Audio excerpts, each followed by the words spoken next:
Am I wrong for thinking out the box from where I stay? Am I wrong for saying that I choose another way? I ain't trying to do what everybody else doing, just cause everybody doing what they all do. If one thing I know, I fall but I grow. I'm walking down this road of mine, this road that I go home. So am I wrong for thinking that we could be something for real? Now am I wrong for trying to reach the things that I can't see? But that's just how I feel. That's just how I feel. That's just how I feel. Trying to reach the things that I can't see. Am I tripping for having a vision? My prediction, I'ma be on top of the world. Walking, walking, don't look back. Always do what you decide. Don't let them control your life. That's just how I feel. Oh, fight for yours, so don't let go. Don't let them compare you, no. Don't worry, you're not alone. That's just how we feel. Am I wrong? Am I wrong for thinking that we could be something for real? Oh, yeah, yeah, yeah, yeah. Oh, now am I wrong? Am I wrong for trying to reach the things that I can't see? Oh, yeah, yeah, yeah, yeah. That's just how I feel. That's just how I feel. That's just how I feel. Trying to reach the things that I can't see. If you tell me I'm wrong, I don't wanna be right.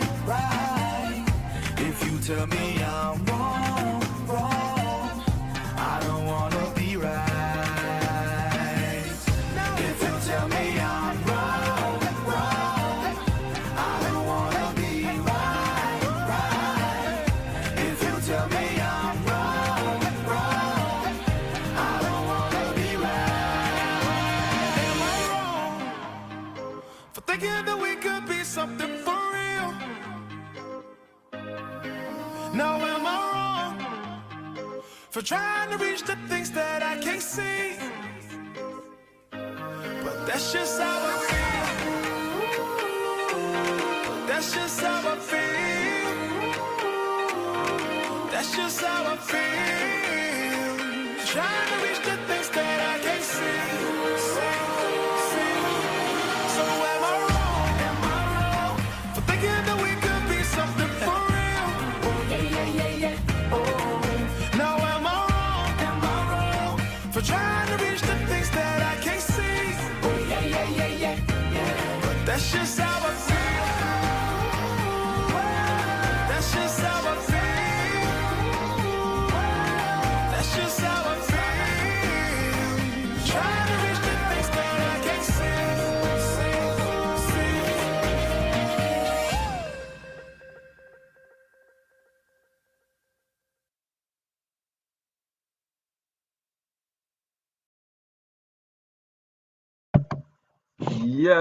Yes, my brothers and sisters. Welcome back. It's Friday.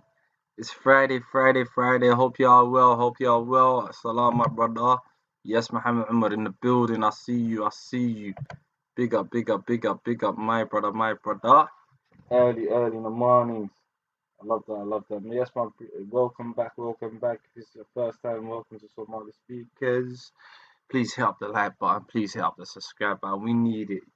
You need us. We need you. You already know. It's a two-way thing. So listen, Friday nights is about new setup. It's been going well, man. It's been going well. My brothers and sisters been trying something different, a different type of conversation. And if you're new to Somali Speakers, Kusad Wada Fadlan, please Mola Layal. like iyo subscribe-kan ugu dhufto waa meel aad garanaysa bulshada Soomaalida jecel inay isku timaado in waxyaabo diverse topics in ka sheekeyno and today this is all about do people just want weddings and don't want marriage? They don't know about marriage, you know. We keeping the theme running. We're keeping the theme running.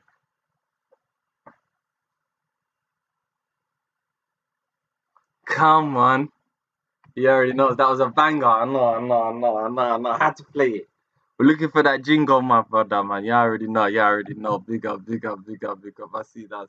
So I've got a couple of videos lined up for us, innit? You know how some other speakers do. We just said we're already gonna put up the link in the chat, so if anyone wants to jump in. Have your say the SS way in the cool duo manner. Like I say, please read the disclaimer. Only responsible for my opinions, no one else's. And yeah, so I hope you guys enjoy. Help again, Fadlik. Well, I need you to help the life out. Serious now, SS family, man. Been letting me down, but we're gonna get there. Let's play Sing and Somali here. Let's go for a traditional thing. I saw something that I liked. I thought you guys might enjoy this. I saw there's a couple of videos and I saw a couple of interesting things. So where's the other one? Don't need to play. Okay, let's look at what this brother's got to say. The interesting brother that I see. And I thought, you know what, let me see. He come out about the 7th of February recently, so please go to his channel, subscribe. I want to see what he's saying, but shut up, what you guys think about what this brother's saying right now?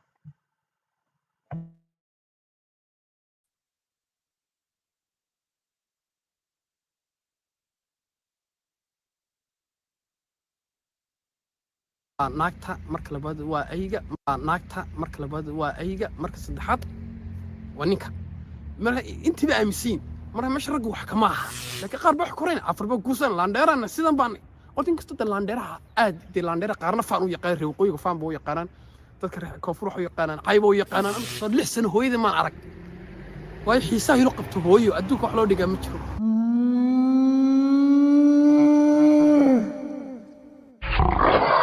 waa hanad magaalada degay waa Ubruusan jooga 6 sano asxaabtaadana aad buu salaamaya waxaan leenahay wayna keena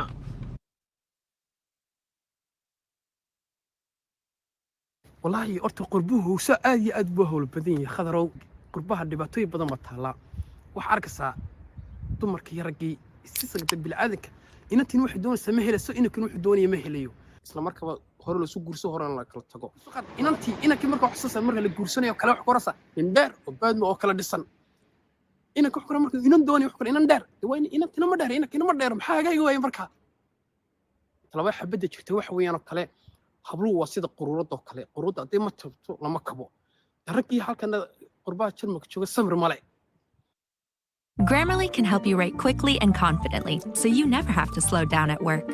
Stay on top of emails, documents, and more. hore wax la intaana filan baa ka fiirsada markaan wax roona rag maro barta fadaxada saaro laakiin dumarka alla dhooro dhinaca qoyska waxa arkaysaa waxyaabo badan imika tusaale kale waxa arkaysaa kale ninba naagtiisa tusaale kale wala hadlayaa wuxuu koraya xabiibi iyo warba fiicanta amba khalad yar bas dhaafiya wuxuu ku soo boolisay wasidaas marka taas dhibaatada ugu badan meesha keenaysa waa ninkii Soomaalidu ogtay marka sharciga cadaanka aad u ixtiraamaan marka qofkii boolisay loo sheego ninka ragga saas u oraya sharku ku soo laabanaya aduun dhibaato badan ma dhalanaysa marka eeg aan waxa leeyahay dumar raggana alaashada ragga dumarkana alaashada talabad ragga hal mid ba talanaysiina raggu markay si guursanada talan waxaan siinaya ninaan sodohdii la saaxiibaheeno guura ku dadegin taas waa talo waano way sodohdu waa furaha guriga waa furaha nolosha marka wadda kala joogay juu fiican baa loo jiray inanta hadday ka codto walaakid ba keenaya aabaheed ba keenaya laba kalmood muhiim oo sheegay iyadoo wadanteeda way garanaysaa way boolisayo waxaan dalka qurbay ku baratay marka koowaad waa naagta marka labaad waa ayga marka saddexaad waa ninka marka intiba aaminsiin marka meesha rag wax kama aha laakiin haddana ragga Soomaaliya dhibaatada haystayiguna wax weeyaan imta soo kale dadka Jarmalka cadaanka marka kala tagaan si maskax bay ku kala tagaan marka wadankii marka la joogo hooyadeed walaalihi iyaga bixishoonay walaadina reerka u noqdo la oranayo marka dumarkii dantooda way garanayeen marka laakiin imika halkan cilmiye kala loo bartay marka waxa la ilaa dumarkana soo hanuuniyo raggana dee ilaahay wax walba u fududeeyo saddex ilaahay ku siibaali maxaa fiican waa caafimaadka iimaanka iyo ubadka ninka inta hela wax ka dhima adduunka ma jiro laakiin ubadka marka imika xaas family jiro ee ubad loo dhalo hadii ma xaaska booliska ku wacdo kale ka tag because adu intu cadaanka ila faa'iideysanna marka raggow hadda dumarkiina ala shan weydaana dhibaatada ka daaya dumaroo raggiinana inuu doorta waxa loo dadaan dumarku waa sida loo sheegay fadhiira qaloocan bala la abuuray dumarku waa sida caruur waa sida faraawli hadda xabad chocolate oo keentid waa qoslisa hadda kalbiga marka ay dumarku waa sacan bacayn in tusaale kale ka soo qad sikin waa kala cali sikin waa kala farxi karsa dumarka talaba dhibaatada jirta abaalka u gashay 10 sano waan sikin ku iloobisa way maxaa kana taa marka ay taa mar dumarka in mar walba alay quruuda hadda jabto ma kamasa waa maya dumarka qalbiga bil aadanka hadda hal mar qalbiga ka jabto si u soo noqoto way adag horta Soomaalidii iyaga wareersan Soomaalidii intiisi taqabu ay muxuu kala mid kala qabanaya waa maya laakiin ag muhiimada qabashada ama hawsha xalin karaya waa iyadoo inuu dhinaca min Allah inuu noqoto arinkii laakiin qof uu tashakaraya hadii iyadu maanta amba isaga labadiis diidaan qof isu geen karaya ma jiro raggu wax ka dhacay kharash la'aanta in tusaale kale ka soo qad ninkii markuu shaqo fuula haysto naftiisa ku kalsoon yahay ubadkiisa ma dafreeyade laakiin markuu leexad ku jiro kale shaqeeyro la ka shaqeeyay li lacagtii ya jarmarkii shaq naftiisa uu qiyaamay ima lacag waa la helaa laakiin ubad lama helo ima way tusaale kale markuu qofka ubadkiisa qoro inuu soo qorino kale afar shil ka daneeyo oo birina ubadkiisa waaye maxaa way si diinta islaamka oo gashin taasina waa khalad way ubadku alaaliya ayaa ay rasuulku kaleey salaatu wasalaam iyo xaaska ayuu rasuulku kaleey salaatu wasalaam marka ay taas talabad mid kale way jirtaa ku raggan waa eegan dumarka qaar ka dhacana hawsha way jiraan laakiin maxaa jira dadka iimaan kale amba yani su kalsoon labadoodaba kalsoonida way wada laakiin badanka wax ku dheeray waa ragga waan arkay waa ragga waliba ragga dhaqanka xun leh afar xaas saddex xaas waa jarmal qofku markuu qurbaa imka joogo kala tusaale ka soo qad tiisu meel gaan karlay muxuu sabaxay afka arusiya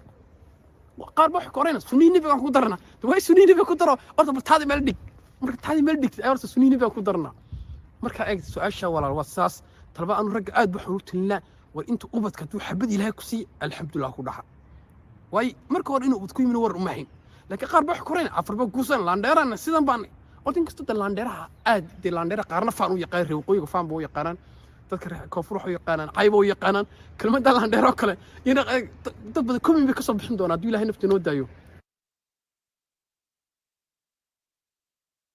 horta in mid kala jirta dhibaatada iman karaysa adho tolaado inuu qofku aabuu su qorin oo kale oo sidoo to eeg qurbi waxa ka aaminsantay qofta yani inanta ubadka aabbu mu dhalin oo kale ay la aaminsay oo aabba male inuu saaxto ma naqin dad diin dhaqan waxyaabo badan ku soo kornay qofna dhaqankiisa kama tii karayo mar walba waxa uu dadaal laanu ina yani qof ubad family wala joogan oo waayid ina kana aabihina la soo warhayo mar walba in Soomaaliya talaa dhibaatada soo qad qof xun aragto kale wuxuu kale maana xun maanu ina hebela marka wallahi taan waxaan oran lahaa Soomaali ilaahay u gargaaro waayo dhibaato badan baa haysata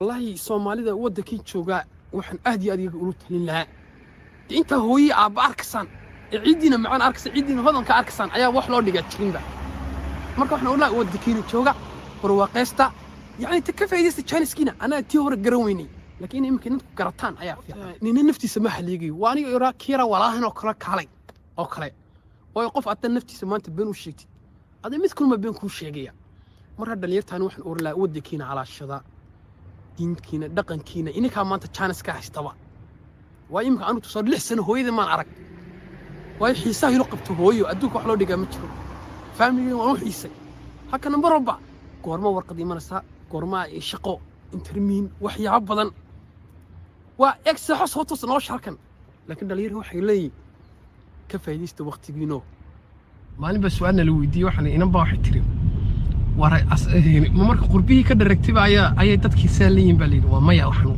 wali allahana qof wax ku sii weheli laakiin qof wax ku sheega ma helisid noloshuna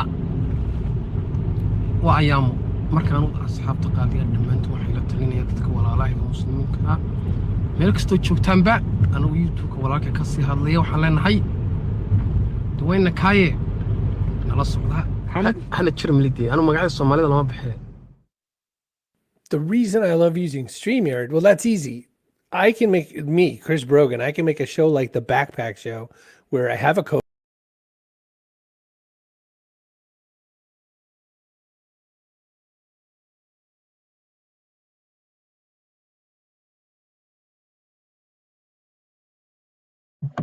Yes, viewers, my brothers and sisters. Yeah, man. Wallahi, you know what? I'm not gonna lie to you. There was a couple of nice qodobo in the car with Shaggy that I really wanted to get into. But I didn't understand really Dagan Humor. That's the thing. I didn't understand that. Niman kan afarta house here Dagan Humor. I didn't get that bit. I think about let me put the link in the chat. Got another video I wanted to play. Does it come up here? Yeah, there it is. Let me just replace that. So assalamu alaikum. Dapper in the building. Ghana, I see you. SS family's right there. I see a couple of the brothers in the building right now. With the family also.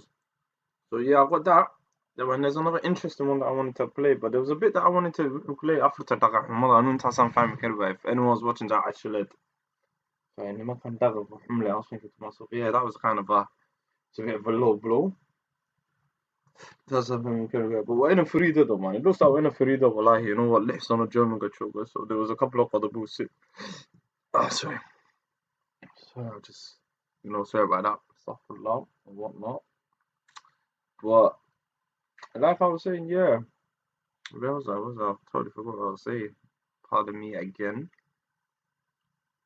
But yeah, so I was really interested in that. I was thinking to myself, there was bits where you're saying, like, Faham Lanta. Like I'm saying, I don't know good sense, so I don't even know. So I just wanted to ask them questions. Faham Lantan Leshegi, everyone could they gun is very, and the comparisons he was making from Qarabaha to Wadanka. That's an interesting one. And I wanna ask the brothers or the sisters that come on, what is the difference from Qarabaha Haga? And that's one key issue that I wanted to look at. But on the flip side, there's another bit that I wanted to say. There's another video here I wanted the brothers and sisters to get into. And where is it? Part 2. Let me look up this one. You guys can have an interesting look at this one. So that was the first video. This one I think Greasy. So big up the brother that does this video. I will show you. I will big him up after as well. So let me just go into this now.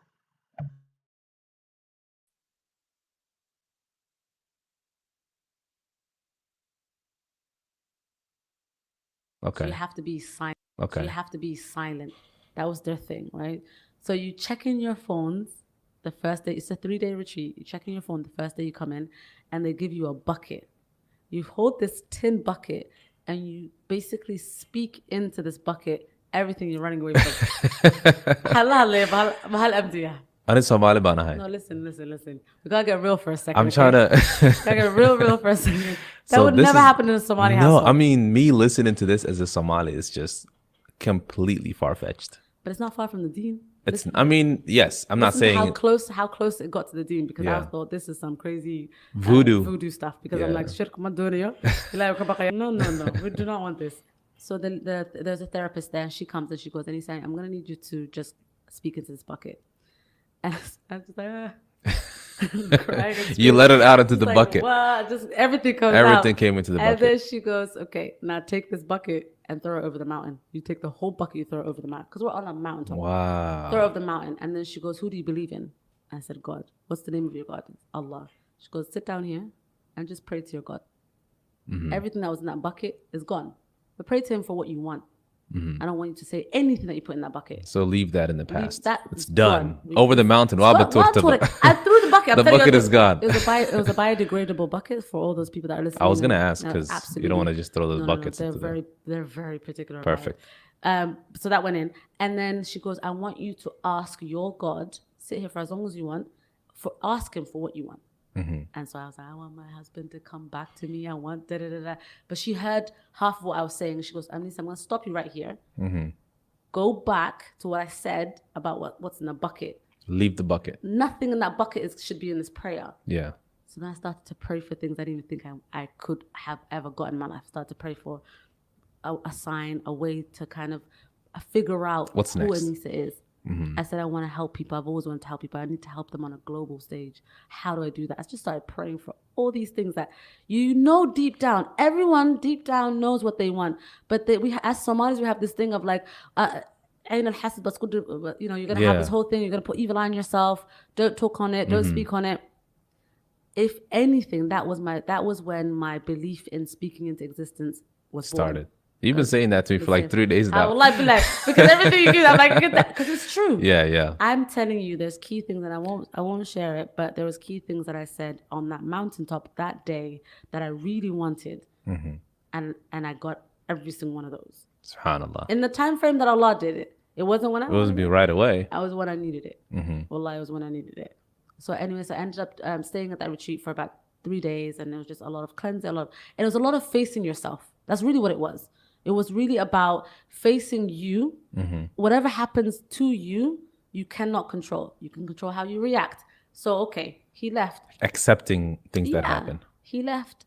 Stop thinking about what did I do? What did I do? What did I do? Yeah. Now look at the situation. What can I do about it? Yeah. What's my next step? What am I going to do? I fly back to Dubai airport, then I went to Abu Dhabi, and there's an envelope that's been slid through the bottom part of the door. I opened the door and I walked in, rolled my suitcase in. This is the apartment we still shared, right? Yeah. So I didn't move out at that point yet. There's an envelope. And I opened the envelope and it was my divorce papers. Wow. And this is just a span of a month. The reason, irreconcilable differences, whatever that reason is, just a generalized, whatever.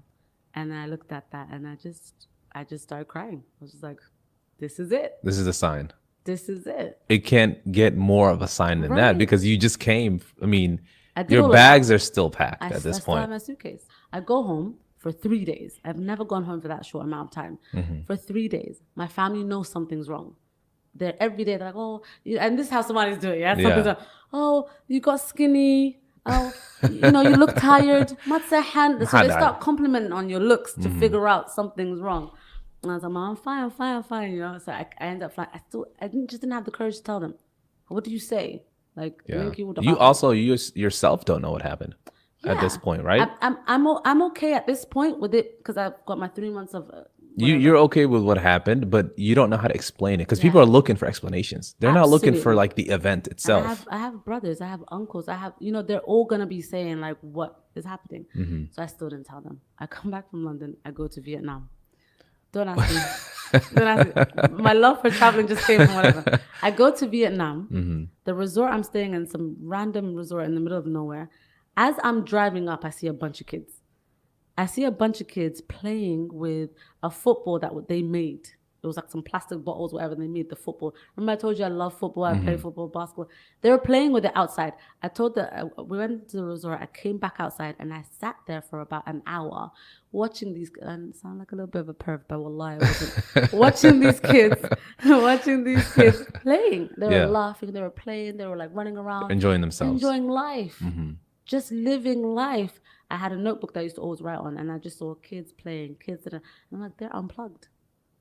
And So that's the light bulb was moment. literally a light bulb moment. I was like, why don't we have this in the UAE?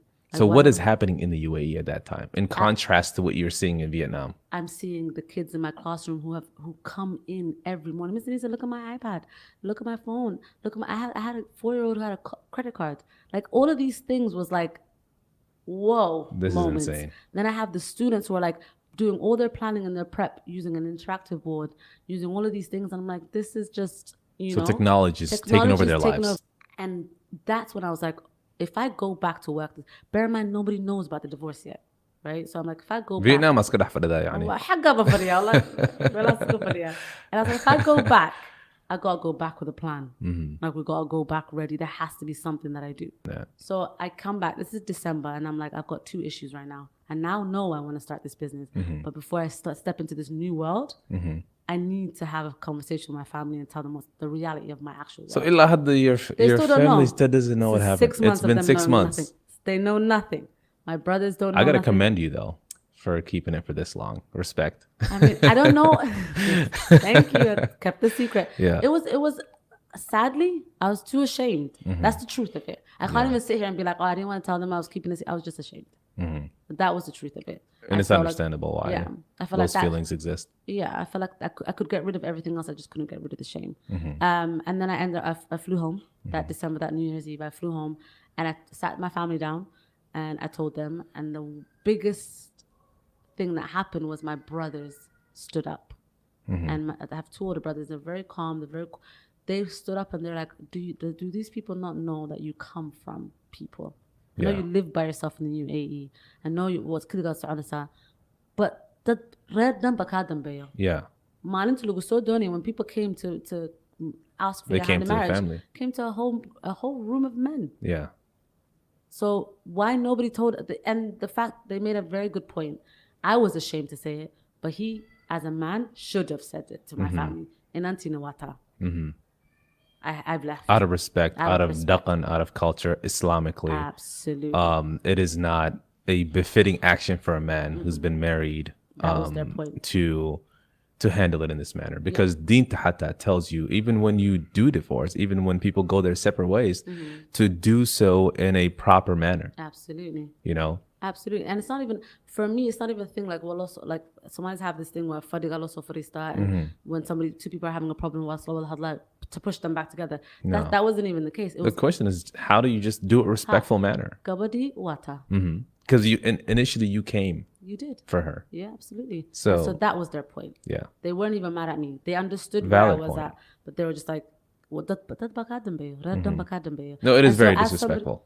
So that as somebody who's traveling abroad and living abroad and doing this, you're never alone. And this was for me a point that I had to take in. And so we left it as that.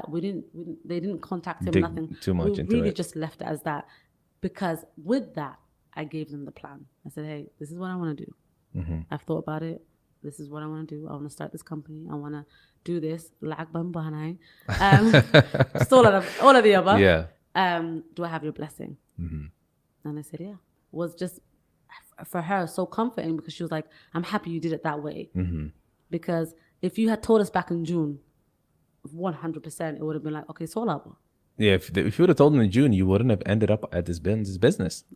You know, it took you going to Bali, yeah. then going to Vietnam, which is extremely random. I mean, this is what Deen to means when it's Qadar Allah. Allah has ordained for this to happen, right? It doesn't, there's no such thing as chance, right? So all of these things, the fact that you not telling your family wasn't your own doing, something's keeping you from telling them. Absolutely. So every single one of these actions, every single one of these situations led to where you were in December, New Year's Eve in the UK. Right. And now I've got a plan. Money doesn't grow on trees. It grows with Amazon. Join today with a small investment of $250.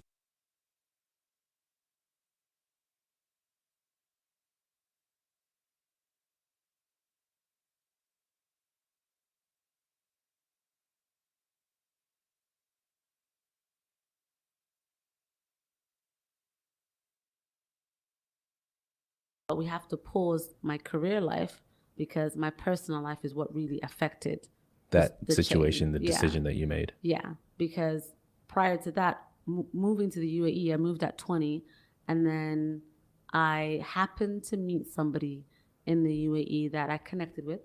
I wasn't, and all my family and friends always knew that I wasn't really, I was always very career orientated. I never really hung out with guys. Yeah. I You weren't just- looking to I settle wasn't- down. You were I wasn't looking, you were comfortable. just so focused on your Yeah. career at that time. Yeah, I wasn't really comfortable with the story of marriage. I always, in a weird way, I thought it was going to be something that blocked me from doing something. Ironically, I'll tell you why it became ironic. Because I ended up meeting him. We connected. He was from the UAE, and alhamdulillah, we ended up getting married 2 years later. So at that time, I'm 22. He's about 27, 28. And we got married. And at that point, my mom, I felt like, was the most content. Yeah. She was proud of everything I was doing, but she was sleeping a little bit. She was feeling that there was still a piece that was missing. That was missing. And she just felt like, she's covered. Because she got a lot of heat. She got a lot Letting of the heat. single woman leave absolutely. and go by herself. At the amount of women that would call my mom, she's in the UAE By by herself. herself. Mahram la'an. Oh my, you know. And so my mom took it, and she's like, no, my Farid, I've taught her enough. Now I've got to trust that she's going to do what I need her to do, you know. And so I end up getting married, and alhamdulillah, as you know, marriage is never easy, but alhamdulillah, like the first 2 years of our marriage, it was I would say something that we were actively working towards making, you know, It was a making process. good. It was a huge process, but like because of the culture, he was from Arabta and I'm from a Western country, so that in itself is like Might have been a bit of a clash. yeah. There was the good to it was the fact that we connected we vibed well, our energies connected, but the clash was the cultural difference. Yeah. He was very Arab mentality and I was very independent Everybody was woman. I want to drive Beyonce myself. Akawasha I was just, Umarana. how wallahi billah. All the single ladies. Iga qaba, wallahi billah, iga qaba. Neo with his Miss Independent. So just kind of transit, and you know, with marriage you've got to compromise. Yeah. A lot of people underestimate being young, being married. It's a whole job. It's a full-time job. It's not easy. It really isn't easy. So what I had to do at that point, and having this government job at the university kind of enabled it to be where I would go to work, come home, and be able to fulfill my wife duties because I was working from 7 to 2, and that was it. That's a beautiful schedule. It was amazing. Oh, man. Not the 7 a.m. though, because why not? You gotta get up now. Not right now. But we came at 2 and then you sleep. And by the time he's home, dinner, everything's on the table. Yeah. And then I just found myself in that role of like continuously just, you know, I've got to come home, I've got to clean, I've got to cook, I've got to do. It just became so. I was a 22, 23, 24-year-old living a life of like no offense to age, no ageism, nothing, but like a housewife essentially. I still had my job. Yeah. Because of the fact that it fit. Being a teacher is the most comfortable housewife job that you not even housewife, comfortable wifely job you could have. Muslim wife job at that time in that society. I work in a female-only campus.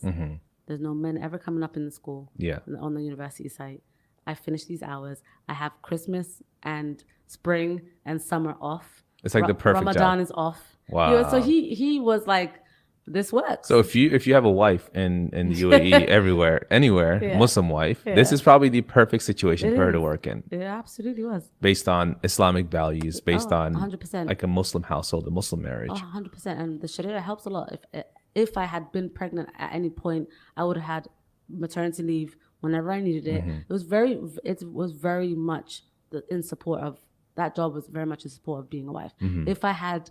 It was crazy because at one point we had to go for training for a week in another city, and he was okay with it. But my fellow colleagues were like, my husband is not comfortable with it, can't come to training. And that was okay. You can't say that in a Western country. No, you cannot. That doesn't even happen. No. That's not even a concept. People don't even consider the fact that, you know, traveling as a woman or going somewhere, or the fact that their husband might even have a say. It's just not a question. Whereas in Arabaha, and traditional Islamic sense, and that is the norm. Absolutely. And then when they say that, then the managers come back to us and we've got to facilitate that and got to, okay, you can't go here, we'll do this. It was just an interesting thing to me. So it worked to have that type of a job, but it was slowly becoming something that was I feel like it was killing me. Yeah. It was eating you inside, basically. Really you didn't see yourself as this individual. You were becoming somebody that you didn't recognize. Right. See the effort and the energy that I put into, like, I need to leave and I need to go start this job and I need to do that. I felt like I lost her. I feel like she was gone for a little So you while. saw yourself kind of winding down early. Like somebody in their 40s might be the person that would be doing that, and you're 24. Absolutely. But I never like admitted it. I never like faced up to You never it voiced that. until I had to. So a lot of, and this is good, probably not a podcast. The one thing that's going to be recurring is you're going to realize a lot of things that happened in my life happened by force. Yeah. By force. Forced your hand. By force. It wasn't something that I had time to think about. So what ended up happening was in 2016, it was the day before Ramadan, my ex-husband had come home and he just genuinely felt like he did not want to be married anymore. And as a Somali man coming to a Somali girl saying that, there has to be a situation where people say, Mahasame say, what happened? He's coming to you, not Mahasame say, you know? Yeah. But he genuinely was like, I just don't want to be married. Like that's not, I thought This life is not for me. I thought this was what I wanted, but I just need to be, I just don't want to be married. And so whatever issues that he felt like he was dealing with, whatever else that was coming, it was never shared with me or was never told to me. So he ended up leaving the house that day, that same day. He ended up just disconnecting from me, and disconnecting is like my thing these days. And he ended up just disconnecting to reconnect. No, Unplugging. Unplugged. He literally did. He unplugged us. He unplugged everything. So it was, and when I described the situation to people, and I tried to kind of keep it as respectful as possible, because at the end of the day, I have nothing but love and respect for him and the family. But it was like a quick death. Like somebody just completely just abruptly. Without explanation. Without explanation. There was nothing leading up to it. It wasn't something that you saw coming, or you knew that this was starting to wind down, and you knew there were issues. Yeah. It was sudden. You know, it was sudden, because we never had a relationship where whenever there was arguments or something like that, that it would carry on. I'm the type of person, even with my friends, with my family, if I have an argument with someone, I have to fix it right there and then. Handle it right there. I can't sleep like that. And that was our rule. When we first got married, we're like, listen, if anything happens, and you know, being married, a lot happens. You're telling me. A lot happens. But we made it a pact to never sleep in a different room or a different bed, and to never go to sleep angry, and to always work it out. And we stuck to that. So when I'm telling you, homeboy left, and we were like, at that point, how long were you married? That month was gonna be our 3rd-year anniversary, and so it was the day before Ramadan as well. Wow. And so it just hit you like a hit ton me. of bricks. It hit me hard. But I remember sitting in that living room the day that everything happened. And I just remember like thinking, everything that's happened so far has led up to this. There has to be something coming. There's going to be a reason. Well, you can't like... Allah's not going to leave you just stranded. Right. In that situation. So I so Ramadan started. I made the biggest mistake. I didn't tell my family. Couldn't tell my family. What do you say? So your family has no idea? At this point, my family knows nothing. My mom's calling, okay, he's at work. His family also lived in the UAE. So I was like, oh, is that this house and that house? Oh, he just left. So you're trying to avoid that conversation. 100%. My mom wasn't stupid. She knew something was wrong. She just was like, she'll tell me. She trusted I'd tell her. So I had the whole of Ramadan, prayed Salah every day, made consistent dua every day for Allah to show me a way, to show me a sign, like what's happening. I don't know what's happening. Alhamdulillah, summer break. So Ramadan, then summer, we're off work. So I'm off work for 3 months at this point. MashaAllah. Alhamdulillah, conveniently, because you can't be trying to be with children if you don't feel. You have to gather yourself. You know how it is. Exactly. They feel it. So, anyways, I ended up. Eid came round. And I felt like, okay, it's going to be the first Eid that I'm by myself. I don't want to go home. If I go home, they'll figure out what's happening. Yeah. So I went to Bali. Wow. I was like, oh my, as one does. Eat, pray, and love stuff, right? Watch that movie, I booked the ticket. I'm lying. I've never even watched the movie. But I thought, let me go to Bali for a little bit. I went to Bali for 10 days by myself. And that was, I swear, the pinnacle point of everything else. Because I went to Bali, I checked into, you're going to think I'm so adan, I'm not. But I checked into like this yoga retreat. La ilaha illallah. I checked into one without shirk, because that's what. Thank God. I was like, I don't want anything. Ramadan كسب بعد yoga ضحك الشيء. Yoga ضحك. But it was kind of like a silent retreat.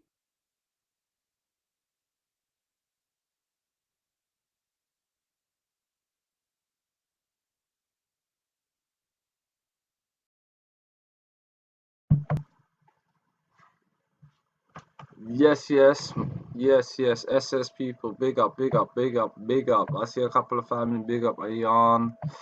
Trust the process, basically. Man said, what process?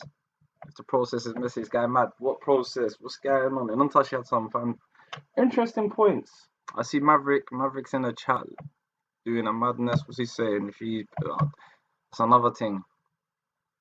Cooking, cleaning, I don't know nowadays. What's that? Are we allowed to say that as men? Are we allowed to say them type of things? What's going on? Well, the brother, is in the chat telling me something else as well. She say, well, let me see what this is. Do your part and leave the rest of our life. That is so true, Lolo. That's true. But what does that show us? The work rate. And there was a couple of interesting points, the first video, because I think I played the 2 videos of the other way around. I should have played the first one, this one, the second one, that one. You know how it is, but anywho, the show goes on, like I'm saying. So there was a couple of interesting points where the brother was kind of highlighting, but the sister, And that's another thing. Dumarka, what do they do markay waxaa kale ku dhacdo? May baxsadaan. And marka sheekada taa xumaato. Yeah, ST saying go back home. I'm hearing a lot of brothers screaming this sentiment out nowadays. Hallelujah, wadanka taga. Kuwan Western car. I know there's another thing that I was gonna play earlier. Hope you guys enjoyed this one. But it's a good point. What you say nowadays? That's another one. A lot of man I say, yo, dumarka wadanka yeah, Western control go away. Dark medan. Yeah, I think she did. Dusty, it's in the beginning video. I don't know how it ended up. I don't know. But I really wanted to dive into that aspect. What is the aftermath? How does it affect two people? Because I don't want to man them. I think the man them just get on with the job.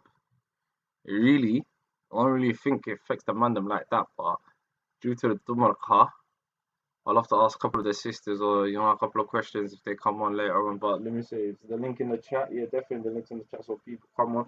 Got one more video before we jump on here, so make it into a discussion. And this one is a total opposite way. It's a guy that Vedia has been causing a storm. So I thought, you know what? Let me play this guy right about now. Let me know what the people think in it. So sit back and enjoy this.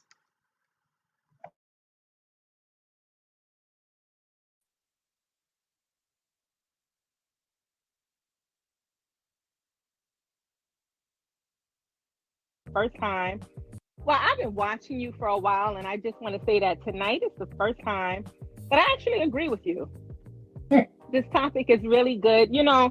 I just think the modern day women, or women in general today, they want the wedding, but they don't want the marriage.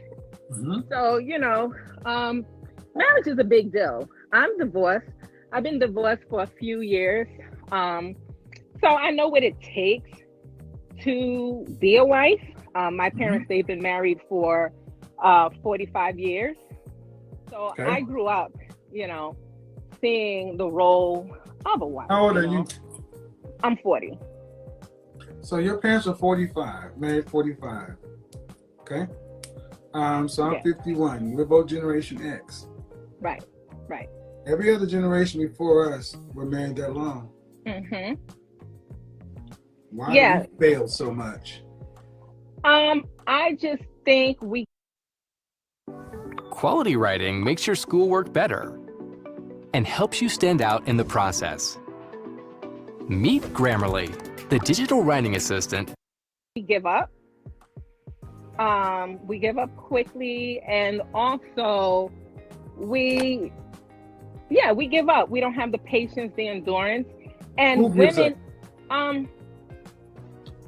women, and there's pros and cons to that, right? So women, we have a lot of options now.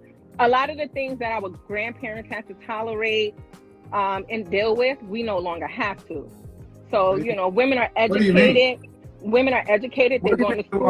Hold on. What do you mean? So a lot of times. Hold on. We gotta talk one at a time. What are you saying your parents and your grandparents had to tolerate that you guys don't have to tolerate? Well, women back in the day, a lot of them didn't have options. They weren't educated. They didn't go to school. They were home, taking care of the families. Again, so, what did you have to tolerate? The cheating, the infidelity. Let me stop you right here. Did you just see the previous caller? I did. The one before Yes, I did. The one who, in the black community, black men cheat at a rate of 28%. What rate do black women cheat at? Well, we don't talk about those numbers.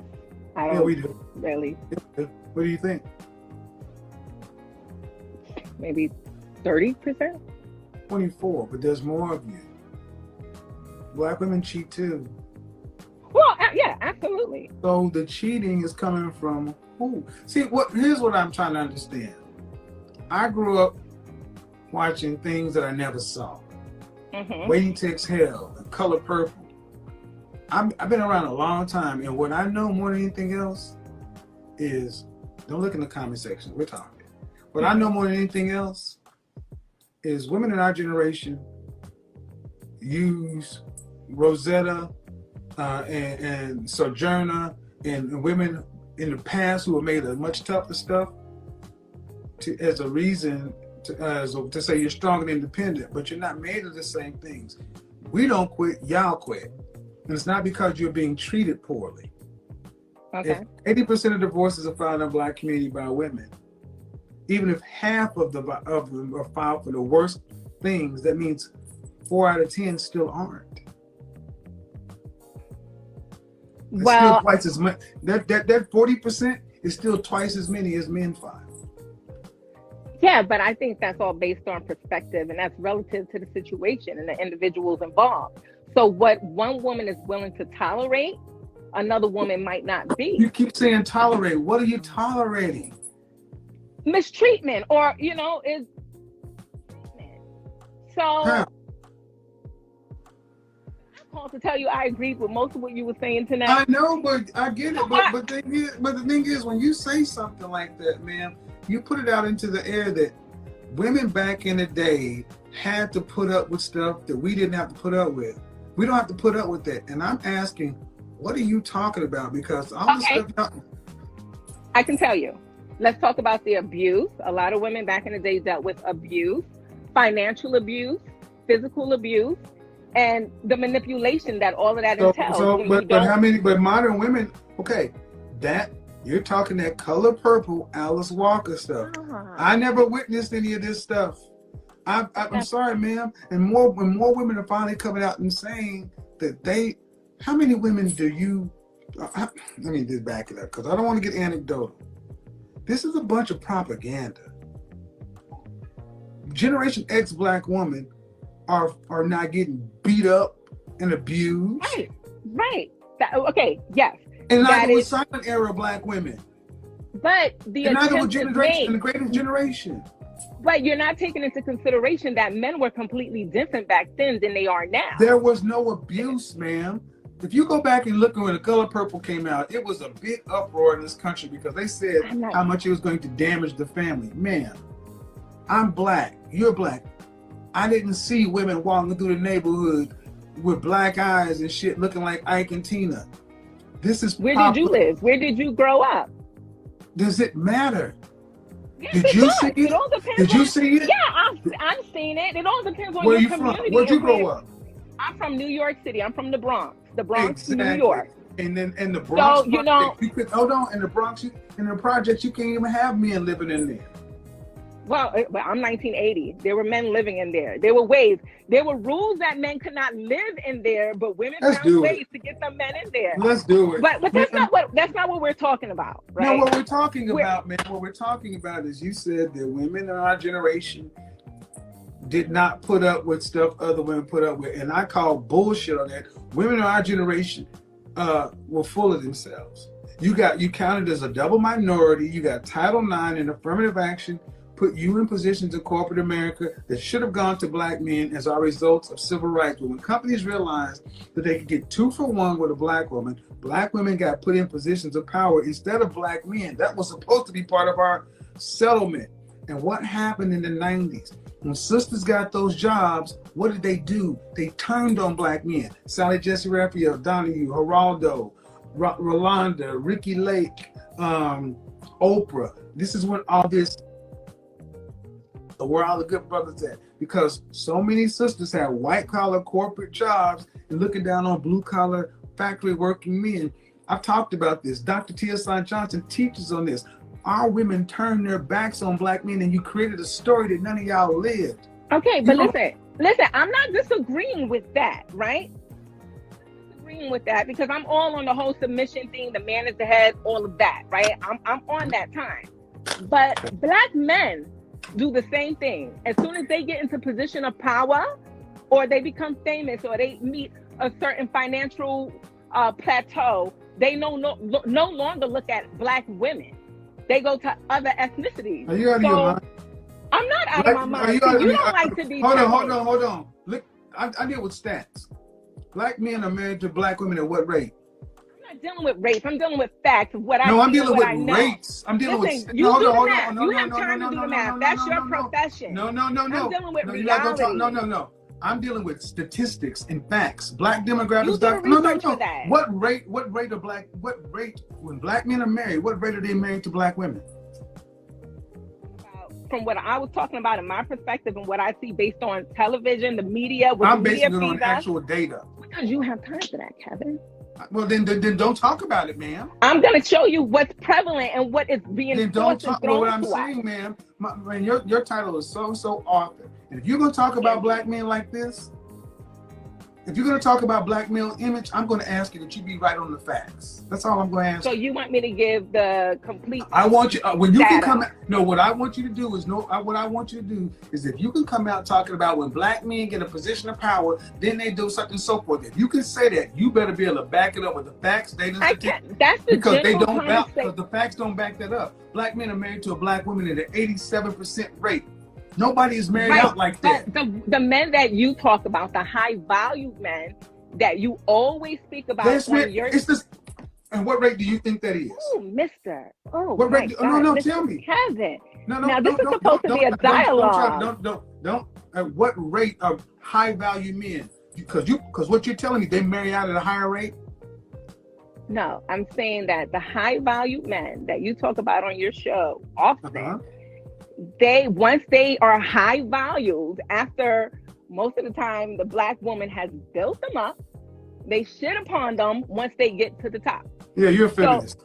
I'm not a feminist. I am not a see, feminist. I Do not need you to disrespect me by understand calling me a before feminist. you say that. I am Before not a you say feminist. that, before you say that, I don't need all the things you cannot support. What rate are men above 6 figures married out in the black community? Okay, you know what? Let's give a rate. 80%. I'm gonna throw out a number because you're so stuck on the rate. But I'm talking about real life conversations dealing with women. Stop. No, stop. What I need you to know is this 40-year-old black woman came in and said the black men who are making 6 figures or more are married out at a rate of 80%. 80. Oh no, not the 6. I'm sorry. That was wrong. Let's say 60. 60. Not much better. Okay. Well, and you know what the international and where are you getting your data from? See, you want to stick on data. Because it's it very matters, analytical. I know it because, does, but I'm out me, here. Hold on, ma'am. Are you a college-educated woman? Yes, I am. So why don't you want to deal with facts, data, and statistics?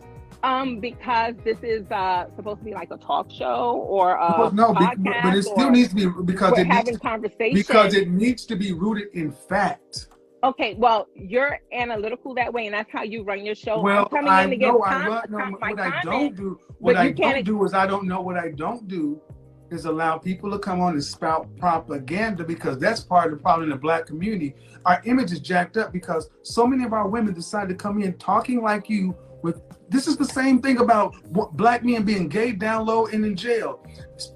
51% of black men are single and childless. 64% are in the middle class. Black men in this country are 2 million less than you, marriageable. Yet we are 847,000 more marriages than you.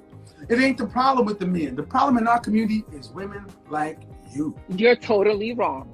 Because wrong. Number one, I will let the audience decide. Number one, I am not a feminist. Number one. Number Then two, you played one very well. No, I am not. I am stating the conversations that are had between women of all ages, and we all agree. The majority of the women that I have conversations with, that are educated, that are high valued women, this is the conversation. So I'm just basically sharing that. You ask these questions because think about it. Hold on. So well, Mr. Kevin, you can't keep cutting me off. Well, ma'am, but the questions that you have with these high value women, if it's not based in reality, then what is it? It's their reality. You're going by statistics in a book based on a certain audience and a certain jurisdiction. No, ma'am, I'm going by black demo. Okay, so audience, what I need you to do is go back to the beginning of the broadcast when I said my truth and subjective truth. Let's also talk about two things that I'm going to bring up on YouTube. Black folks, knock this bullshit off about subjective truth. Subjective truth. I actually heard a woman say, all truth is subjective. Well, that just shows me you haven't been by a philosophy class. Subjective truth is based off a person's personal perspective, feelings, and opinions. Everything we know is based off of our input, senses, and perception. Thus, everything we know is subjective truth. All truth is subjective. That's a point of view. But it is wholly, wholly incomplete. Why? Because the objective truth is things are true based upon being a fact that can be proven true or false. See, what does subjective truth give us? The same thing that gives us something like prosperity gospel does in the church. It means, I actually hear women talk about, well, if that woman thinks she's a 10, who are you to tell her she's not? And to tell her she's a 10 can make her a breaker, and then try to use all these. Look, subjective truth is saying it's basically everybody gets a trophy.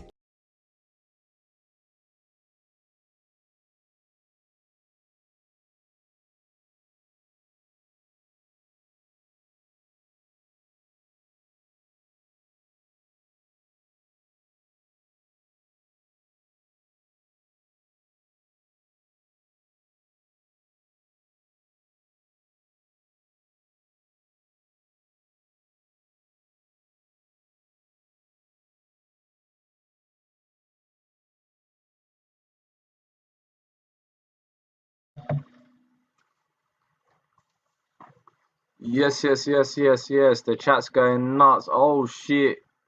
Lord have mercy. Somali feminazi. She's back.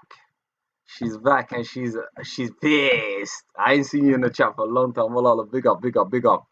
Last time you were giving us some heat back in the day still. I heard the man them onto already. Yo, Ketai. She ain't be back for a little while still. Fucking hell. She's onto the man them. She's onto the man them. What do you guys think about that? Come in. Anyway, listen, like I said, the link's in the chat, my brothers and sisters. Anyone that wants to jump in, make it into a conversation, make it SS. You already know. But feminazi, and that's going nuts. Kaifa made me laugh as well. She said something very interesting, like she said the guy's soft. I was like crying. No offense. She goes, no offense, he sees what? But especially, how do you think the two subjects relate? You think, like, you know, Inanti Hora Somalita, that was relating a story, and the other girl's story kind of matched up. You get where I'm coming from?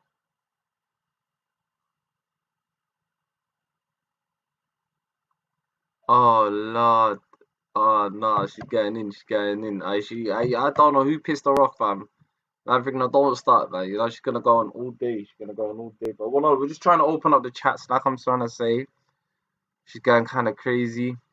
No, random, don't even fire her. HA, I think HA is already drooling with her. Yeah. What did he say?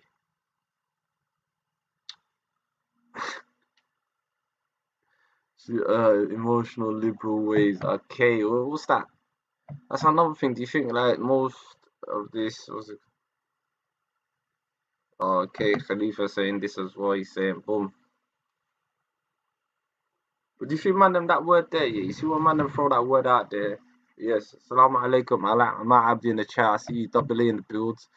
Thank you. Your calm headers came. Big up my sister, Mama. But I don't know, man. That's a good point, fam. That's a good point, yeah. But I've got another one, yeah. I wanted to play out. I got another one that I wanted to play out. We just hit the hour mark. So, and like I say again, we played this other video, and I really like I'm saying, brothers and sisters. Let's just try to open up the thing. Alaikum assalam. Big up. So let's try to open up the play now. One more. Let's just play one more, and I want to see what you guys think of this one.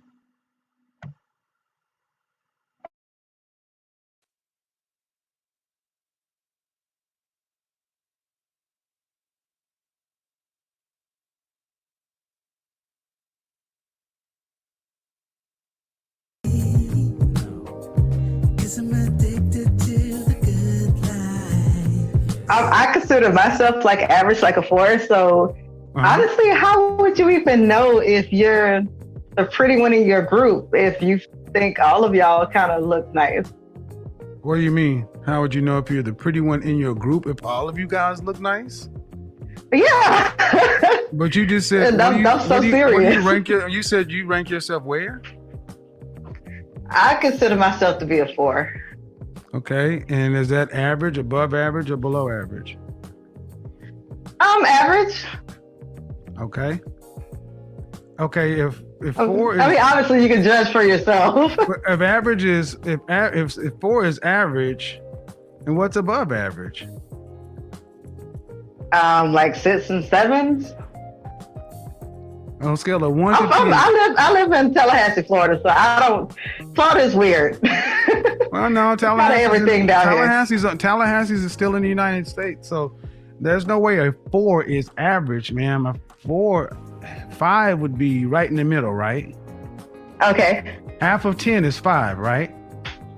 Yes, sir. So how can 4, which is less than 5, be average? I'll be honest with you. I don't know what I am. Like, I listen to your show a lot, and I feel like I fall in line with that.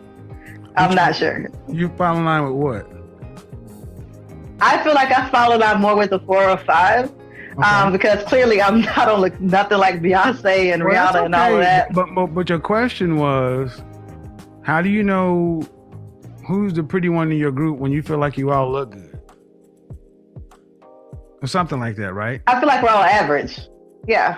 Okay, well, why would there be a pretty one if you're all average? Well, I mean, it's like, you know how you were saying, like how, with your pretty friend, they're the ones who get you in the VIP. They're the ones who get you all the free drinks and, all that kind of stuff. I'm sorry, I thought you was going to speak. I'm listening. I'm talking to you. Okay. So because of that, I was like, well, that's me, but how do, you get everybody in the VIP? Tallahassee, so you get it's people not like in the VIP and free drinks? Yes. Okay. Tallahassee. What school is in Tallahassee? Florida, University of Florida? I wish Go Gators. No, it's Florida State, and it's FAMU. All right. So are you from Tallahassee? No, I'm from Dothan, Alabama. All right. How old are you? I'm 37. How tall are you? I'm 5'4". Dress size?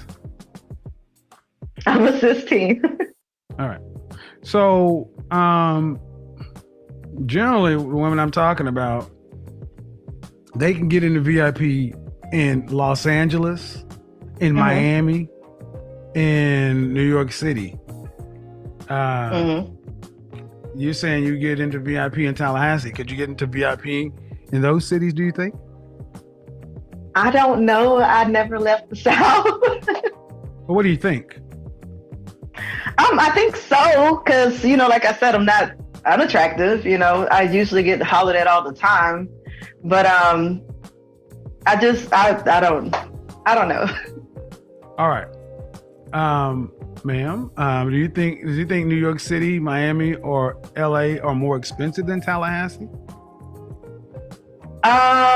Definitely the LA and New York. I really can't speak for Miami. I have some friends from down there. Okay, but so people likely also make more money there too. There's more money going through those places. Yes. So that means there are going to be more powerful men there. Yes, more sir. Beautiful women. So yes, sir. If you are thinking that in Tallahassee, you would have the same amount of pull in LA or New York City, I'll tell you no. Okay. Because there's far more competition. And there has to be more competition. I mean, I don't know what kind of clubs you're talking about in Tallahassee either. But typically the women we're talking about are women who are 8s, 9s, and 10s, not 4s and 5s. Yes, sir. So is it that you're saying you're a 4 for the broadcast, or you really think you're a 4 in life? I'm saying, honestly, based on what I've heard from you, I just feel like maybe that's where I am. How would you rank yourself, though? I mean, if I had to pick myself, I would say that I'm a 6, but I've seen girls call in that I thought was, decent, and Okay, some of them before you said before my were broadcast though, before my broadcast, what would you have thought? Before I ever met you, I thought I was a 7, but you said that's not a thing, so that's why I have to say 6. So if you weren't a 7, that would have made you what, an 8? Before you heard my it would have made me. Yeah, I would definitely call myself a 6 before I met you. A 6? Or 7? Yes, sir. Actually, you just said a 7, but because I said a 6, yes. And see, that's a reason I don't. Well, yeah, you said there's no such thing as a 7. That's why I don't allow yeah. 7s, because it allows women to overrank themselves. 7s allow women to overrank themselves and not live in reality and push themselves higher than they are. Do you have any children? Yes, sir. Okay. So at 37 years old, 5 foot what, 4? 5'4", yes. 5'4". And how much did you weigh the last time you weighed yourself? Geez, last time I weighed myself? Like, I'm sorry, it's been a minute. I think the last time I weighed myself, I was like 180. I was Army National Guard, so I know we have to keep it. Not a dress size 16. You never been 180. Not a dress size 16. At 5'4". Well, I was 16s and 12s, so it's like a split digit. Okay, I need you to listen. Okay. Yes, sir. Women typically don't weigh themselves because they're not really happy with what they see on the scale. Now, 12 or 16, looking at you look like you're in excess of 200 pounds. Say it again. You look like you are in excess of 200 pounds. And a dress size 16 at 5'4". Yes, sir. Would put you just an approximation. And this is important because it's one thing to think you're one thing or another, but it's something for what the world looks at. When's the last time you actively worked out? Today, actually. We all started this New Year's resolution where we all go to the gym together. When was the last time you were a healthy weight? Say it again, sir. When was the last time you were a healthy weight? Like 125 pounds. I'm not sure, sir. All right. Okay. Well, yeah. In short, how would you know if you're a good looking one of the group? I think it's reasonable to say that you may be better looking than your friends, but I think you also know that there are women who are much more fit and much more attractive than you. Yes, sir. Those are the women I'm kind of referring to in this broadcast. All right. Okay. Have a good night, man. You too. Thank you. Bye-bye. See why I don't allow 7s? Because when you allow 7s, it just allows for more and more and more and more more delusion.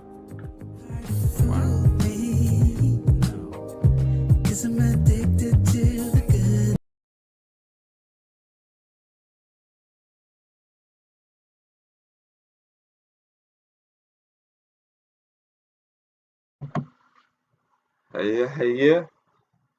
What is going on, my brothers and sisters? The chat is going nuts. I see Berberawi. Oh Lord, the chat is going nuts. I see people getting hammered at each other.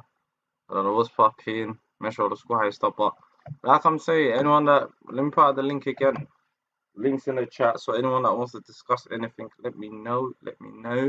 I'm just gonna be here waiting. And let's make this into a show. Friday nights. Any of the brothers and sisters? Because I see you lot fighting each other in the chats right now. So this is the lie.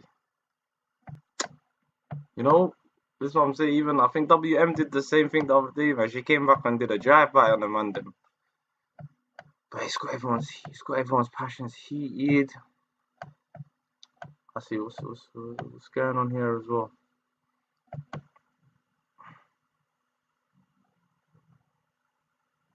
Okay. She's firing shots there as well.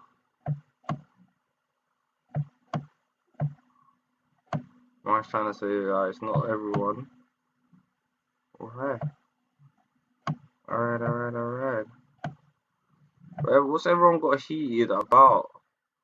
And why does like again, if someone actually asks for you like rankings, like someone's saying, I think some other film artists coming from, who are we to judge people's rankings? I don't know, like I'm saying, but it's a society, is this the societal norm that we live in? That's the thing. That's the thing that I wanted to establish. This societal norm that we live in where everyone's judging. And again, a lot of people hate to say, well, men are very visual. They're very visual with it, so boy.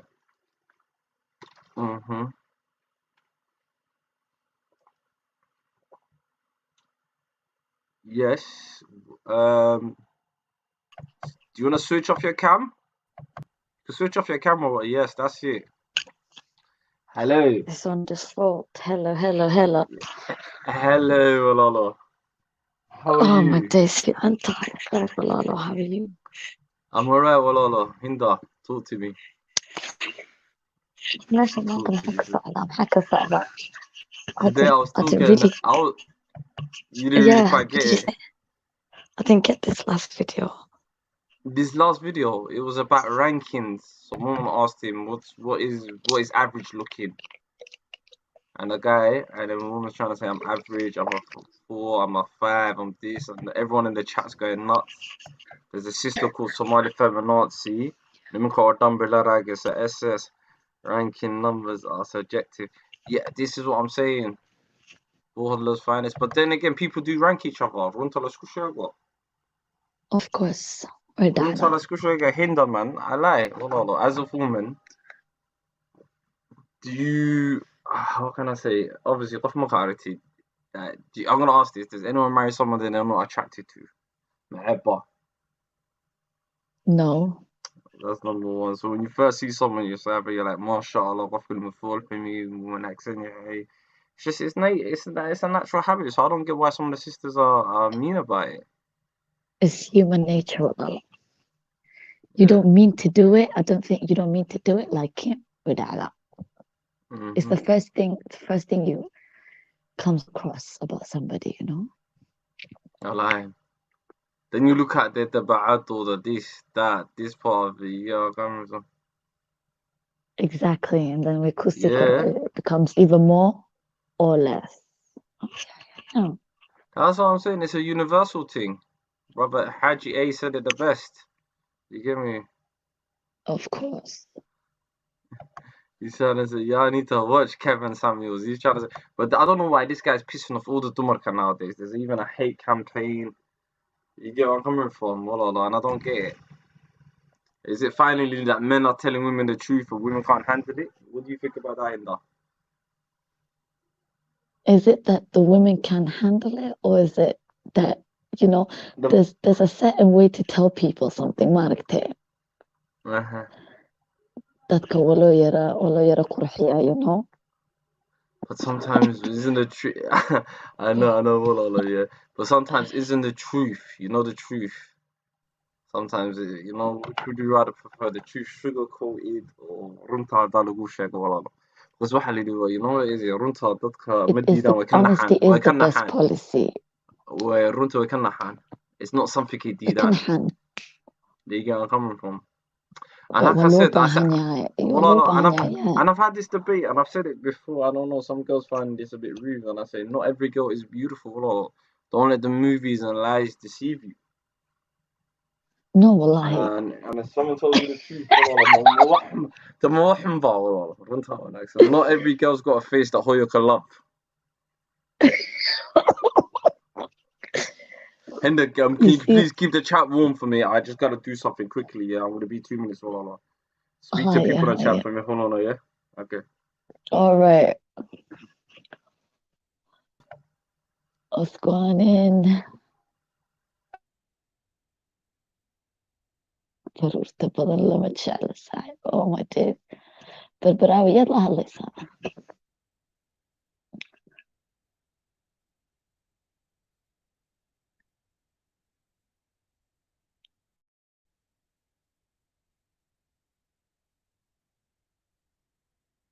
Hachi A says the problem is every girl is taught from young you're a queen. She's a 10 out of 10.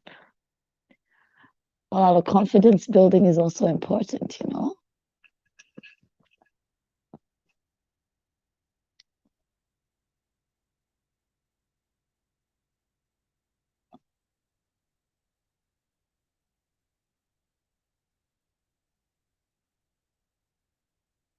Oh, yeah.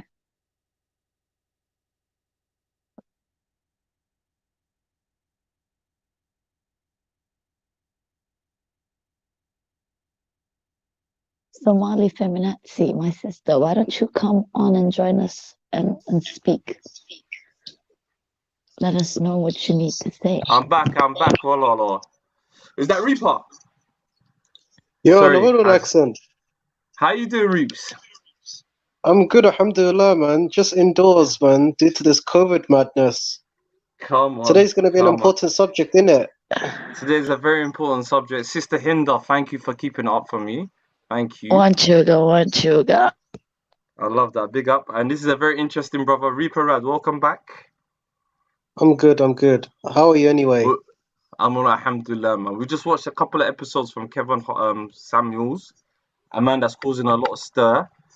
A man that kind of reminds me of you when you're beginning stage.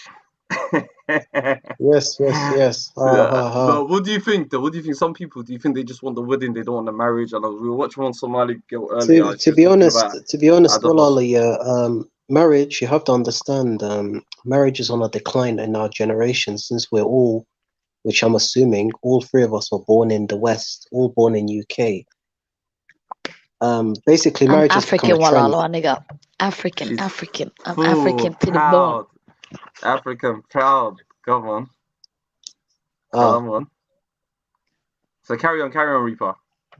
Well, what I'm trying to say to you is, like, marriage, this is my opinion. Like, a lot of people in my family are married. I just don't see the value of marriage in this country. If I was born in Somalia, my attitude would have been different. Because if you look at it, there's a lot of, how can I put it, obstacles in marriage these days. I'm just saying, in this society, you have to look at it from many perspectives. Like, if you look at feminism, the Me Too movement, and hookup culture, especially with hookup culture, a lot of people in UK are not even getting married anymore because I've met people who I assumed were married over the years, but end up telling me they're living together and have kids. If you get what I mean. I just want to add that. What do you mean? Say that again. A lot of people are living together without no kids. Basically, people are I'll say it again. People these days are living together, like in the middle community, especially with the Afro-Caribbean community, for example. You're going to come across a lot, yeah. I'm not stereotyping or judging, but this is very common. Because my sister met a woman who lives down across the road, right, from us where we live. Yeah. But I'm not sure if she was married or not, but she has got a kid. But a lot of people these days in general in this society are just living together and having kids. That's how it's become. I don't know. What are you saying? The value of marriage. This is why I try to ask you. The value of marriage has declined. The value of marriage has declined in the past 30 years. And I was watching this here. Hinda, what's your view on this? Like, I was watching this on Sky News. Basically, there's a whole street in UK full of single mothers, because nowadays, like, women don't need men anymore. And if you go to working class areas nowadays, it's common to see single-headed households. It's very common. But I don't want to go off subject, but I'm just saying that there's no incentives to marry in 2021. Sorry to interrupt you, brother. There was a different conversation here. Muhammad, salam alaikum wa lalo. Alaikum assalam wa lalo. Hiya. How are you? You're right, everyone. Sorry to interrupt you. Sorry, continue, Hinda. I wanted to just say something in response to what you said earlier. But continue. No, don't go on, Malala. I was just saying he's talked about the single women. Last week there was a word going around for it. What was it? Lonely women. Mothers, right? It was lonely mothers. Yes, that's the one. Okay, go. Why? You know what, yeah? I know who she was single, so if you know what, yeah, it's easy to say words like that, yeah, when you haven't been through it, or you haven't been brought up with it, or you haven't experienced. I have a sister of mine who was divorced, for example, so you know, it's very offensive. However, people have their reasons for saying it, but you know, to me anyway, it's offensive. But what's offensive? Sorry, I just came back. What happened? Yes, my brother. What happened? Yes, Mohammed Chidda. Welcome, my How are brother. you? Good? Okay. Alhamdulillah. Well, I'm good, man. alhamdulillah. What was offensive? What happened? I just come back. Yeah, you want to explain, Hinda? Oh, we were talking. Reaper mentioned the single mothers. So the lonely mothers term. The term. Oh, yeah, from last week. That term. But that. Oh. I'm not familiar But do you with think- last week's.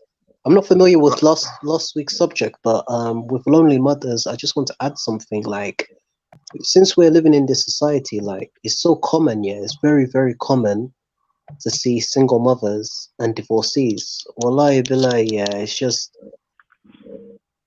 Muhammad Judo, like, what do you think of that? Because single divorce here has become so common these days in this society. It doesn't matter what community you're from or religion, divorce has become so common in this society because I've heard a lot of horror stories of divorce in our community and many other communities. Yeah. Well, what I think of it is, yeah, a lot of people, especially, you know, non-Muslim people, they see marriage as being outdated. In my opinion, this is what I've seen. And for us, obviously, we have to marry because of our religion. But maybe because we marry in a lot, and obviously we marry a lot more than any other religion. It's easier for them to stay boyfriend and girlfriend and then never get kids, get a couple of dogs, you know, and build a family like that. Mahmoud, sorry about that, right. yeah? Who's this new Right. guy, Adam? Adam, who's this? Hello? Hello, can you hear us? Assalamu alaikum. Yeah, I can hear you guys. Yeah. Can you mute your mic? We're just gonna play a video, my brother, please, yeah? All right, sure. Then we get involved in this. Yeah, guys. Mute your mics. There's something Rad's saying. I've got a video lined up here, and I want you guys to watch this in it. Just a quick 5-minute video. Just pay quick attention. And it's something that... watch this. Just keep back and watch. Give me 5 minutes, guys.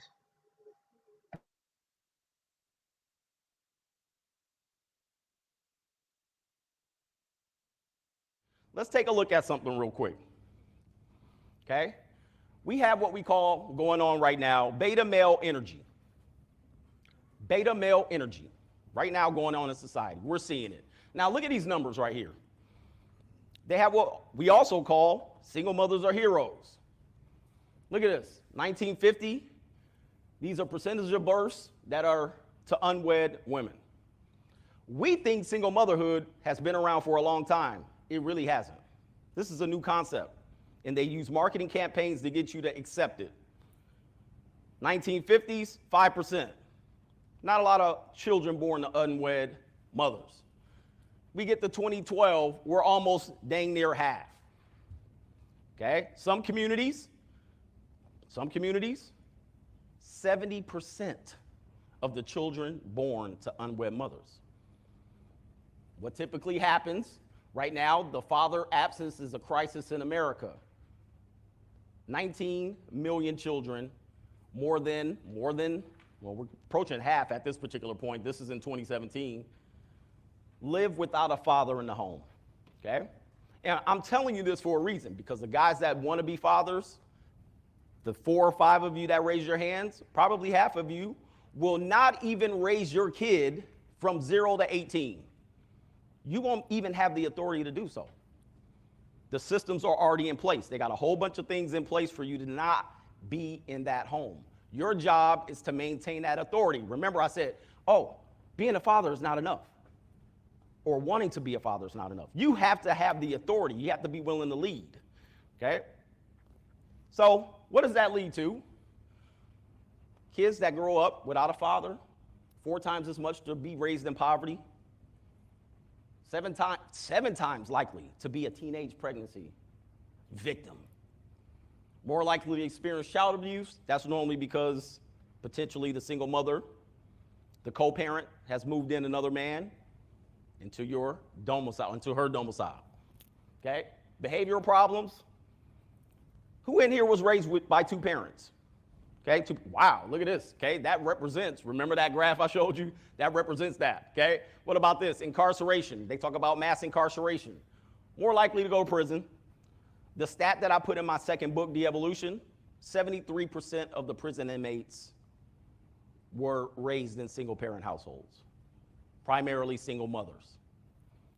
Okay? Child obesity. Are we seeing this today? Are we not seeing this? Okay? 2 times as likely to suffer from obesity. Why? Video games, social media. We're going to get to that. Crime. More likely to be a criminal.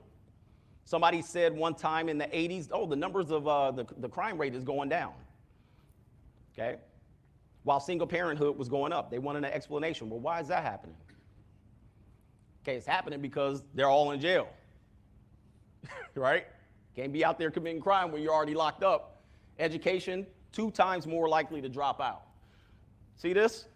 Beta male energy right here. This is beta male energy, okay? And the media can get to your kids to incite you to do anything when you don't have an authority figure around. They can incite you into this division. Now, you see me, I'm black, but this right here ain't it. This ain't it. This is right here being a victim. Now, if you have a father that's leading you, you're not going to be a victim. If you got a father that's leading you, you're not going to say, yeah, let's go outside, son. If you grew up with a father, you're not going to be out there thinking that this is going to make a difference.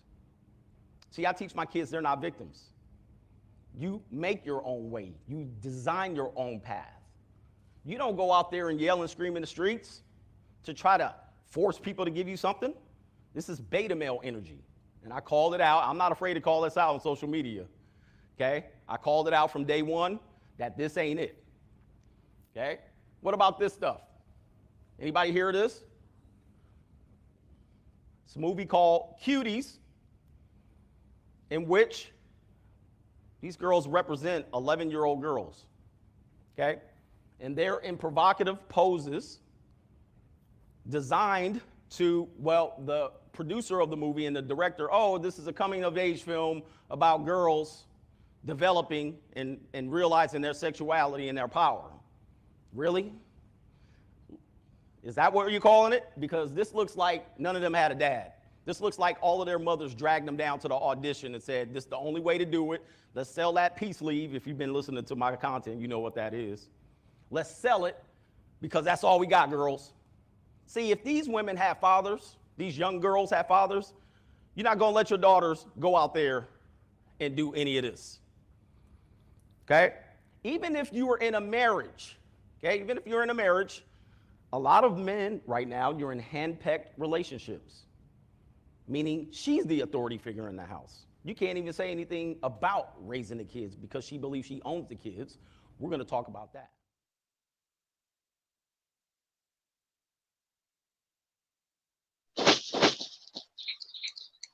Yo.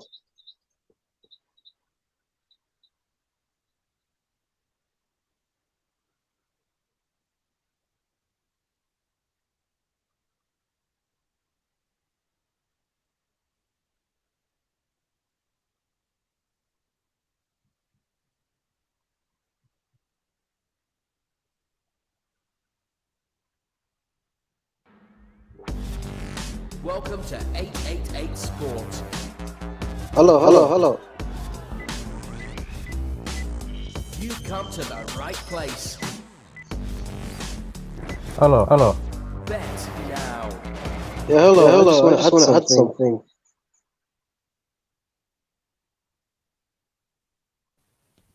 Hey, hello.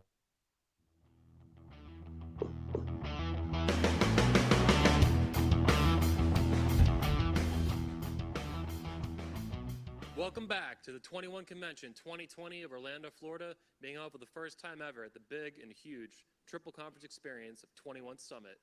Our next speaker is a huge YouTuber, even though he's brand new, 2 years. He already has over 150,000 subscribers, which in 2 years is incredible, amazing.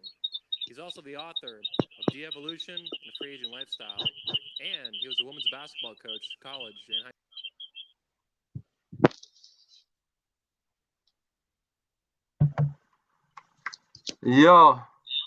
Yo. Sorry about that.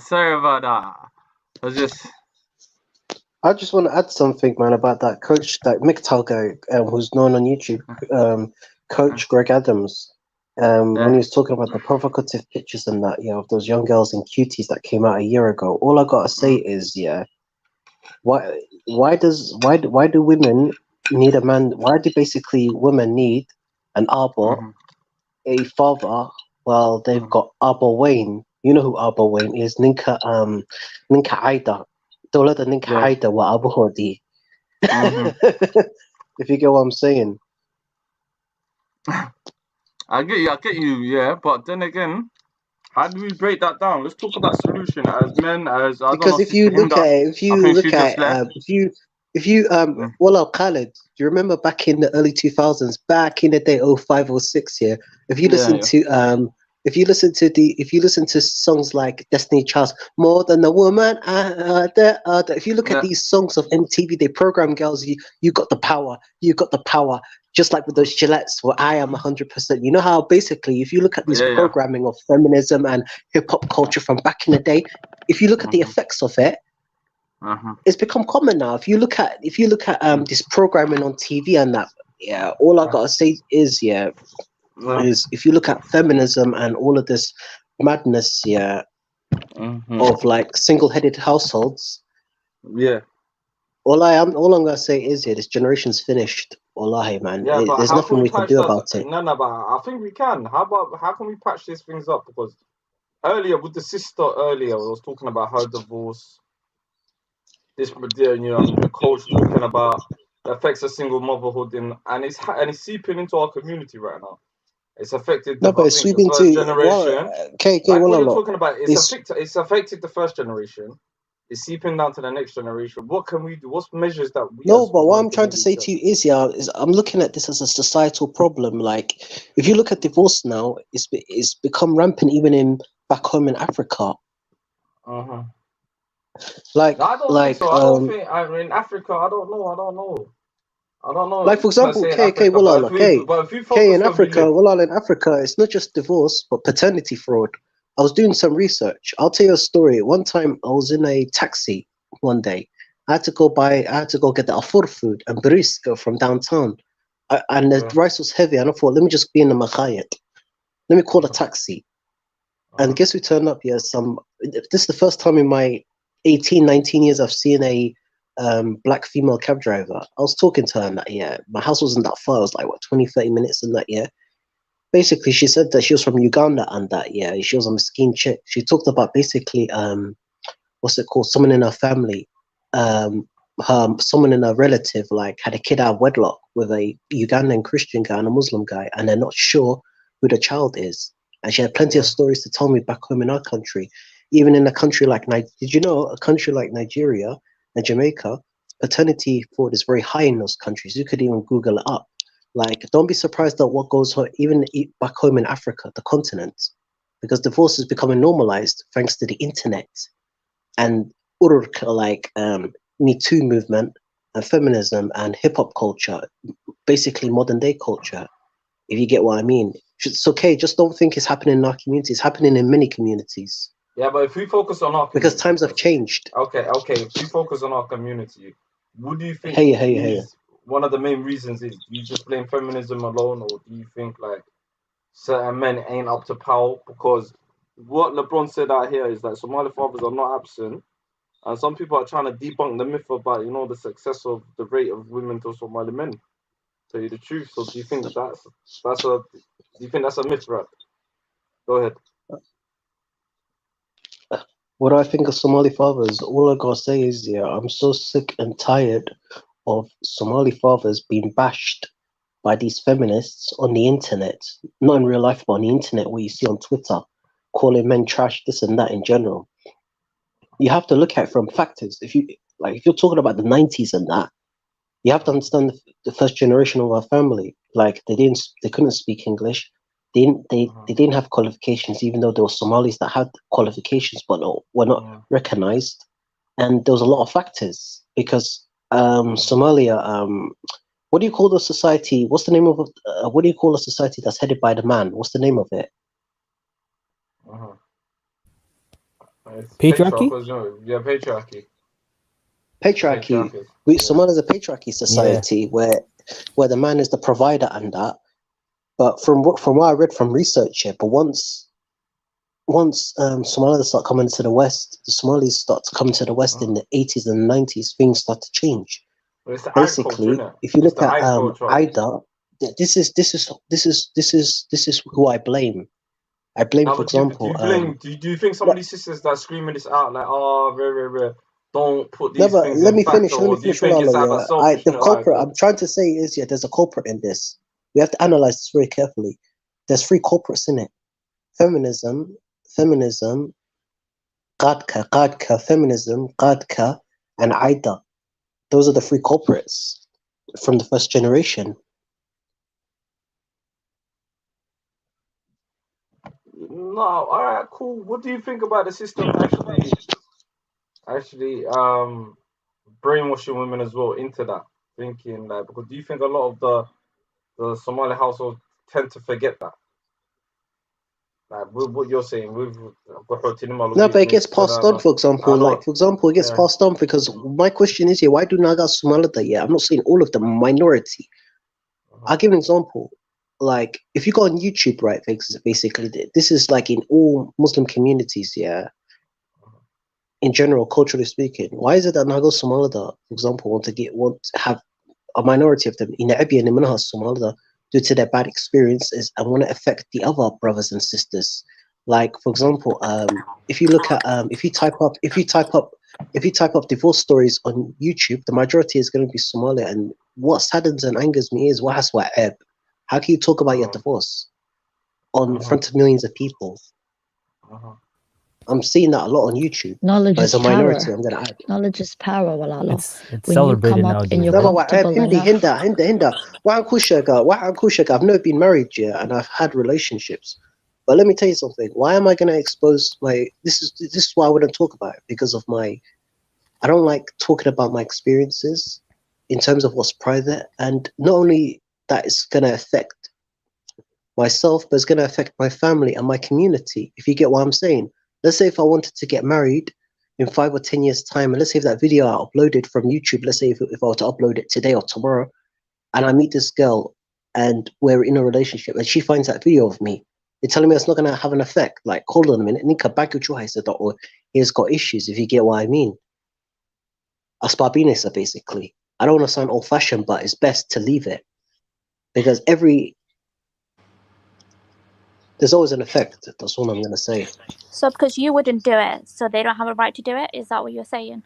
Maya, No, I'm saying Maya, welcome. what I'm trying to say to you is Niminaha and Naga shouldn't talk about their experiences when it comes to divorce, because, okay, then it's not But you unheard just of in our spoke about community. something that wasn't even true, and you spoke of it online, and you made it sound like it's true. You said the things that have basically changed the Somali community is feminism. How has feminism changed the Somali community?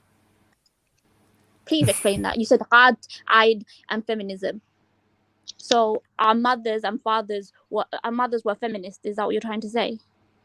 No, I didn't say they were feminists. I'm talking about how it swept into the community. Like, if you look at it. How has it swept in? Please do tell me, because I already see it online. I don't see it in my everyday life. How is it swept in? How it swept in? Yeah. It's very, very... How it's... how it swept in. Well, how it swept into our community. Let me tell you something. Our kids going Why is jail, divorce? stabbings, all of that. Don't you think that doesn't affect Sister Maya? If you don't mind me asking, because there is certain aspects of single house parenting post, and it has. And don't forget, I don't want to say this, but don't forget 80%. No, 1 minute. Can I've let you speak. Why does single house families mean feminism? It could mean loads of different aspects. Why does it always have to come to feminism? Because by you saying single household is due to feminism, it's basically saying it's the woman's fault that there's single parent households, and that's not true. It's a combination of things. That there's a reason. There's What are you single talking about? What are you parent talking about? household. You're telling me right, feminism, right? If you look at single households, of course feminism is at fault. Yeah, you have to look at it. Like What's feminism, well, Rad? like, Give me the example, definition. no, but let me finish. Give me the definition. You keep talking about something. I need the definition before you tell me what it is. What's feminism? There's multiple definitions. Give me one. I don't. To be specific, you know, for the sake of the argument, to be specific, to be specific, I'm going to focus on third wave feminism. Brother, can we let brother Adam come speak? Let brother Adam speak, innit? Let him finish. Can I at least finish first of all? Because we're throwing words that clearly no one has a definition for, and Rad is just giving me basically bullet points that he's found on the internet, like third wave feminism has in the Somali community. Is that what you're saying, Rad? No, not in the Somali community, in the society that we're living in, because it's affecting our community because of the society we are living in. But we're talking about Somali society. And you're talking about the society. We are living in the UK, Walala. We're not in Somalia, Walala. We are living in the UK. I'm talking about how it's affecting our society, just like with knife crime and all madness that's coming onto our community, just like with these groups.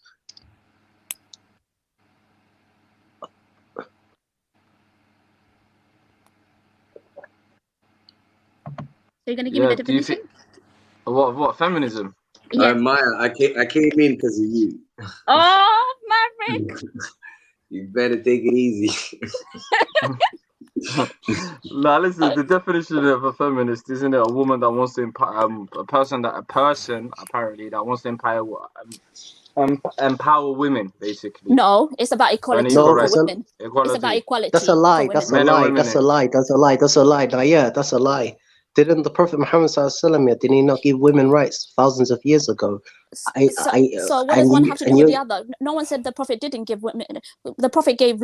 First of all, most of our rights came from the Prophet sallallahu alaihi wasallam. So what's your point? My point is, why do you follow Ninka, Qurumka, Galka, You don't know why. You don't know why I follow. First of all, you sound like last time you was ranting about me in the park, and apparently I read from YouTube comments here that you're a fan. That No, I'm a femcel. Let's not make this personal. No, he's personal because Hey guys, let's keep this. The reason why it's personal. Let's keep this a debate. Let's stay on subject, people. 1 second. The reason it's personal because Rad can't have an argument like an intellectual person without throwing personal jabs at people. Now, let's speak like we have an education, Rad, and make your points clear and concise. Not like you read off Twitter comments, okay? No, I didn't read them to comments. I found that you was a femcel. Speak to me like you have an education, a first grade education. Go on. Talk to me, go on. I'll let you. Listen, well, let's just keep it nice. Did your mom let you out of your basement This tonight? is Is that what some happened? Brazilian jiu-jitsu right now. Don't talk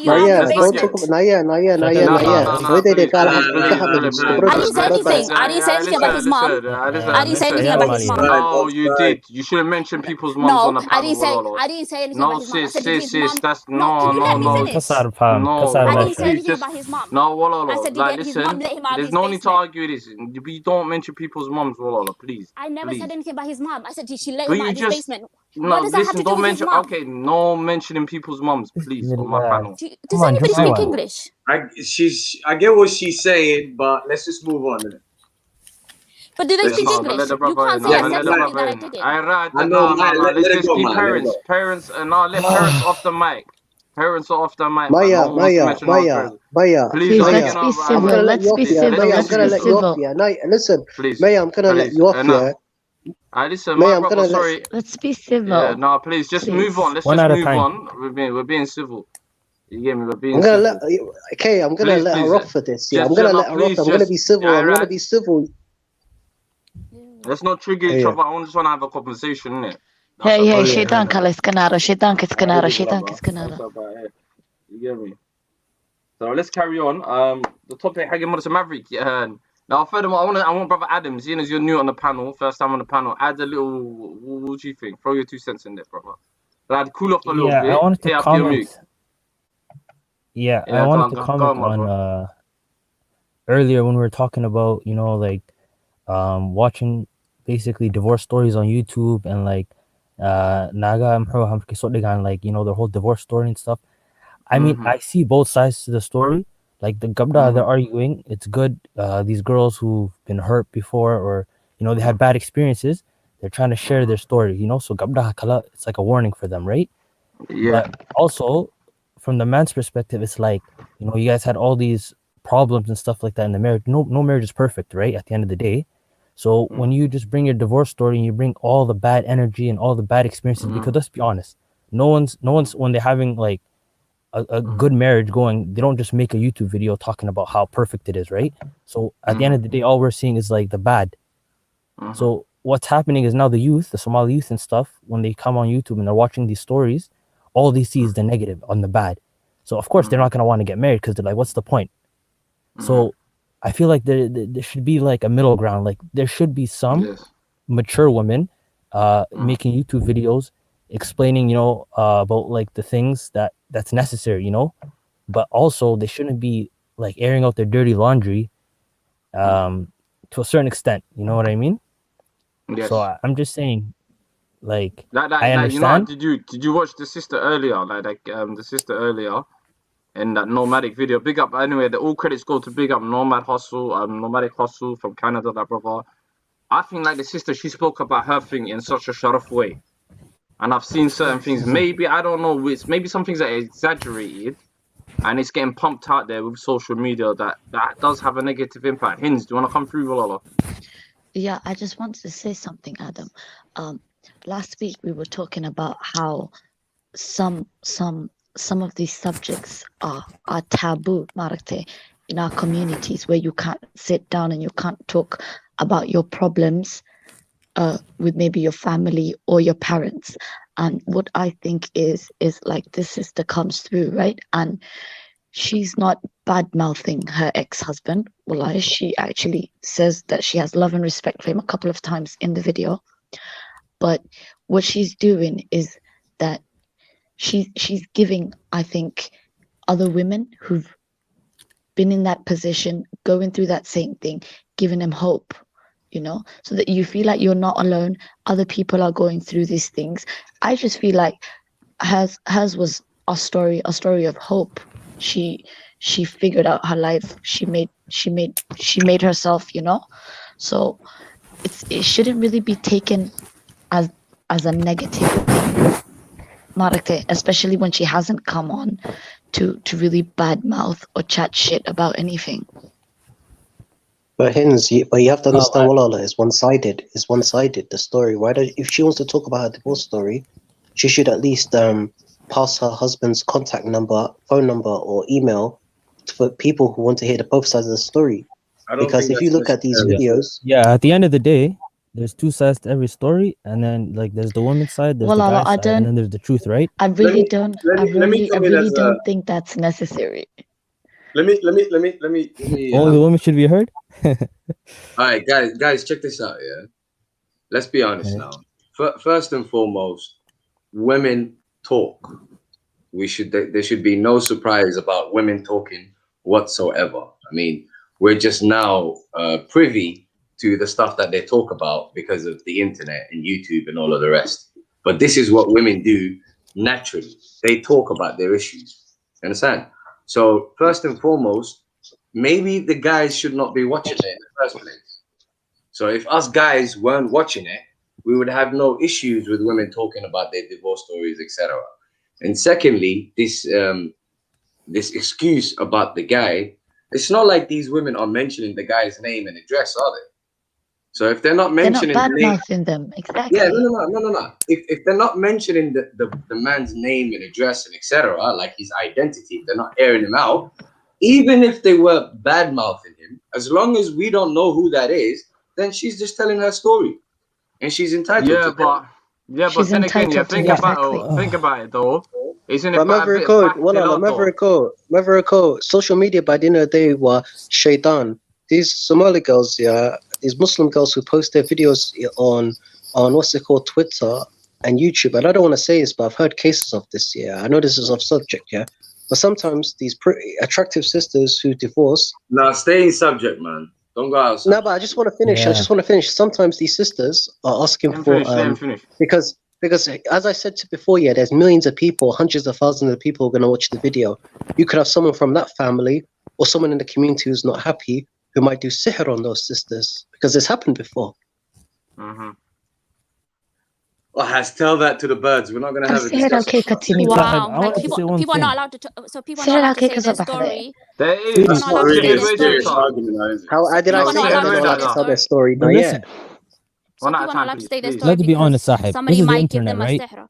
Yeah, but this might be to somebody else. This what we are doing right now might be bad for the community. Might be What's that? ebb to the community. Like What's that? Somalis be like, why are Somalis gathering together talking about issues that we don't want the outside world to know? Why can't we keep our secrets to ourselves? This and this and this. That's every Somebody can community. find Now, yeah, that's every everybody. community. It's Oh, best so to don't keep say Hey, it. stop Naya. saying, Can you yo, stop calling stop me saying Naya? I am, I man. don't Stop know you saying from I here, am, Walala, bro. bro. please be Let's not make Yo, it respectful. Please be come on, disrespectful, man. Sahib. respectful. Come We're all on, bro. good. Stop saying that. Stop saying that, man. We're trying to have a bit of Please be grown-up thing, come on. disrespectful. Behave Right. yourself, man.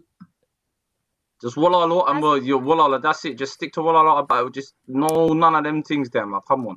Carry on, Sister Maya, please. Please. I If do they're not apologize about that. if they're not disrespecting their like if they're not being disrespectful, I don't see the problem with them saying their story. If they're generally just giving advice or even be like, you know what, this was went wrong in my marriage, this is what you should look out for, why can't they do that? I don't get it. No, but they can. But there is some type of form of walla. Look, there is some Sister Maya, do you care about the honor of the community? May I ask Walala, do you care about the honor of the community? Because I don't want Dukka Shishare to know stuff in our community. Just like with other communities, they don't want no one to know about them. Bro, And also people the are individual. individuals, though. Human beings are individuals, though. You're saying that people should stop being individuals because of this collective identity you think of? Like, are we not Can I individuals just come anymore? in You know, I really and feel say like that the concept of like come on. Let and the like sister, shame. let it. Yeah. Okay. Go on, let the sorry, sister come in. Maverick, Then brother but Adam. people only share as much as they're comfortable to share. So if you're comfortable enough to share, you want to say everything, that's on you. That's your freedom. Because they have the internet is a platform.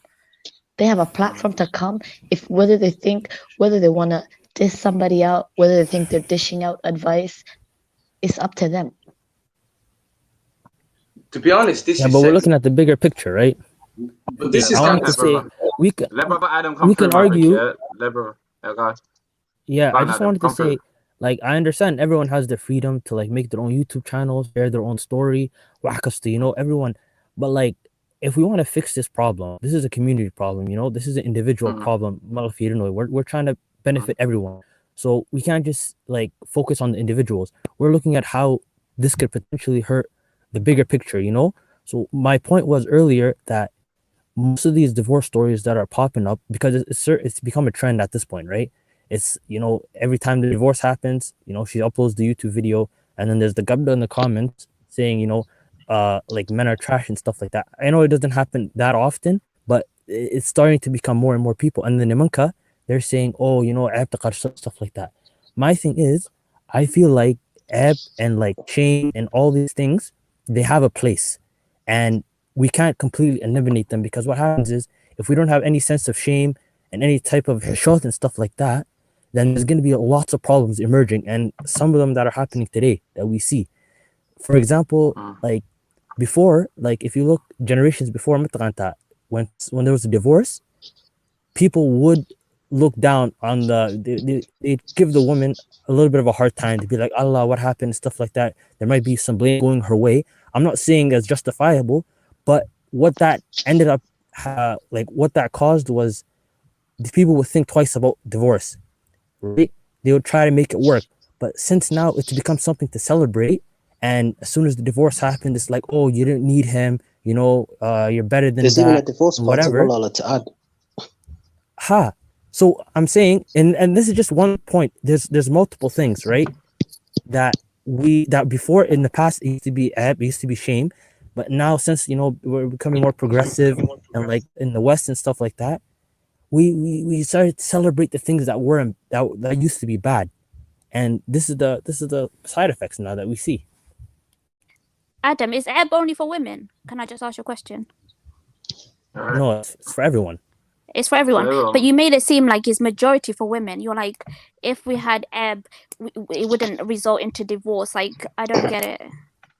Maya, Is it let me only- ask you I'm a not saying question. that's the only Maya, factor. I'm you not saying answered- that's the only factor. But the thing is, if there's Somali boys doing dating shows on YouTube, I don't see anybody ever making topics about saying that's ebb to our community, that's haram and stuff like that. But it always seems to be shaming women that's completely dressed. Some of them are hijabi, some of them are just saying what's going Can I I'm ask a talking to Adam. question? Can I Can just I- finish my One second, one Yeah, second, finish, one man. second. No, I got him on mute, man. Come on, man. Just let the Arad. Bro, you know we do 8 hours, man. We do a marathon, man. Just get your souk and the dance. My brother, just please. I got night, my G, please. Go on, carry on, Sister Maya, please. Carry on, Sister Maya. How come we don't hold the men to the same standards that we hold the women? We do, but just in different aspects. We know there's a double standard. There's double standards that, you know, benefit Nimanka, and then there's double standards that benefit Naga. We know this. Like, you see men complain about, oh, how come, you know, women get these certain privileges and stuff like that. At the end of the day, we can complain about those things, or, you know, we can just deal with them, and, you know, we can benefit from the things that men benefit from, because we know, like, even in our culture, you know, Nimanka, they're given more freedoms and stuff like that. In Nagaha, they're not given as much freedom. And we could say this is, you know, because of the religion or because of the culture, but that's not the point. So this just is one of those things that Nagaha, they seem to, you know, not benefit as much. And the But whole thing Nagaha with way divorce is hadlan, that's- like Maverick said, Nagaha way hadlan. That's the benefit of Yeah. that is one of the aspects of women. So from them to go onto YouTube and to talk about their grievances is really in their nature. I agree. Sorry, Naga, Sister Maya, can I ask they're you a more question? Hadlan. Sister Maya, can I ask you a question? Sorry, Adam. Yeah, go on. Sister Maya, is there hub or a way of Wahanic self-expression, or do you think some of the things is like, do you personally agree some of the things are over the top and exaggerated, or do you actually genuinely believe? Well, what's your input on that? Maya, I don't agree. Yeah, go on. Before you respond to that, just a quick one, yeah. I want you guys to notice this, yeah. That the people complaining about women airing out their problems is not other women. Who is their audience is women, and it's not their audience that are the ones complaining. It's men. What, you're not the intended target anyway. No, but then again, masculinity. Okay, can I say that then? Can I come from a reply? So if we're seeing Can I Maverick, on that, respond to you, Khalid? No, Can I sorry, respond can to I you? just respond to that question Okay, there? Yeah, yes. quickly. Yes. On that note, brother Maverick, you said something very interesting there. But when guys like Kevin Samuels comes out and he's doing his thing, he's getting teared down left, right, center, and he's speaking to men as well. So isn't the society that we live in, isn't the society that we live in now? Can't we say, well, hang on a minute, if it's like that, we're doing tit for tat, and that's how I see it. But you do get where I'm coming from. If women are allowed to attack a man for having his opinions, ain't we allowed to just question certain things and say, well, hang on a minute, what about this and that and that? That's playing havoc to our community, and we're allowed to call it out. To be honest, Otto, both of you said something very interesting that I wanted to challenge myself. I don't know why people are letting it slide, but you know me, I have a habit of questioning anything. One, apparently, the fact that women are talking to other women, let's make that clear. They're not talking to men. They're talking to other women, which is what they do naturally. Now they just happen to have, you know, YouTube to make that easier for them. Now, what's it called? Adam said, women talking to other women. Number one, it's ebb, and number two, something about the divorce is ebb. The interesting that Can I clarify? I didn't actually say that. Okay, well, I'll make issue isn't. 1 minute. Just let me just finish up. Okay. Whether you're talking about women talking about it on YouTube or whatever, or whether you're talking about divorce, which either or, I don't see where the word ebb is involved. How is there ebb? Like, who determines that divorce or talking about it is ebb? Like, why? That's a good point. Okay. That's a good point. Because divorce is a big thing. You have to think points. about how divorce affects the family, Maverick. It doesn't. You And divorce. I've got also I've got a question for Sister Maya.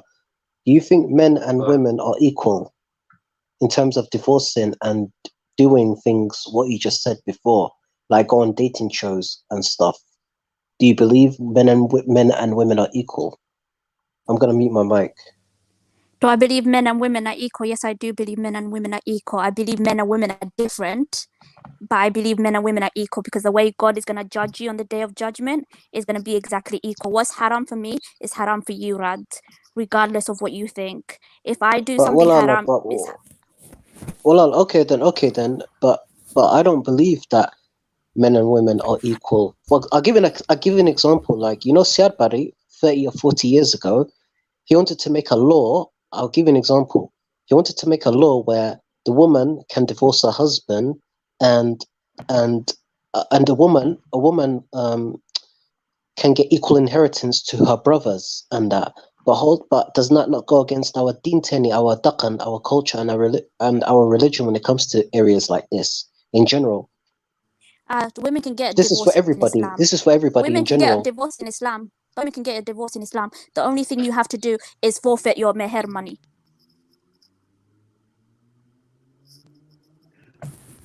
Really? I thought the meher money was Yes. for specifically when she gets She divorced. is 100% correct.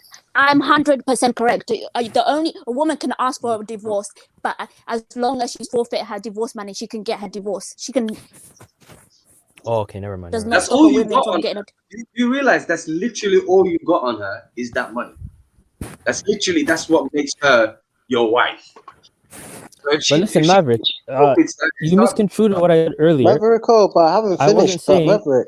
But Maverick, if men and women are truly equal, if you look at it from all cultures, if a man is, this goes for the man, but if a man is promiscuous and sleeps with multiple women, and a woman sleeps with multiple men, the woman will be seen as a promiscuous dillah. Maya, No man. But I'm how just does saying God see you? in general. I'm talking about from all cultures. No, I've how does researched God see you? into. No But how man, does let me God see finish. you? Can I finish? Well, let me finish the point I'm trying to make. Let him finish. But refrain In all from languages, cultures, man. Come on. I think I'm not gonna take that. Just the language. No, just language. That's what we're saying, bro. Sinuwin uhalal. Niwin but please, you know there. Go ahead. But at the end of the day, if you come across different cultures, which I have, and ask them about this, they say that the woman will damage her tribe, her caste, her religion, her community, that she's damaged goods, that no man's gonna touch her. But Ninka, on the other hand, will be able to get married. If you look at in Islam, that men and women are not even equal in terms of physically and mentally, in terms of running the house. Do you know what? That's not equal. That's wrong. You're using the wrong word. Islam does not take. Maya did say that we're equal but different, so she already acknowledged the difference. So there's no point in you. But you're using equality and different. Like, I think you think different and equal means the same thing. Islam gives women just the same rights. Think about a spoon and a fork. They're equally utility. However, you use them for different things. That's all it is.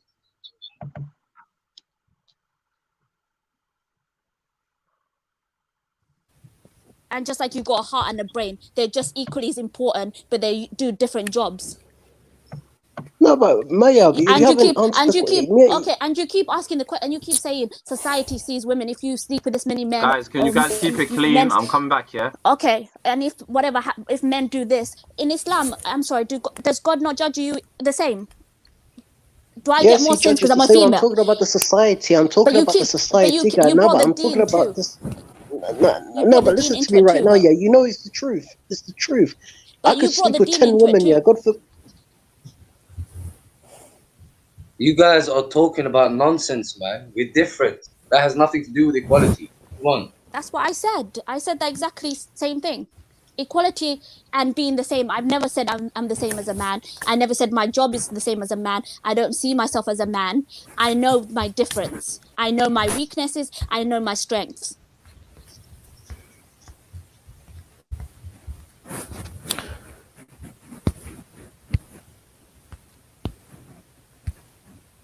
Here's my thing. Because I think people are too preoccupied in the wrong idea. Like, who the hell cares if people divorce? What's important is people co-parent. As long as they're co-parenting whatever children they have, who cares if people divorce? because in the Somali community they Thank haven't you. got down to understanding co-parenting. So when a household falls apart, also the raising of the child falls apart, and that's what they Yeah, haven't. but isn't it proven that two household parents is more nurturing for the child though? Wallah, man. But so is Haram, look, co-parenting. divorce. Co-parenting No, but could then work again, just as well. divorce. Okay. No, but I'm saying حاجة دينتنا divorce. What was the shaitan? Isn't that shaitan winning? لابد نمو مكو ناقة حاسكي سكوت ريا bro.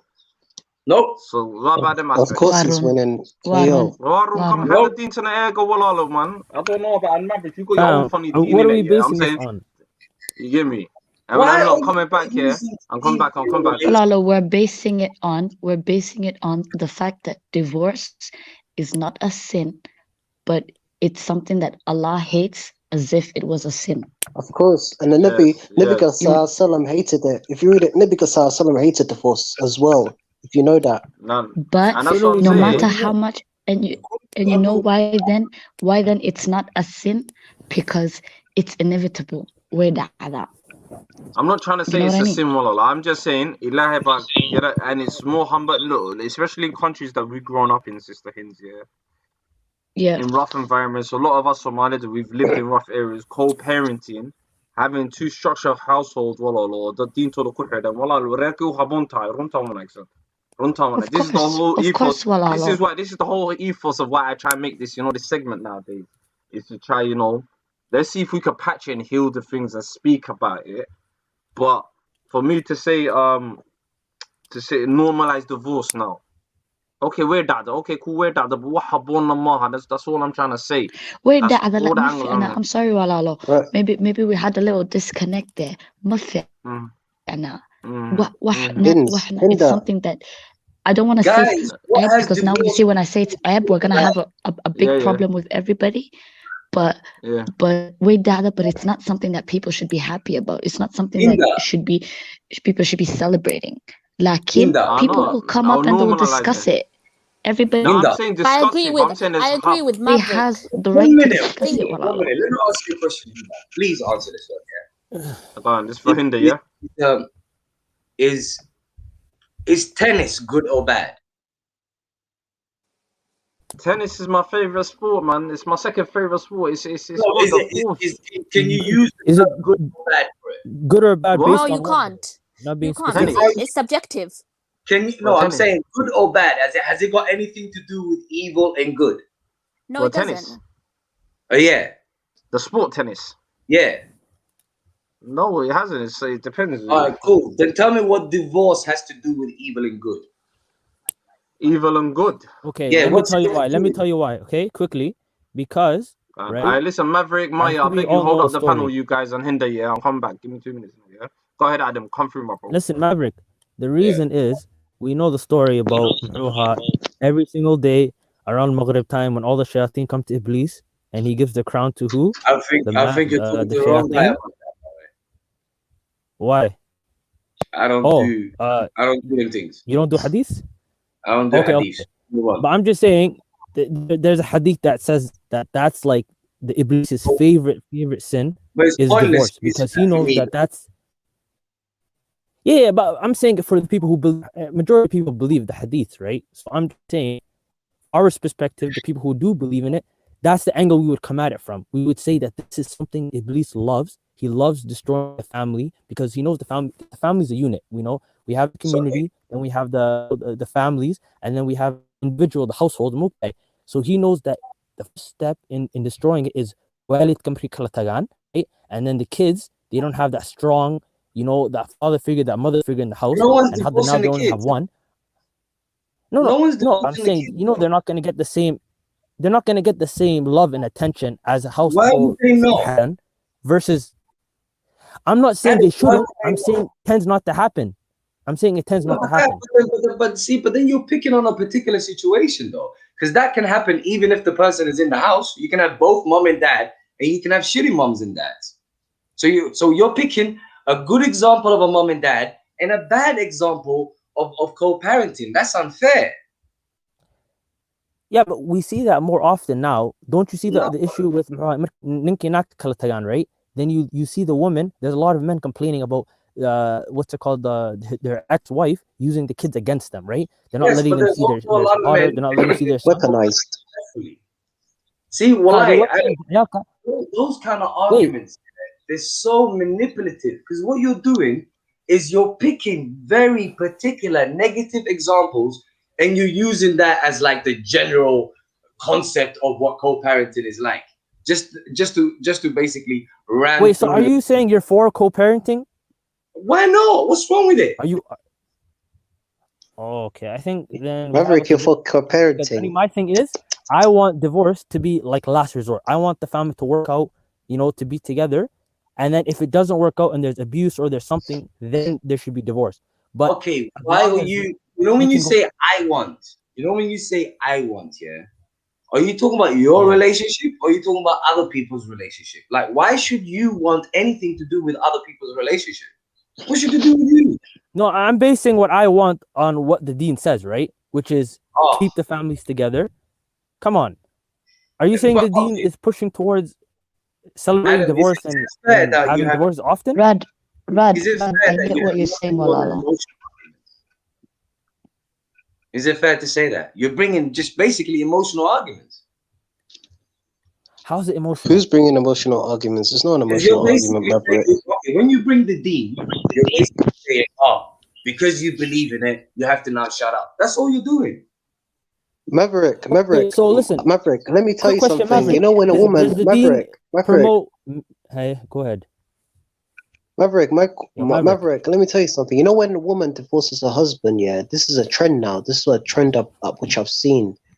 A woman will straight away want to get remarried, and that, yeah. What Kay showed before on YouTube with Coach Greg Adams. Women who divorce or date or men in general that women date and they want to get married again, and she's got kids.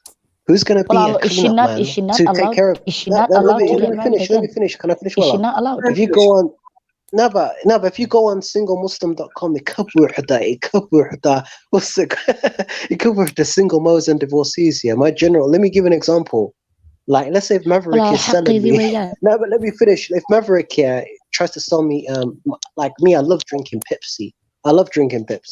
Let's say I'm broke and I've got 50p, but I really want the Pepsi, but the can is open. It's half open. Damaged. But Maverick will give me 30p for it, but the can is already open. Am I gonna buy it?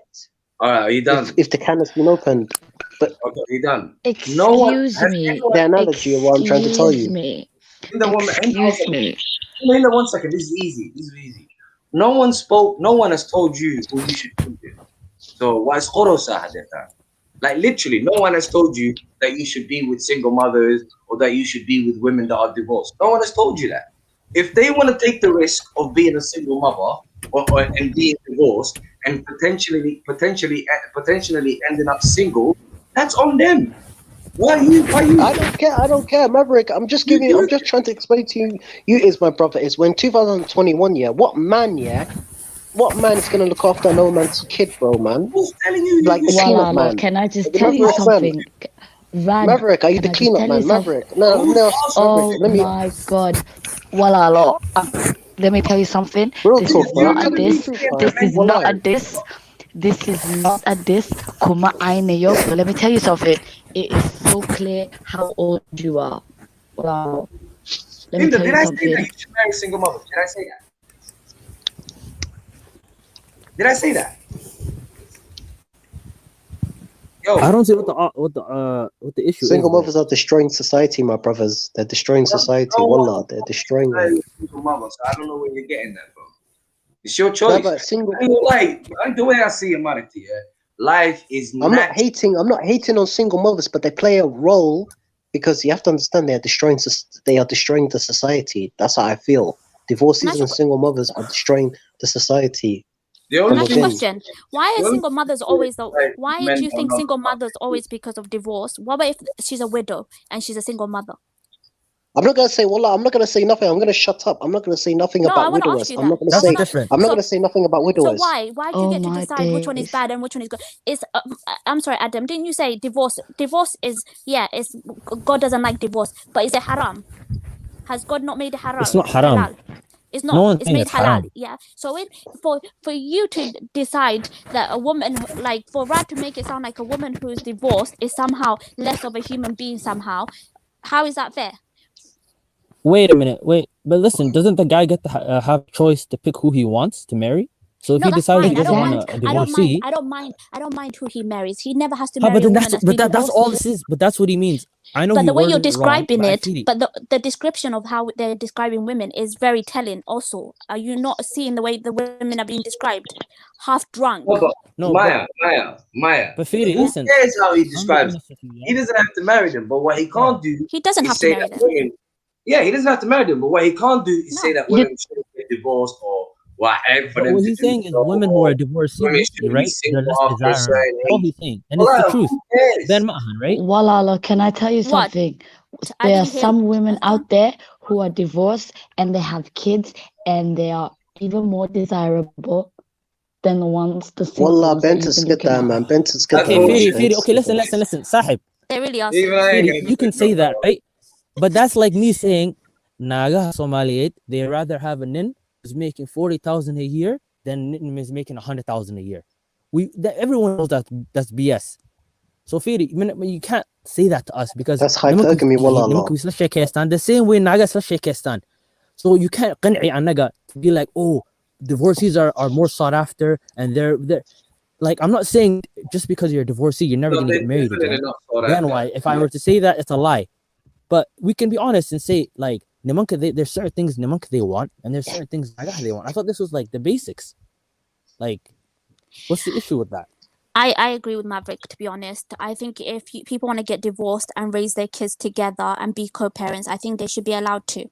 I think that's the most important thing, not to police people and when what they should get out of. You don't know what happens between closed doors between two people. You're not in their marriages. So for people to say what is right and wrong for a couple, I find it quite redundant. I find it disgusting. Yeah. Well, I find it disgusting. True. Yeah, I don't agree. But agree Maya, that we should judge let's get people's back to the point. Let's get back to the main point.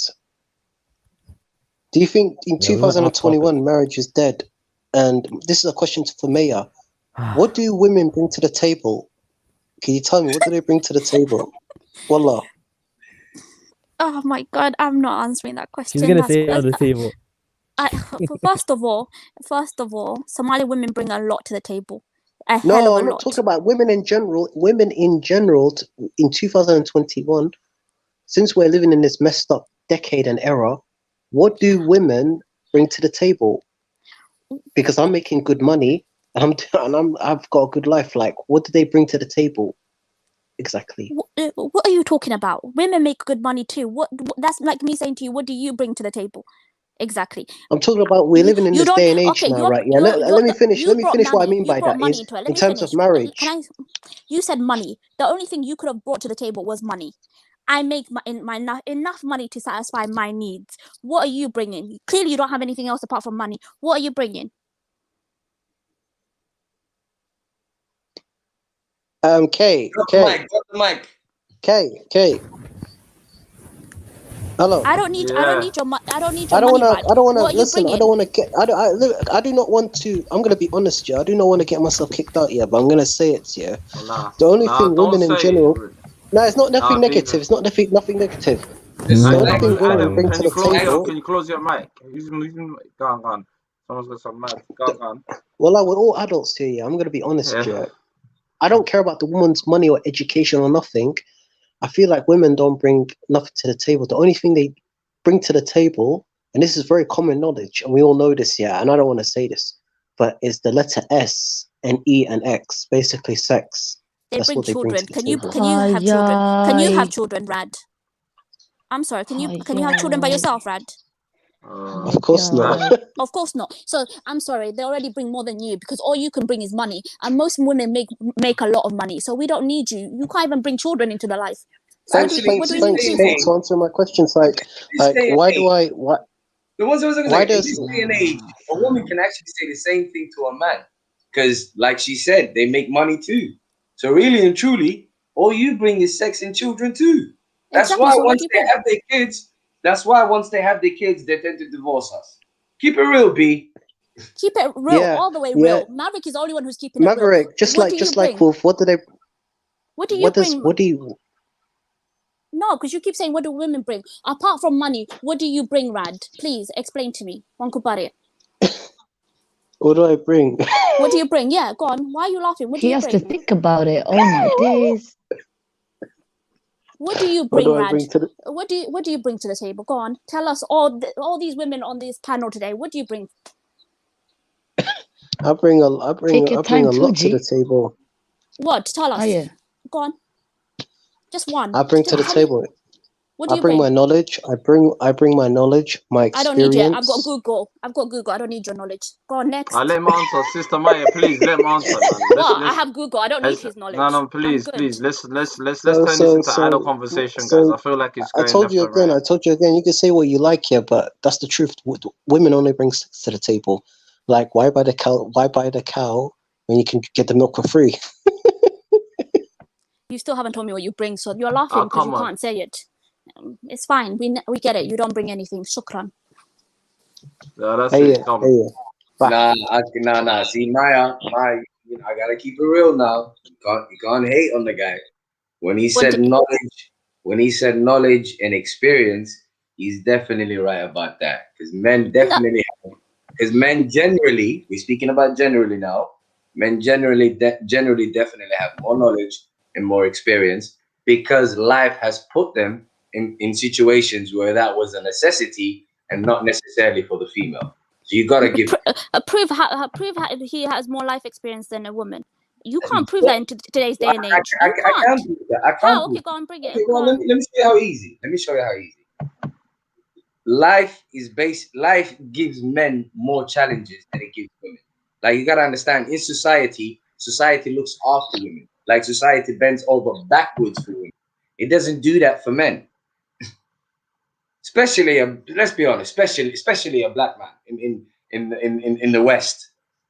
Do you see what I'm saying to you? He's definitely had to deal with way more BS, and he had to swerve around way more, situations than you had to. You can smile and you would get away with bullshit. You can get away with Maverick, bullshit. I'll give you that. I'll give you that, Maverick. But I'm not gonna lie to you. His life experience is not my top 10 of what I want from a man. I'm not gonna lie to you. Listen. Can I say something quickly? I just joined quickly, and I heard what Sorry, said. Kay, can I just say one thing, yeah? Sister Therapy, Assalamu alaikum, welcome to the panel. Come through, Khalid. Come through, Wallah. I just heard this guy, rapper Rad Kulaha Magisa, what he said. Women are only good for one thing, Kulaha, and that's clearly what you guys know what he said. Subhanallah, Taqullah, Wallah, they fear Allah. Because for you to say that you are saying every woman, and then bear in mind that you come from a woman. So if that's your mentality, I feel like you have a lot of mothers, though, is he? Your mic. Mothers, bro. He's talking about a woman that he's interested in. He's not talking about mothers, is he? Yeah, but then if he has that mentality, clearly his father thought about his mother like that. Okay, I'm not gonna lie to you. Why are you offended with what I'm saying, Khaled? You see what I mean? So let's not put our women into that category that they're only good for women. Subhanallah. Bear in mind that the deen, it says ummi, وبعدين abi. You are fourth, my brother. Bear in mind that you're not even third, you're not even second, you're not first. So women are there to be protected. Okay, they are a little bit. Allah Ta'ala created them differently than men, and yes, there are in different aspects. They are differently. Like in the end of the day, a man who's married, Jonathan Firdaus, is going to be the door towards his wife. One of the. Your mic, bro. Wallahi, your mic. Is my mic a problem? Yeah, man, come back in. I bet you got some good points, but Khalid, please, salah ala yaqi, your mic.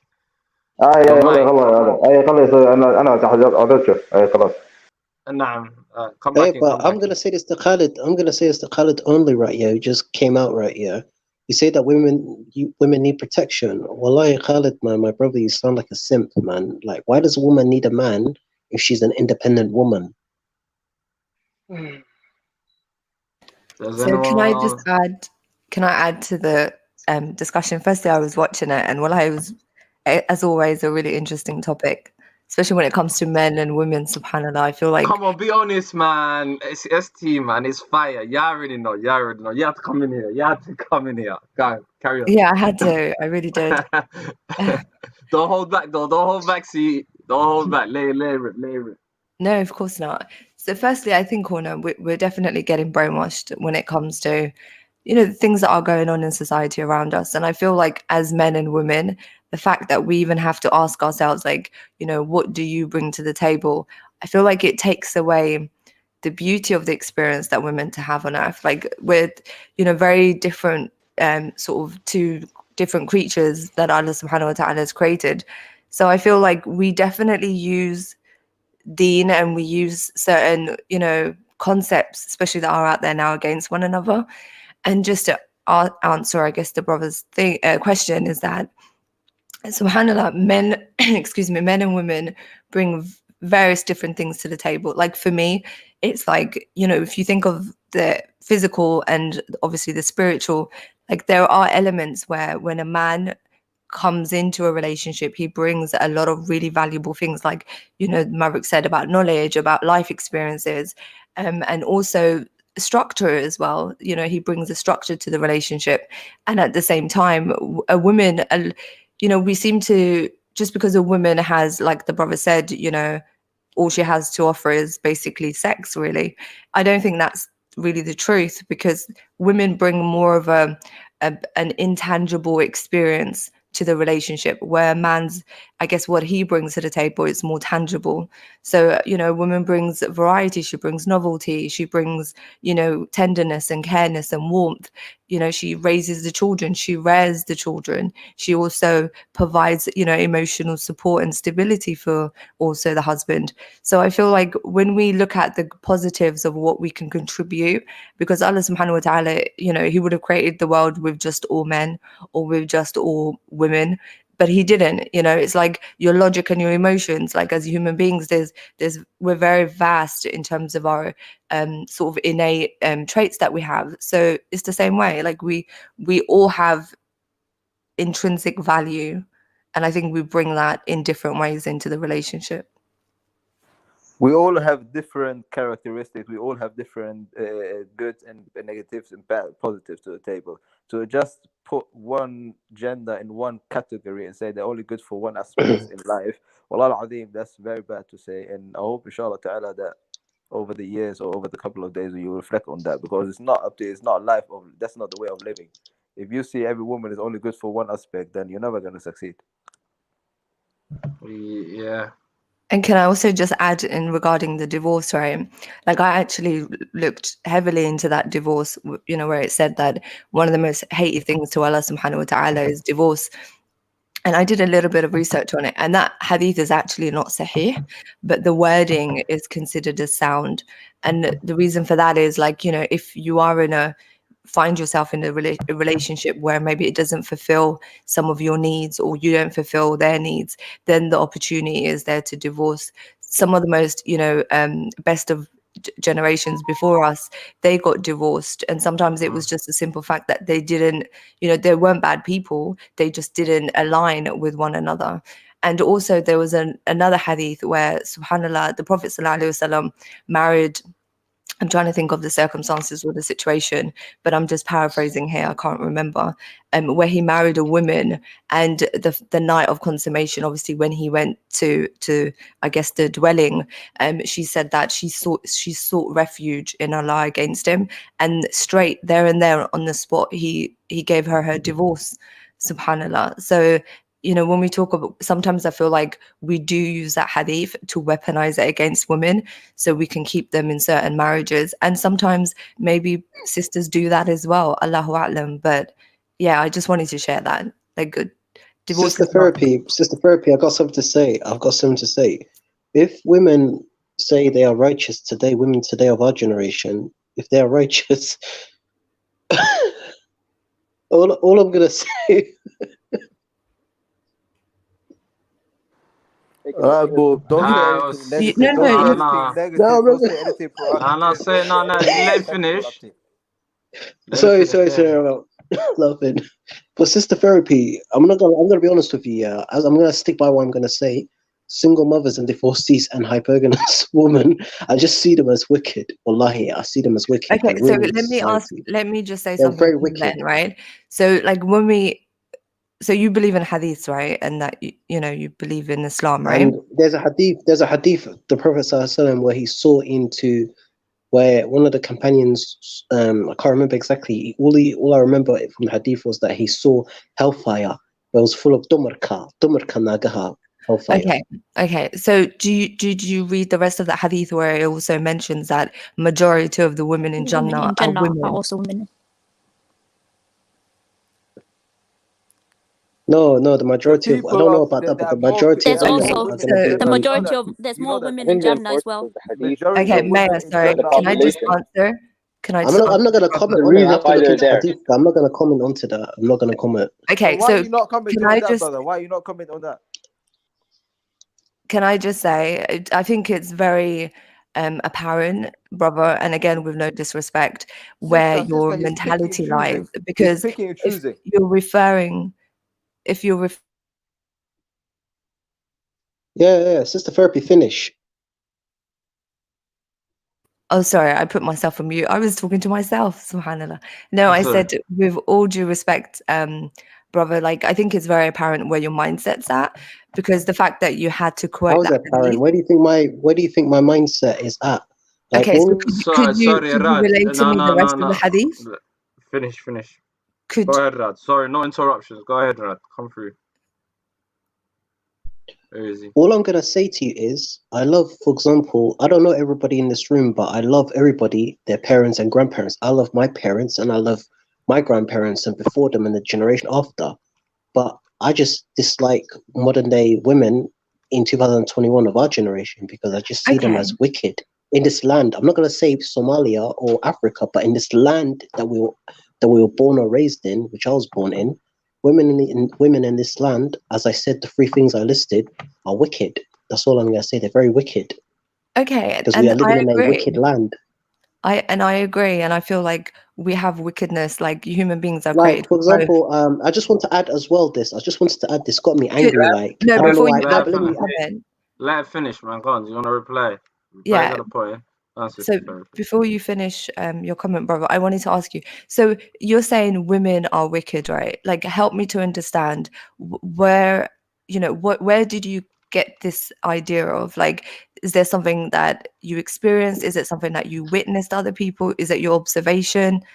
Because for you to make such a broad statement where if you're not saying, I went through an experience and this is my experience, because earlier you guys were talking about divorcees, right? And how they go on YouTube and divulge all their personal stuff. So I feel like sometimes when we do certain things, I'm not saying that's right or wrong, by the way, but I'm just saying when we have such strong opinions about things, it normally is rooted in a very a very deeper place. So I just wanted to know, have you had negative experience?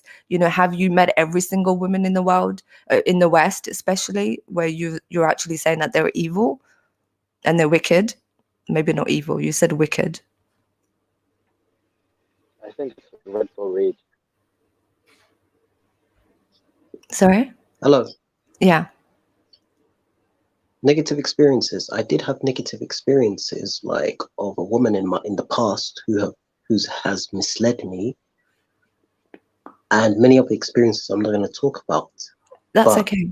But my and also I want to add another thing of wickedness.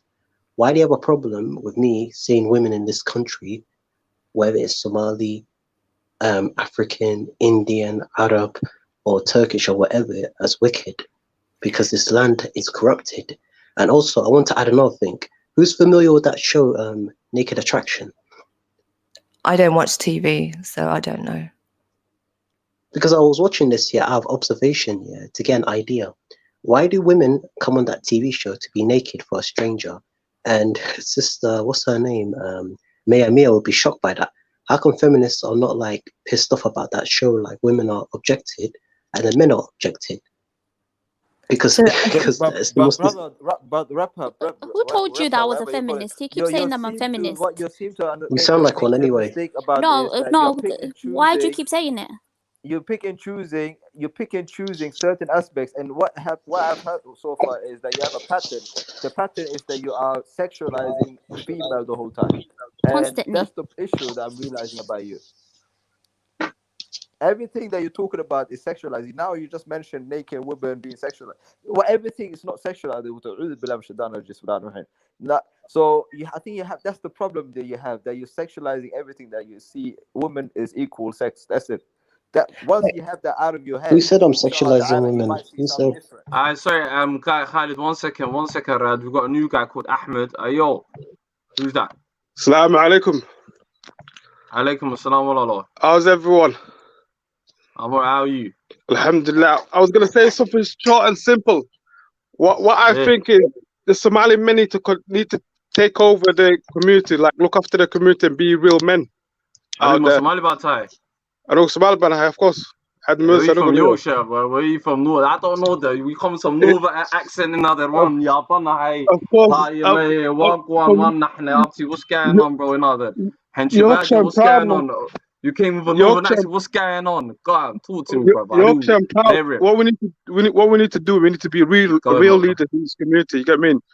We need to look after our women and our children. You get me? So at the moment, our children die on these streets. That's what I'm saying. But I've been reporting that, bro. I've been reporting that for the last 2 years on this channel. Hey, what do you think of that guy? Do you think one second. Go ahead, Ahmed. Come through, my bro. So that's what we need to do. We need to be community leaders. We need to go out there and look after our community as real men. At the moment, Somali men are not real men, and that's the problem. We're not alpha male. A lot of us are not alpha male. We're not head of our households. Do you get me? So if we're not head of our households, how's our kids gonna respect their elders, respect their dad? For example, in the 90s, a lot of our elders, a lot of our fathers been just chewing card, claiming benefits, taking the easy option, rather than going out there, learning the language, and getting to work. So that's where the problem is, you see. You can't fix that problem because nowadays men don't have authority, you know? Even in the men do always have authority, man. If every man has authority in their household, you get what I mean? It's all about communication. It's not. We're not in the 60s now. We're not in the 60s no more. You have to be. Do you get what I mean? It's not power no more. It's not حكمة هالمشى. Do you get what I mean? مشى وعقل يومك. مشى واحد شغلنا. West the world كلام يومك شغلنا. It's different to where we were before. Somalia. But then again, brother. Another Ahmed, wallah, I don't swear with you. Do you think this society as well, has made certain things obstacles?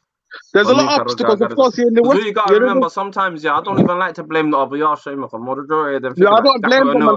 They've done a lot, man. Majority of them, some of them, but then again, you got Africa Grenade, you get me? Said Harura, you get me? You can't really blame them. You can't really blame them. But well, they should have done a lot. They should have done a lot more. I'm not gonna lie. Do you think some of the do you think some of the others because an attachment by Kohai? So what do you think about that, Ahmed? Go ahead. Come through. Yeah, but they should have done a lot more. But you know what I mean? They should have done a lot more. So it's our time to like change that and show positive light as men in this community. You get what I mean? Show positive light. And look after our children. And every city that you go in the UK, there's always Somali kids dying. Why is that? Why is it always Somali kids? Have you noticed that? Every yeah, it doesn't matter what city you go to. Ahmed, you're throwing it out of proportion. A lot of kids are dying. 2 black kids died in London today. Brother, forget about other kids. We're talking about our community. This is the thing. I'm just telling you, you're pushing it out of proportion. It's affecting all communities. I know. Let's get that. I think you're missing the point, bro. And I said it to. I'm not missing the point. I'm just telling you, you shouldn't think it's only affecting our community. That's what I want to add. Like, no, the problem is, I said this last week on the panel as well. I'm gonna keep it consistent. Yeah, I think I said it to ST recently as well. It's like, like I mentioned, we're keeping them up on. We're done community kahalo. It's our community. Do you get what I'm coming from? Put that to aside. Put that to aside. Let's not put statistics. We're talking about the majority of even if I think about it recently. Of course, in Cardiff. Somali, you mean? And you know the other problem is we don't have. Look, when you don't have strong leaders, you don't have a strong community. So when things happen to you, you can't go to your counsellor because he's not Somali. You can't liaise with the police. So all these issues you've got. Look at the Asian community. Ahmed, but Ahmed, I want to add something. Go on, brother. A young Somali brother, Allah Haristo, in North London. His name was Kamal Noor. This happened a year ago. Okay. He was killed in an area called Islington in North London. I know where it is. And the mayor of Islington is a Somali woman. Yeah. But listen to this here. She left. No, she left. She stepped down. Yes, she stepped down because of racism and that in the Labour Party. And you know what really angers me? Why do Somali people, I don't want to bring politics into this, she even spoke about her experience in that year. Listen to this, name me an ethnic minority community that would step down, because I know for a fact this Somali woman, she didn't know Inakala delay, but she loved him, because that could be my son and that. And she talked about issues of crime in that community, and you're talking about councillors. It doesn't matter, yeah. I'll tell you right now, MPs and councillors do not care. At the end of the day, they just want to get your votes. We know that as a community. But you've got to have. We're trying to say. No, sorry, Ahmed, can I just ask something? Yeah. Sorry, someone mute up. Someone's got echo. Yeah. What I'm saying is, we know none of them might care. Shouldn't we start caring for that care now?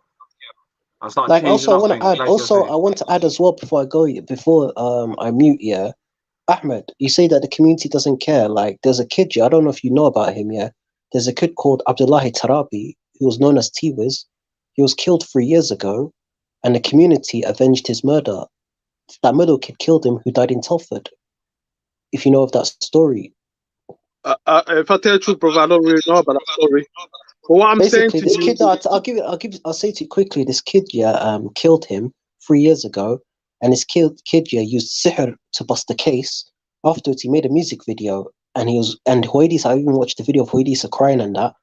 And in the end, in 2020, last year, recently, the guy got killed, shot dead. And just Ahmed, I'm just telling you, don't act like if the Somali community doesn't care, we care. No, it's not about not caring. What it is we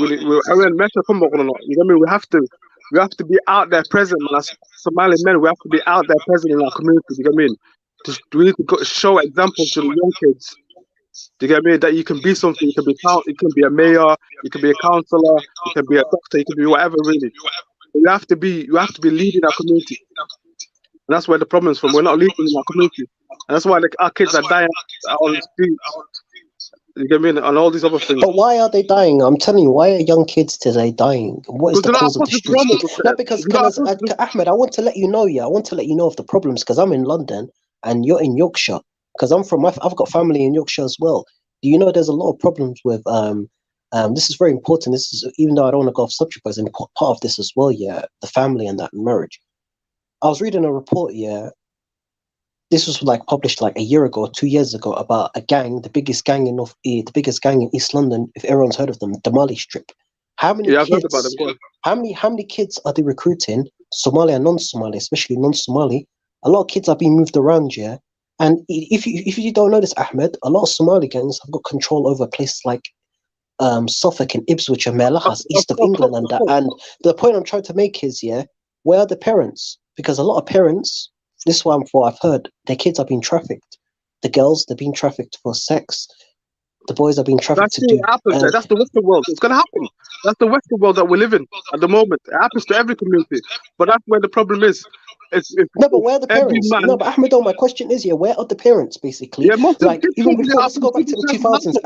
Ahmed, wallah, sorry to interrupt, but if you go back to the 2000s and 90s, parents were relying on the council. They were relying on youth workers and that in the community to solve their problems and that. I feel like when our families, forget the father, when our families going to solve the problems within themselves as a community as well, instead of relying on others. This is a societal problem. This is a societal problem. Because they came here as refugees and they didn't speak English. How did you expect them to be able to sort out this problem? I'm talking about the society that we are living in that is affecting everybody in working class areas. We were refugees. We were first generation here. So how did you expect our parents to be able to fix this? The thing about it is, what we need to do is forget about parents. The parents have done enough. They've done enough to bring us to this country. They've they didn't know any better. They didn't know any better. Forget about what we need to forget about. What we need to do now is what Somali men need to do right now is to stand up. Okay, so how do you say we would do that? How do we come together and solve this problem? So by communicating to each other. Dialogue, that's the only way. A dialogue and being behind each other, that's a bit. Support each other, that's what we need to do. So can I then ask, sorry, how can we do that when we're in a panel right now talking and some of us believe that women are wicked? No, how we is I don't I'm not doing it item, but you get me, it's not. But we have a rift. It's not the right ideology. We clearly have a rift in our community. What about that sister? What about sister and sister Maya? You get rid of them people that think like that. You don't have to. But we have a rift clearly. I think we should have open, honest discussions and talk about it. Because at the end of the day, it hurts me to hear that. You know, I know obviously that's not referencing to me because the brother doesn't know me, and you know, and I don't really know him either. But I feel like there's a lot of misinformed people out there about. You know, and a lot of generalization where we take out the human element, where now we just see each other as people who, you know, have something to provide and prove, rather than people who are like, okay, well, let's talk about it, you know. And I think sometimes we take our own experiences and we project that onto the world, which I think is very negative as well. Definitely. And I think the reason why the divorce rate is very high at the moment is because people don't understand each other. There's no communication between the man and the woman. And everyone's thinking, everyone's thinking, oh, that's her role, that's his role. Why can't you just all live together? You know what I mean? Just all live together and see how it works. Forget about these roles. Just, you know what I mean? Communicate and see where it takes. And this problem is not going to be solved if people keep insulting each other and we don't come together as one community, because insults brings nothing about from resentment. And this is what happens. We have kids constantly dying because they come from all sorts of homes that we don't know, where they can't speak to their parents and their parents are closed off. That's 100% sure. That's 100% correct. Their friends are their only family, so they look for solaces outside, and they make friends with all sorts of people. And that's the problem we have. We never communicate in our households. We never ask our boys who their friends are. We never talk to people one-to-one and find out what's going on in their lives, what's happening in school, and those things would help a lot to fight knife crime. 100%. And where the problem is, where the problem is that the man's supposed to be doing that job. The man's supposed to be speaking to his children, taking his children out, taking them into parks, putting them into football, swimming, also dialogue with his kids. Bro, your mic. You need to go in and come back in it. He needs to come back in and out. Yeah. And I think he's listening to it on YouTube. Does anyone want to add any points? Maverick. I think there's too much. Who's got this? Is that you as well? Right. I beg you, it is you. Everyone else is muted up. It is you, bro. Come in and come back out as well, fam. Fix up your mics, bro. Yeah, please. Jeez. Let me Ahmed come back in. Mavs, you got anything to say, my brother? Yo. Yeah, done. Alright, cool. Yeah, much better. I was saying, basically, there's too much halal going on as far as I'm concerned. There is one consistent pattern here with these children, as far as these children, and that is basically shitty parents. I don't care how you put it. You can say they were refugees, blah, blah, blah. I don't see how that excuses one of being a bad parent, but that's just me. As for men and women, like I said, I don't see why anyone cares if people divorce or stay together, provided the children are looked after. That's the main thing. Maverick, how can you say that being refugee doesn't play a part? They didn't understand society. They didn't know what was going on. They came from a whole different culture. Of course, it's going to play a part. They were aliens to this culture. They were aliens to the dangers that their children can face. I'd have to disagree with you on that one. Why? Because at the end of the day, they are adults, and as adults, they are aware of what this world consists of. They know what kind of things exist out there. They're not naive, are they? They're adults. They clearly are naive, because just because you're an adult doesn't mean you're aware of every society and its norms and the dangers of that society. You're aware of all dangers that could affect your child. I think that's very idealistic of you to say that, to be honest. I think that's a very idealistic way of looking at adulthood. I think sometimes knowledge of where you live and what dangers that your child can be facing is a lot of reasons that we can see it, because we grew up in this society. We know, and we were teenagers and we were kids in this system. We know the school system, so we can fight better with it. But our parents never had that privilege. Okay, but Maya, at the end of the day, as a parent, your job is, whatever society that you live in, whatever dangers that can face your child, your job is to go and seek that out so you can prevent that from reaching your child. That's what your job is. Even if hold on. Even if you don't have access to everything, at the minimum, as a parent, what you know is to make your child your best friend. You put your child in a position where they can feel comfortable talking to you about anything. That's just you're asking that of somebody. You're asking that of somebody whose society doesn't teach them that. In Somali society, when their parents were not taught to be friends with their kids, they were not taught to talk to their kids. They were parents. They disciplined you. They looked after you. They cared for you. They loved you. They ran away from a war-torn country. Bombs, hunger, shelter, what they knew. I don't think that's relevant here. It is relevant, because their danger was that. Their danger was a war zone. They protected us from that. They didn't know. That was one moment. I don't think that is something they went through their whole lives. I think it's a moment, but it was a huge moment. Yes, but it's a moment. It's a moment. It's a huge moment, but nonetheless, it has nothing to do with their parenthood. But you have to give them a break of what they should have expected to come here, because no offense or anything, I generally don't. I think they were out of their comfort zone. I don't think they even thought about the dangers that they can face in Britain. And I think for us to just be. But Maya, I don't think that excuses you or relieves you from your duty as a parent. Ignorance can excuse you. Being unknown for something can excuse you. I'm afraid, I'm sorry, but as a parent, like, you got to understand, this is not something that you need to learn. It's your duty. It's natural. The first thing you think about is the safety of your child. That's just if you didn't know, how can you think of this? Like, if you didn't even think that was a danger, how can you actually save them from that? They didn't even know about the danger. I don't understand. What do you mean by they didn't know about the what danger did they not know about that? They didn't know about. They didn't know about little boys being groomed.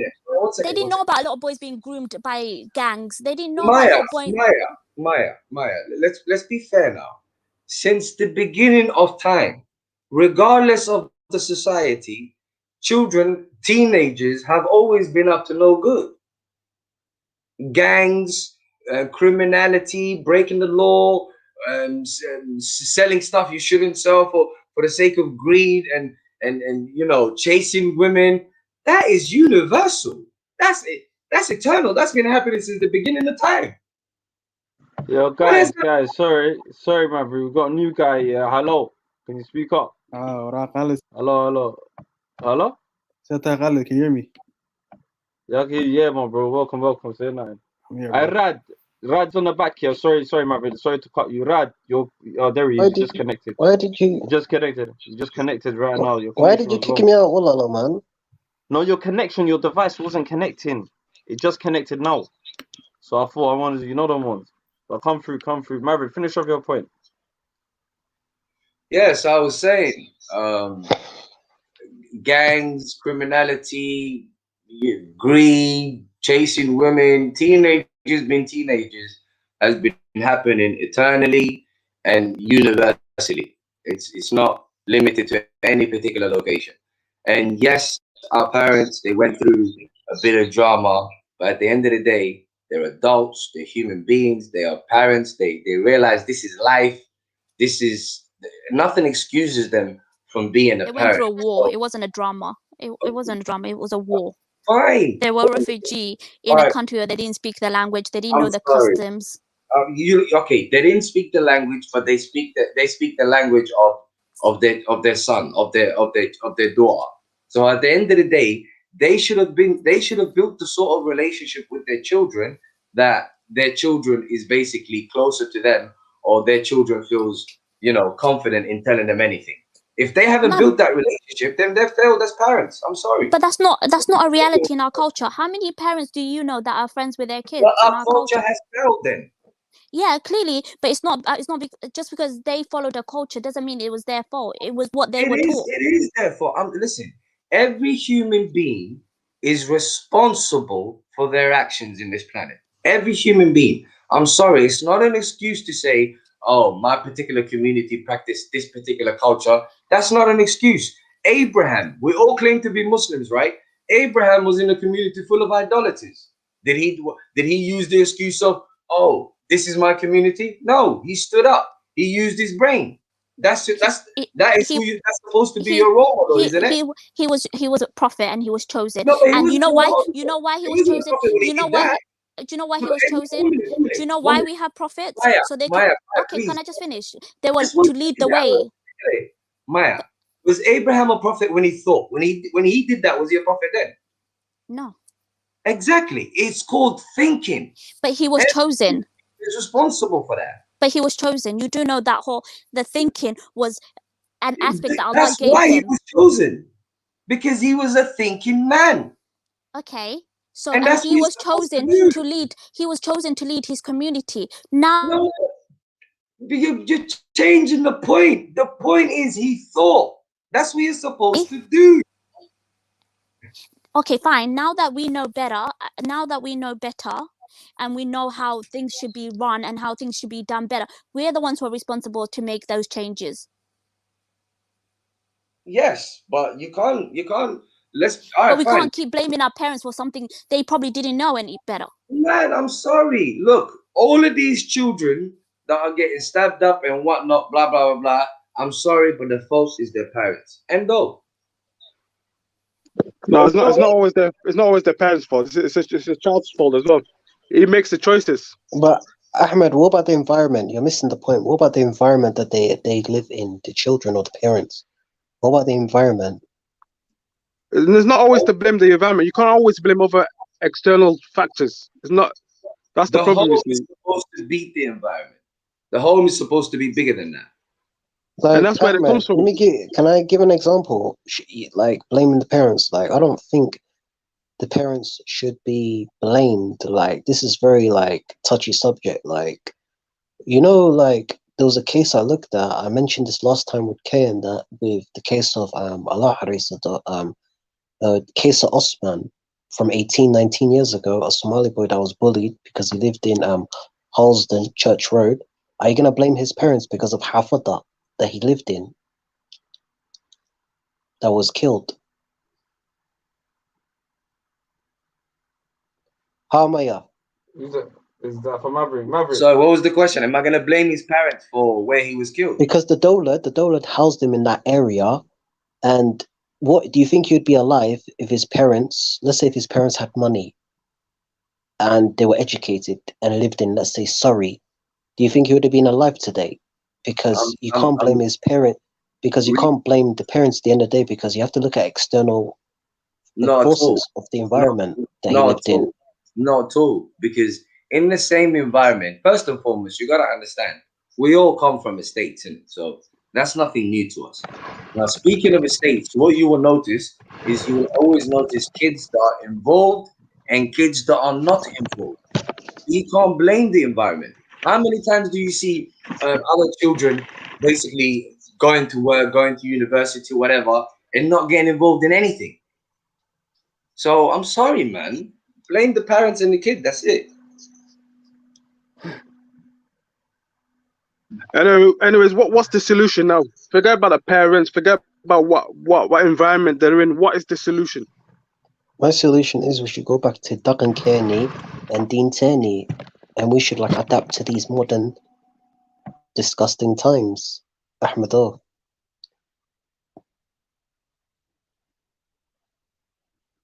When you say modern disgusting times, elaborate, man. I say that parents should I feel like that's an excuse. I'm not sure. Go on, right. Come through. But there's a lot of issues as well, right? Yeah. What I think it was Ahmed or Maverick. I wasn't paying attention. Like what the children get up to. Like, how many of us used to go? How many of us back in the day used to surf the internet to seek out knowledge? Our parents wouldn't know what type of knowledge we would seek. I believe that the parents of this generation are being more active these days. But the parents back then were not as they were active in that, but they didn't know what the kids got up to. There's limits. Even in the house. There's limits. Like, no one is saying that children don't do stuff that they're not supposed to do, but there's limits. Like, we're talking about stabbings and stuff. Like, if you gotta understand that there's a reason why some children will not partake in that sort of behavior, and why other children will partake in that sort of behavior. If you will not blame the parents when their children get involved in that sort of behavior, what you're then doing is you're taking away the credit from the good parents. There's no such thing as good parents. If there's no bad parents, that literally equals there's no such thing as good parents. Yeah, I have to also agree with Maverick on this one. Because but what society is you can have a good parent and you can have a bad child. You can't just blame all of the parents equally. There has to be some accountability here. There has to be some accountability. That's all I'm saying. Yeah, there has to be some accountability here since, even following the Darwinian model, there's always going to be survival of the fittest. Some people are just not going to make it and others are. And that's also, seen in the West within the Somali community. Doesn't matter where you are, whether you're in England or Canada or even the States. Some people fail and others succeed. It's just a way of life. But Ahmed made a really good point. He said there's good parents with bad children sometimes. Sometimes children just don't listen. And there's bad parents with good children. Yeah. It works both ways. Vice versa too. Yeah, vice versa too. We get that. So it has to be a shared responsibility. So what's this? Ali, where are you from? I'm from the States. Where are you from? Washington, Seattle. Washington, Seattle. Yes, correct. But in the States, it's much worse, man, compared to the situation in UK, because the States is very, very terrible. Very terrible. I'd have to say no. It's probably on the contrary. Degeneracy. Well, in the Somali community, no, I'd say it's probably the opposite. But in the wider community, no, I'm talking about you live in America, not the Somali community, but America is a very terrible place to live. That's the reality. The wider society, it could be, it's debatable, but within the Somali community, I'd say we're doing probably among the best in the diaspora. I'm not talking about the Somali community. I'm not saying nothing about the Somali community. From what I've heard from people, America is a wicked society. It's very terrible to raise a child because of the bad influences. There's a lot of opportunity here. If you take advantage of it, you'll do well. If you don't, you know what happens. Anyways, what's the solution to this issue? Maverick, what do you think the solution is? I said that we as a community, we need to invest our resources into the wealth and knowledge of our community. And we as a community need to talk about these taboo subjects, because we can't ignore these subjects forever, if you understand what I mean. And we need to get rid of the issue of Qabilism as well. We need to become proactive.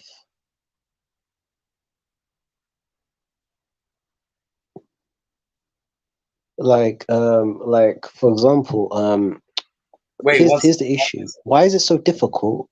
One second. To talk taboo subjects to a Somali community leader or parents? Okay, speaking of taboo, I got one for you. Like, I'll give you an example. I'll give you an example of a taboo. 1 minute, please. But Maverick, I'm giving you an example of a taboo. Pornography. Like, if you're a young Somali man who's, let's say, 14 or 15, you're a young kid who's got a porn addiction, and you want to talk to your parents about it, like, your parents are gonna slap you up, you bispas this and that, yeah, because it's not part of our Dakan Kenyan and Din Teni. How do we resolve that problem as a community? I think you don't know your audience. Do you think therapy?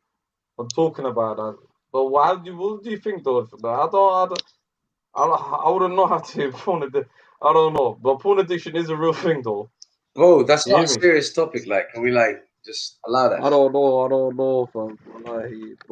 But listen. Forget about it, man. Forget about it. Listen. I want to address what one guy said on the chat, yeah. And this is what we need to discuss about the Somali community. Basically, this guy said, blaming your parents. Who's the guy? Let me highlight the thing. Who's the guy? Ismail Sailiri. Okay. Yeah, there is. Yeah, blaming your parents. They should have left you in that war-torn place. Okay. Now, you see, I don't blame him for saying that, because that's basically that's the Somali mindset. But if you really think about that, Marakti, yeah, that's basically parents saying that them doing what they should do, them being parents, is basically a favor to you. That's Hanan Kusame for being a parent and saving your ass. Like, he thinks they did you he genuinely believes that your parents taking you away from a war-torn country is like they done you a favor. It wasn't a duty on them. They done you a favor. Now, what do you guys? Maverick, why don't you talk about Ninka Somaliga, Ninka Muslimka losing his powers instead of blaming the war? What about the man losing the power in his house? What power? His male power. What male power? What's a male power? It means not having any authority over the household. That's what it means. What authority?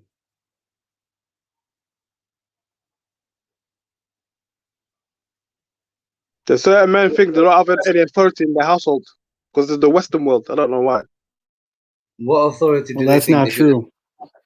Even in the Western world, as long as you're an active man and you're providing for your family, you're going to get authority just because of that in itself.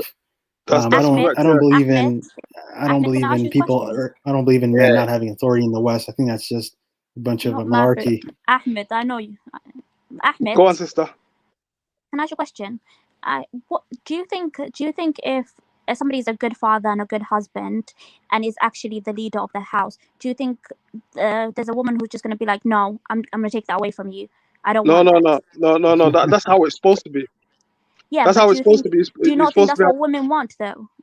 No. Do you not think? Yeah, that's what women want, 100%. If you're a strong leader in your household and you look after your kids, you look after your family, of course the woman wants that. Of course. So why would anybody want to take that away from anybody? But there's certain men that think just because we came to the West that men don't have any authority over the household no more. No, some men want to play victims, but any woman who's generally is looking out for her family and her kids is not going to want to take away power from her husband or the father of the kids. Why would she want to do that to her husband? Why would she want to embarrass or do that to her? I don't get it. I don't really understand this, but that's what I've heard before. When you come to the Western world, men don't have any responsibility or authority in the household. Can I say something?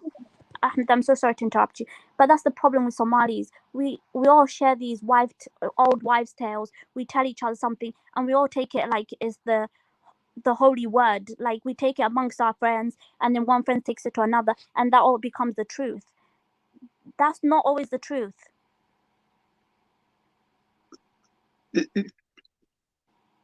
Yeah, that's not the truth, but that's what certain Somali men think. As we came to the Western world before, the woman couldn't really say anything to you because you were in Somalia. Because that was abuse. That's what. And then we came to the Western world. The women's, we would say to the women's got all the power because. I've heard some guys saying that I don't go with David Cameron.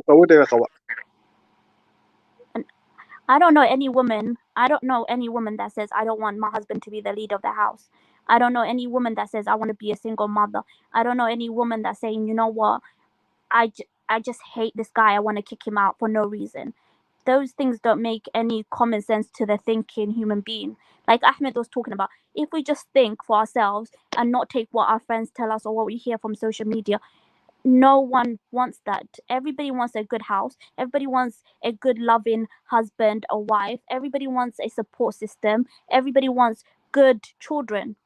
And the only way you're going to have any of that is if you come from a good father and mother who support you. Do you understand what I'm saying? That's 100% correct. Yeah, you've got to come from a strong base before you have to come. You go into marriage. So why would I want to give my child a handicap by not giving him a good, strong base? By kicking his father out for no reason.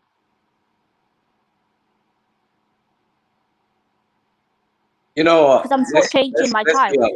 Maya. Let's be honest. I'm shortchanging my child if I'm just kicking somebody out just because one day I woke up and felt like it. Maya. Ahmed, you also know that. Yeah, Maverick. Let's be honest. Let's be transparent over here. Basically, what this comes down to is back in the day, women used to need men. Exactly. So because women used to need men, it was much easier for men to keep them and to boss them about, if you like. You understand what I'm saying to you? Yeah. Women still need men, brother. Nowadays, women don't need men financially, nor do they need them. Many of them do. The majority do. 1 second. Nor do they need them in terms of security. Let's be honest. So if they don't need them in terms of security, nor financially, now basically it comes down to want, and men don't, and a lot of men don't feel like they're wanted. They don't feel like they're wanted, so they want to be needed. That's what it is, man.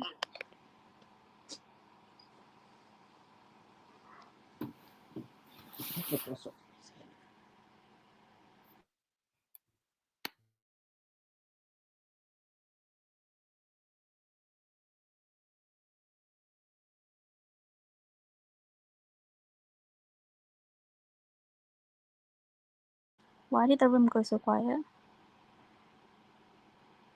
Nikki Mesh leader Kaka bas kata gida. Nikki Mesh leader Kaka. He's back. Who's that? Nikki Mesh leader Kaka. What's that? Well, what happened? Sorry. No, but you know what it is? I like, other people, the channel, Walal Ahmed. It's about everyone. Somali speakers, innit? Different perspectives, different. Mashallah, you're doing a good thing, mashallah, but you gotta be present, my brother, man. I mean, you have to leave sometimes it's you. Man. No, sometimes it's you guys, man. Sometimes it's you. I don't like a silent panel, but okay. Yeah. Okay, I've got a suggestion for you. I think Maverick said something, and no one had a rebuttal. I just came back. Well, did he start his hadith and sunnah thing again? No, he didn't. It's Friday night. Yes. We ain't got time for them things. Come on, man. Nah, man. Why? You know, I just threw a little. What did you threw? You got sister talk what I'ma say. I'ma say. What happened? When I came back. I'm just observing and listening and taking on everyone's, I guess, ideas, mashallah. Sister Therapy, you still haven't finished my answer. Like on wickedness, like why do you have a problem with me seeing women in the UK as wicked? By the way, I do not hate women. I just don't see them as wife material, if you get what I mean. That's your personal opinion, brother. You get what I mean? That's your So personal what do you opinion. mean? So if you don't see wife as material, do you see men as material then? I don't know. That's kind of weird for me. I had to ask that question. Man. Rad, how can you say I don't see women as wife? No, I'm saying women in UK are not really wife material in general. What I'm trying to say is, what's the point in getting married in this country? That's your opinion, brother. To reproduce, to finish half your deen, to complete your deen. I don't know, companionship. What the fuck? What? So you get sentenced for the rest of your life. Sorry, sisters. I hate to say that. What the fuck? What do you mean, Look, man? man, I don't need to answer that. Sorry, as long as you can support a wife, you should marry. Yeah, halal. You complete your just deen. to stay away from immorality. Do you like women, though, Rad? I want to ask you that question. Because you've had this personal problem. question, mate. Nothing pictures there. Personal. I don't know. I'm baffed. Nigga, get that personal question, can do.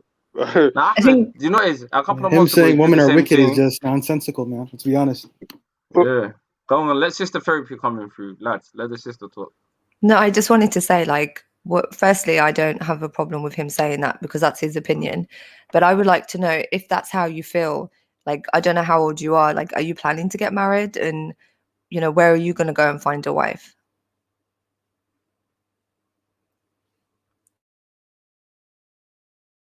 Mic drop. Will you choke? Don't choke on the mic, man. Come on. Answer the goddamn question, man. Jeez. You don't want to answer that. So good, Migo, so good, I don't know. You don't want to answer that. You don't want to answer that, man. The guy choked on the mic, man. Sis, you asked him in the industry. You say loaded question. Loaded question. I don't know, Ahmed. You don't know about you don't know about Reaper Rad, fam. Reaper Rad. Shit. Why I said it the best, man. Them froze. It froze, man. Maverick, hello. what happened? What happened? Yeah. No, hello. Yeah, did you hear the sister what she said? No, I didn't, man. My sister just came back right now, man. From a party. Plenty of cake I'm eating. Too bad I can't share with the brothers and sisters in here. I hope you enjoy it for us. So I'll reiterate. Yes, but repeat what you said because I had to go answer the door. What did you say? So I said your understanding of a woman being wicked in the West, that's obviously your opinion. So in moving forward, you know, where are you going to go and find a wife? Wife, to be honest, I have no interest in marriage, but I wouldn't mind being in a relationship, but I'm not really interested in marriage because I don't see the value of it. Why am I going to pay 25k meher for Somali or non-Somali chick? For goodness sake, I could just Why 25k, bro? Who you be speaking to? I don't have hate. I just don't hate hate. But I wouldn't mind paying 50 quid. 50 quid meher.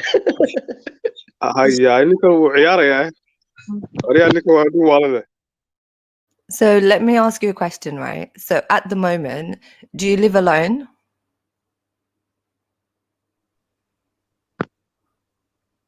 Well, I live alone. No, I don't live alone. Okay. So when you say, because when you're saying that you don't want to get a wife that for the meher is going to be 25 grand, right? In my mind, like the brother Maverick said, like, where are you finding this woman from? Was there someone that you were interested in and maybe they were like, well, this is what I require from you? No, it's not even that. It's just my years. It's my 13, 14 years of seeing women, basically female nature. I just don't feel like they're worth the effort in marriage in general. Like, as I said before, I would stick to a relationship, but I'm not really interested in long-term relationships or marriage. So what would be a relationship? So how do you perceive a relationship to be for you?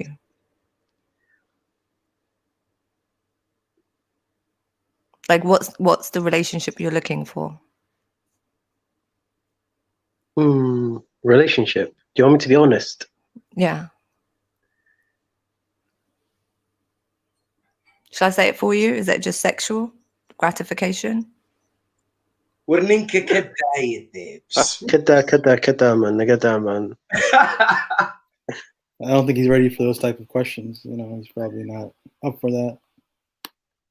But hold on, well, actually, I wanted to address this. I'll be honest with you, man. I'll be honest with you. I have no interest in marriage or kids because I don't really want kids. To be honest, a sexual relationship. بالسنكة يبردها. Wallah, I'm So telling the is truth. that I don't care what everyone's get offended, but I'm not interested in long term or marriage in general because it's not worth the penny. It's not worth the halwad. It's not worth the energy. It's not worth the sweat. that's your opinion? And wallahi, I think that's fair play because we're individuals. At the end of the day, we all have, you know, I don't know, our own preferences to things. And that's good that you shared that. So I think when you or maybe I should say, when you have that mentality or you're thinking that way, do you think maybe the reason why you think women are wicked is because it gives you justification for you to not take accountability and responsibilities? Why do you think like that? Everyone's accountable for their actions. I'm accountable. You're accountable. Well, everybody is accountable in this bloody room, in this world. Okay, but you never said you're going to be like a monk and just go and live somewhere by yourself. You said you want to obviously be in a relationship with someone else in a short, you know, span of time, not for a long period of time. So what about the other person's responsibility that you have? Okay, let me help him out, man. Okay, man.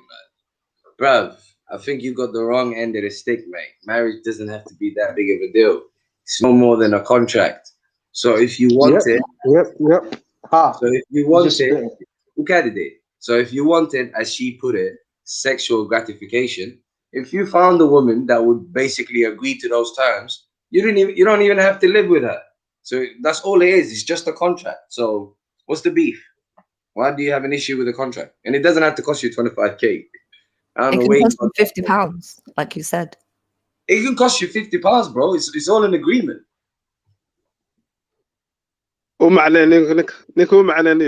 وهالشيس صاحب وهالشيس نكتة كده دعسيس لو هتنقلي مرقتي ده صحيح باشا. That's all it is. لا تنقلي كده داعي. You can even huggle it down, I think. You can, you know, what do they call it? You know, when you huggle things. Yeah. Yeah.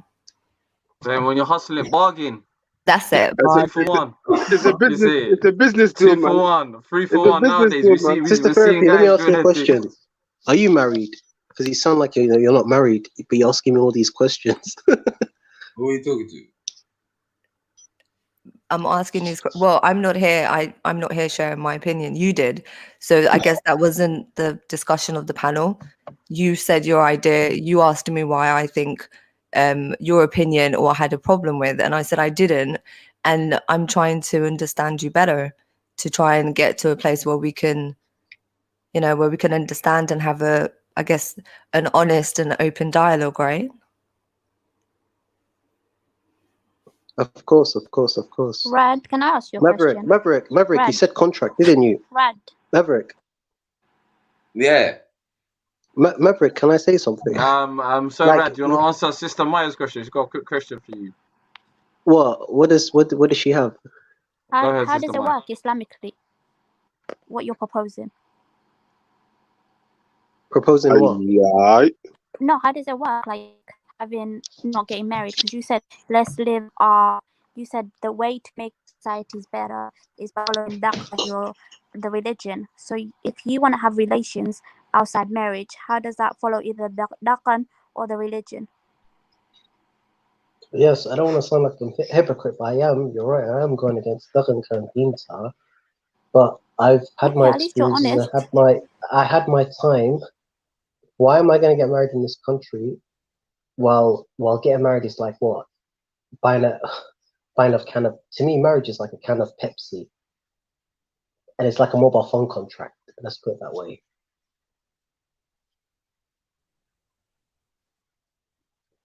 Why do you think that? Why do you think so much of marriage, Dr. Kali? Where do you get this from? I don't think too much of marriage, but this is the topic. No, I'm saying you seem to think that marriage is some sort of Like, okay, do you think it's more than a contract? No, it's just a contract. So what's the biggie? At least biggie what? What's the biggie? If it's just a contract, what's the biggie? It's risky, and it's a hassle. What's and risky? there's no incentive. What do you lose? You could lose your children. You could lose No. your money. You could lose it, depending No. on what. Because I've never been married, but to me, it's just a contract. All right, cool. When you say you could lose your children, that you're being dramatic there. When you say you could lose your finance, etc., unless you're talking about getting married through the state, which I don't think any one of us here is, then you literally you agree on how much you would lose if there was a divorce. So, for instance, you could agree on, let's say, $2,000 in case you divorce. What's the biggie? No, but Maverick, I'm not talking about the state or Islam. A contract is a contract. That's how I look at it. So why is it a big deal then? You get a phone contract, don't you? No, I just don't see the value of the contract. I don't see the value of marriage. Let me make it simple for you. Okay, you know what? I'm gonna speak in pure dude. All right.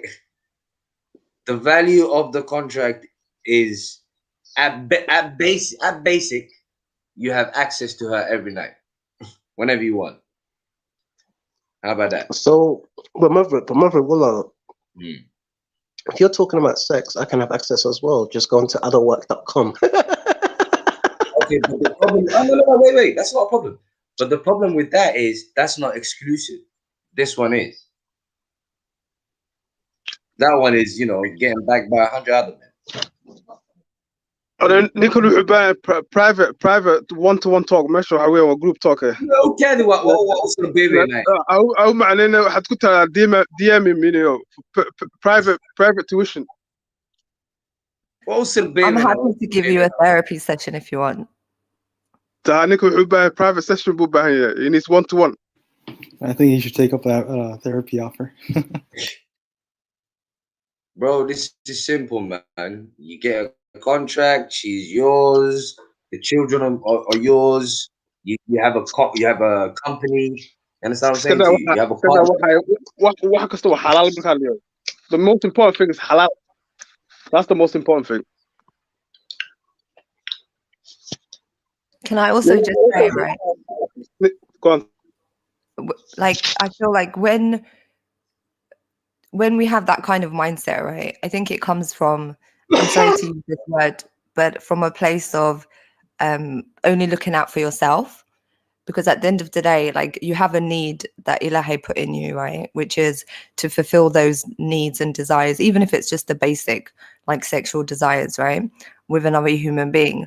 But I feel like when you say, I don't value, for me, to be honest, I feel like marriage is sometimes overrated anyways.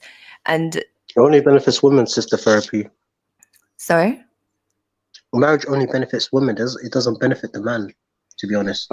Well, I would disagree, because I think it benefits both parties. Like Brother Maverick said, you get unlimited access, right? And a woman, she gets some sort of security within that marriage, i.e. if there's children that are born within that, agreement, that inshallah you will take care of them, that, you could provide for her as well, because, she's going to take the burden of raising your children or carrying the child. So I feel like the contract of marriage is kind of like a business deal, but it's in the hopes to benefit both people's mutual interests. And I feel like by saying I don't see marriage as a value, but yet if you're happy to go outside of marriage to have your sexual desires met or your needs, I feel like then it's a very selfish thing, because those people that you're going to meet your sexual desires with, you're exposing them ultimately to a situation where, they aren't going to be secure in the relationship, and you're happy with that. Yeah, you're basically using someone that's abused, isn't it? You're just continuing. Yeah. But not only that. Well, sister, sorry, Maverick, can I ask a question? Sister, why did you say marriage is overrated? I don't get that. Can you elaborate on that? Yeah, I think it's the idea of it being romanticized.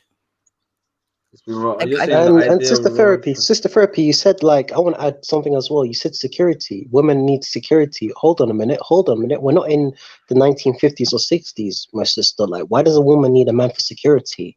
Let it's me very answer that. simple. Please Yeah, let me go on. answer that. Let me answer that one. I was just gonna say, she needs security, just like we need comfort. Like you gotta understand, there is nothing. There is nothing in this world without a woman. Like, how do you cool without a woman, for crying out loud? Is a house a home without a woman? One to you, fam.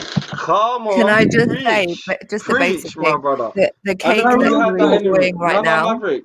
Sorry, the Maverick. I cake never knew that you you're had that. enjoying right now, Sorry. remember your sister bought you the cake, right? Yeah. Yes. Come on. Let's keep it real, bro. Like You said at the end Maverick of the said, day, yeah. And that There's means she no. bought you some What's the comfort. point of the cake? women give us comfort, bro. She They bought are you the most. comfort. She remembered you. She thought of you. They give us tenderness. They give us care. They are the most beautiful thing for us to look at. It's not like, what do you do? Look at flipping skyscrapers? What do you do? You look at food? You look at flowers? What do you do? The most You know what beautiful they thing say, we Maverick? know, Some men are different. Some men are different. is Some men are women. different. Come on. You know what I'm saying? Come on, Is bro. it? Come on. It's like what they say? It's a man's world, but it's nothing without a woman. Nothing. I played that last week, you Nothing, know, bro. everyone. You see last week's stream, Come yeah? on, You know, I played a tune.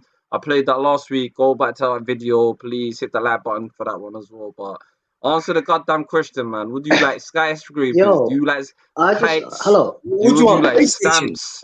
Would you like stamps? Sister We need therapy. to know, man. Yes, brother.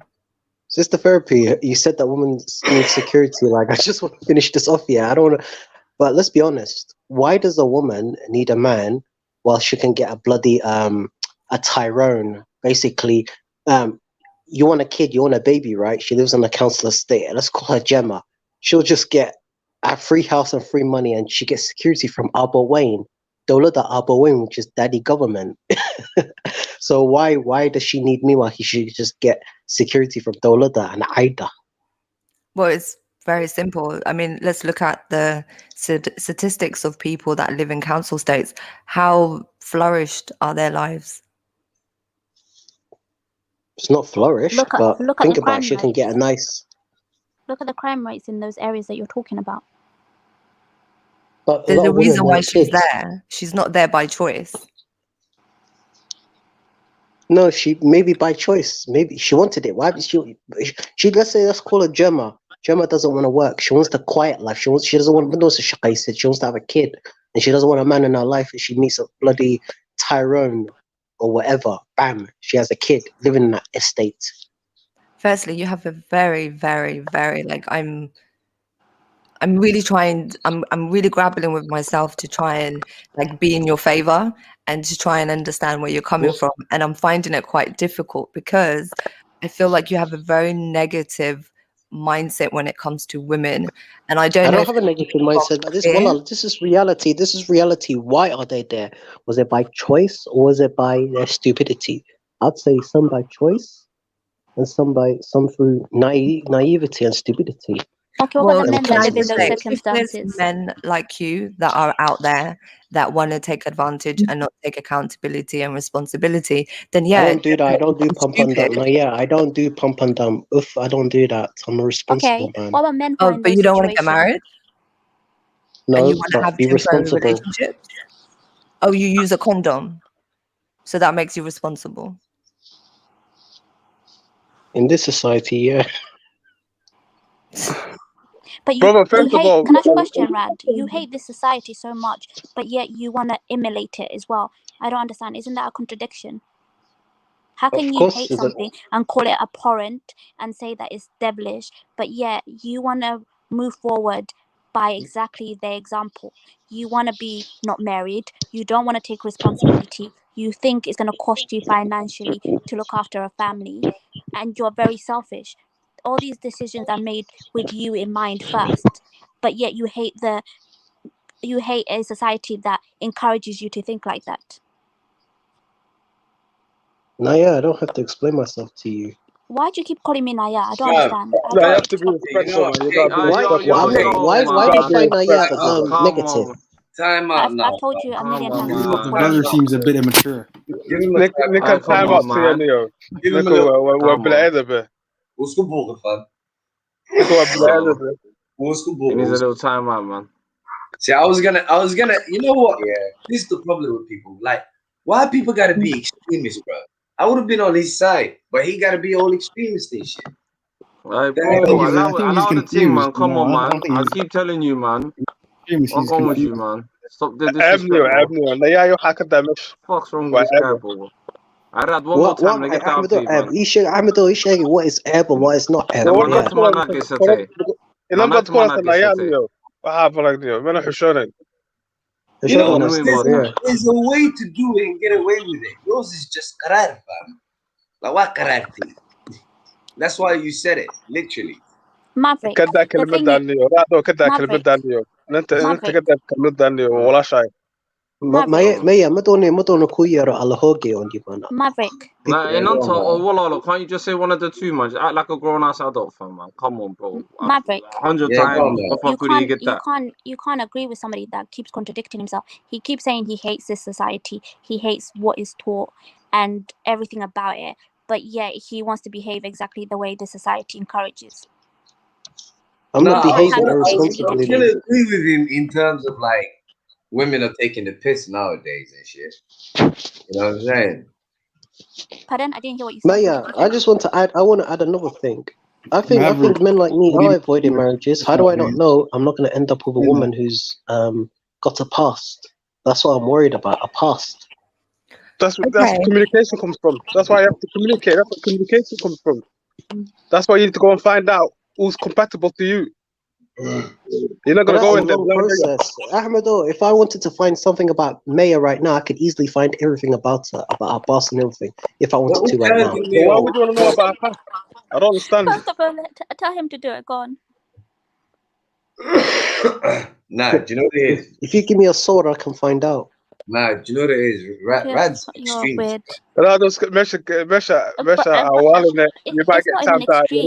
It's not even extreme. It's not even logical. It's not even logical for it to be extreme. What's extreme? Like, let's be honest. What's extreme? I mean, Maya. Let's be honest. It's not even. He's It's not off the extreme edge. magic. He jumped off the edge.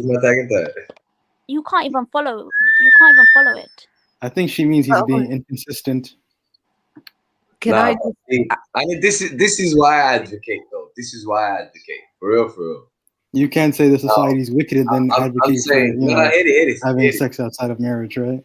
Now check That's this. inconsistent. This is why I advocate. Yeah, this is why I advocate. I strongly suggest that men and women, well, at least men should have their own place. That that they don't live with their women 7 days of the week. Like not every day. Like, have your own place. Why is that? Yeah. Explain that. Explain that. Or yeah, what's the Maverick, don't start that conversation again. I'm saying that's gonna work out in your favor. I can't make a Maybe if you have more than one wife, right? But if it's just one, then They're gurugagi. Gurugete. Man, gurugete again. That's hard work, that brother. You get me? That's hard work, bro.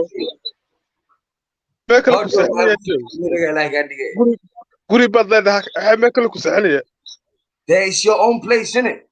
You got it like that. Maverico, Uncle Sugar, what do you think of this arrangement when it comes to a family? But I think the women would like this arrangement. What arrangement? Basically, instead of not wanting to get married, but I mentioned resources. What does a man bring to the table? What if a man or woman don't want, what's it called, marriage, but they want kids, but the man doesn't want to spend time with the family? He'll buy them a house, he'll impregnate the woman, he'll send her la'ag, and that's it. Just like how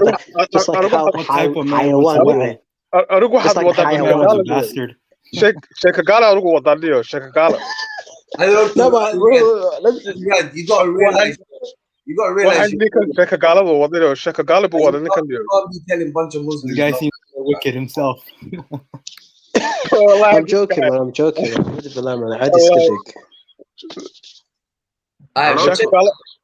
I need the reason I'm saying have a separate place, Mark, here, is like it keeps the curiosity in it. Like, trust me, women get bored quick. You understand what I'm saying to you? If she feels like she's worked you out, she knows you. Talk about experience. Listen. If she feels like she works you out and she knows you inside out, Mark, yeah, the moment she feels like you're not bringing more to the table than she is, believe me, you're on a ticking time bomb. You understand what I'm saying to you? As good as they did a woman, fam, it does So not what you work saying? out in your favor. So what you saying, Maverick? So by having another house, you're basically keeping not even mystery. You're living a lie till she works it out, and that's how you keep a marriage long enough. No, mystery. That's exactly what you're doing. Because But you just said, I thought it sounded like mystery in the beginning, but then you said if she finds out you don't bring enough to the table that she does, then that sounds like deceit. No, that means you're not confident. You're not confident in yourself, man. Yeah, that doesn't make sense, man. That means you're not confident in yourself. That just means you don't want her to You don't find have out. to move out. You can just be busy doing work, Yeah, that just having means a life. that just means you don't want her to find out something that you're hiding. no, it's not about you don't want her to find out something that you're hiding. You just don't want her to know you completely. You wanna have you want to keep certain things to yourself. You want to have your own identity. You don't want to be an us all the time. But why can't you do that and live in the same house? Huh? You're supposed to have your own identity all the time. You can do that easily while living in the same house. You just don't have to be there most of the day. Don't be in your house. What do you want? Maverick. What the fuck? Maverick. There you go. But can you not do that exactly but living in the same house? You don't even spend that much time at home. You're mostly at work. You probably have hobbies. You have friends. It's much easier to get all up in your business when you live together. Then how do you suggest it? How do you suggest it? Like 2 days away? Huh? How do you suggest this would work? Not only that. I'm not only talking about from my perspective. I'm talking about from your perspective as well. It's much better for you to have some time alone in it, some time for yourself. Like, you can't just be me and the missus 24/7. Like, my love, you weren't born with her. That's what I'm saying. Why you need to have, but why do you need a whole house? You're moving incomes and you're wasting incomes just for a whole private life, when you can have that like a man's den or a place that's just yours and no one else goes into that room and it's your own private room. But you want a whole different house. Different house. Exactly. Because who do you want to bring in that house that you don't want me to see? Okay. First and foremost, finances, we don't need to discuss that, because at the end of the day, that's the man's finances, isn't it? What he wants to do with his finances is up to him. Secondly, but Islamically, the man's finances. Maya, let me talk. Islamically, okay. You know, okay, please let me talk. So when you say Islamically, remember people. So finances, whatever he wants to do with his money, that's up to him. And secondly, this thing about room, like, you're talking to an adult here, and you're not talking to a child. Children have rooms, not grown ass men. You understand what I'm saying to you? Grown-ass men who are married don't have separate houses. Hey, Maverick, what are you suggesting here? Are you talking like? Hold on. Are you saying like a weekend getaway, or what are you suggesting? He wants to be part-time. Part-time, we're doing it Monday to Friday. And let's not even talk Islamically. Let's just talk in a marriage. Okay, I've just got 2 points for you. Grown-ass men. Okay, let me finish my 2 questions so you can answer both of them at the same time. First of all, grown-ass men who are married don't have separate houses. They have one house. And according to the same people that you just said don't have rooms, that's the the problem is. See, the problem is, when it comes to marriage, I, the man, marries the woman. She does not marry me. This is not an equal relationship over here. I'm in a sense, I'm employing her. God damn it. You understand what I'm saying? This seems like a fringe idea. Let's talk about something more common. First of all, and you keep saying, okay. Maya, please, can you let me finish? So first and foremost, the way I see marriage is I'm employing her into my empire. So if I decide this is the part of my empire that I want her to occupy, that's my decision. I agree with one of your points. You're always saying according to who. And first of all, I hadn't finished giving you my 2 questions, so that's why I kept interrupting you. I said finances in any society, when you're married, is a shared finances. So how you spend your money according to society, the same society you were talking about. How is your when you're married? Is that your money? Govern anything to me? How else are you governing this? We all live by rules. We all live by certain rules. My rules. See, this is what you don't understand. Then that's a dictatorship. That's not a marriage. That's a dictatorship. Can you let me finish, Maverick? Maya, it's not. Listen, Maya. First and foremost, please let's understand what marriage is. Marriage is me investing in you. For instance, you understand what I'm saying to you? I'm the person investing in you. I'm the asset. You're the liability. I'll tell you to you straight. You understand what I'm saying to you? Yeah. So now, because I'm the person investing, I decide what this marriage is. If you don't like it, you don't join. What are you investing? You have here. What are you investing exactly? I thought it was a mutual agreement. I thought it was a mutual agreement. I thought it was a contract. The agreement is you choose. Sign the dotted line. This doesn't sound like a contract. This sounds like like you said, it sounds like an employment, and that's not how marriages work. I swear to God, you said before it was a contract. Before you were telling Rad there was a contract. It's a contract. And now, dictatorship. And it's a risky investment as well. Okay, let me explain. Maya, are you even married? Let me ask you, are you married? Personal question can you Personal question can Okay, man, let me explain how the contract works in it. It's very simple. At the end of the day, the person that dictates the contract is the person that has leverage, if you like. You understand what I'm saying? That's only for a unilateral contract. There's more than one type of contracts available. Man, bloody hell. Let the guy land. Listen, at the end of the day, you have a man and a woman. They are the only 2 parties that decide whether they are going to engage in this contract or not. So fact of the matter is, when it comes to the terms and conditions of that contract, the person that determines the most of those terms and conditions is the person that has the leverage. Now, I'm telling you, I, as a man, can comfortably tell you, especially if I am financially well off, if I'm financially, not even well off, if I'm financially somewhat comfortable, I will have leverage. That's just guaranteed.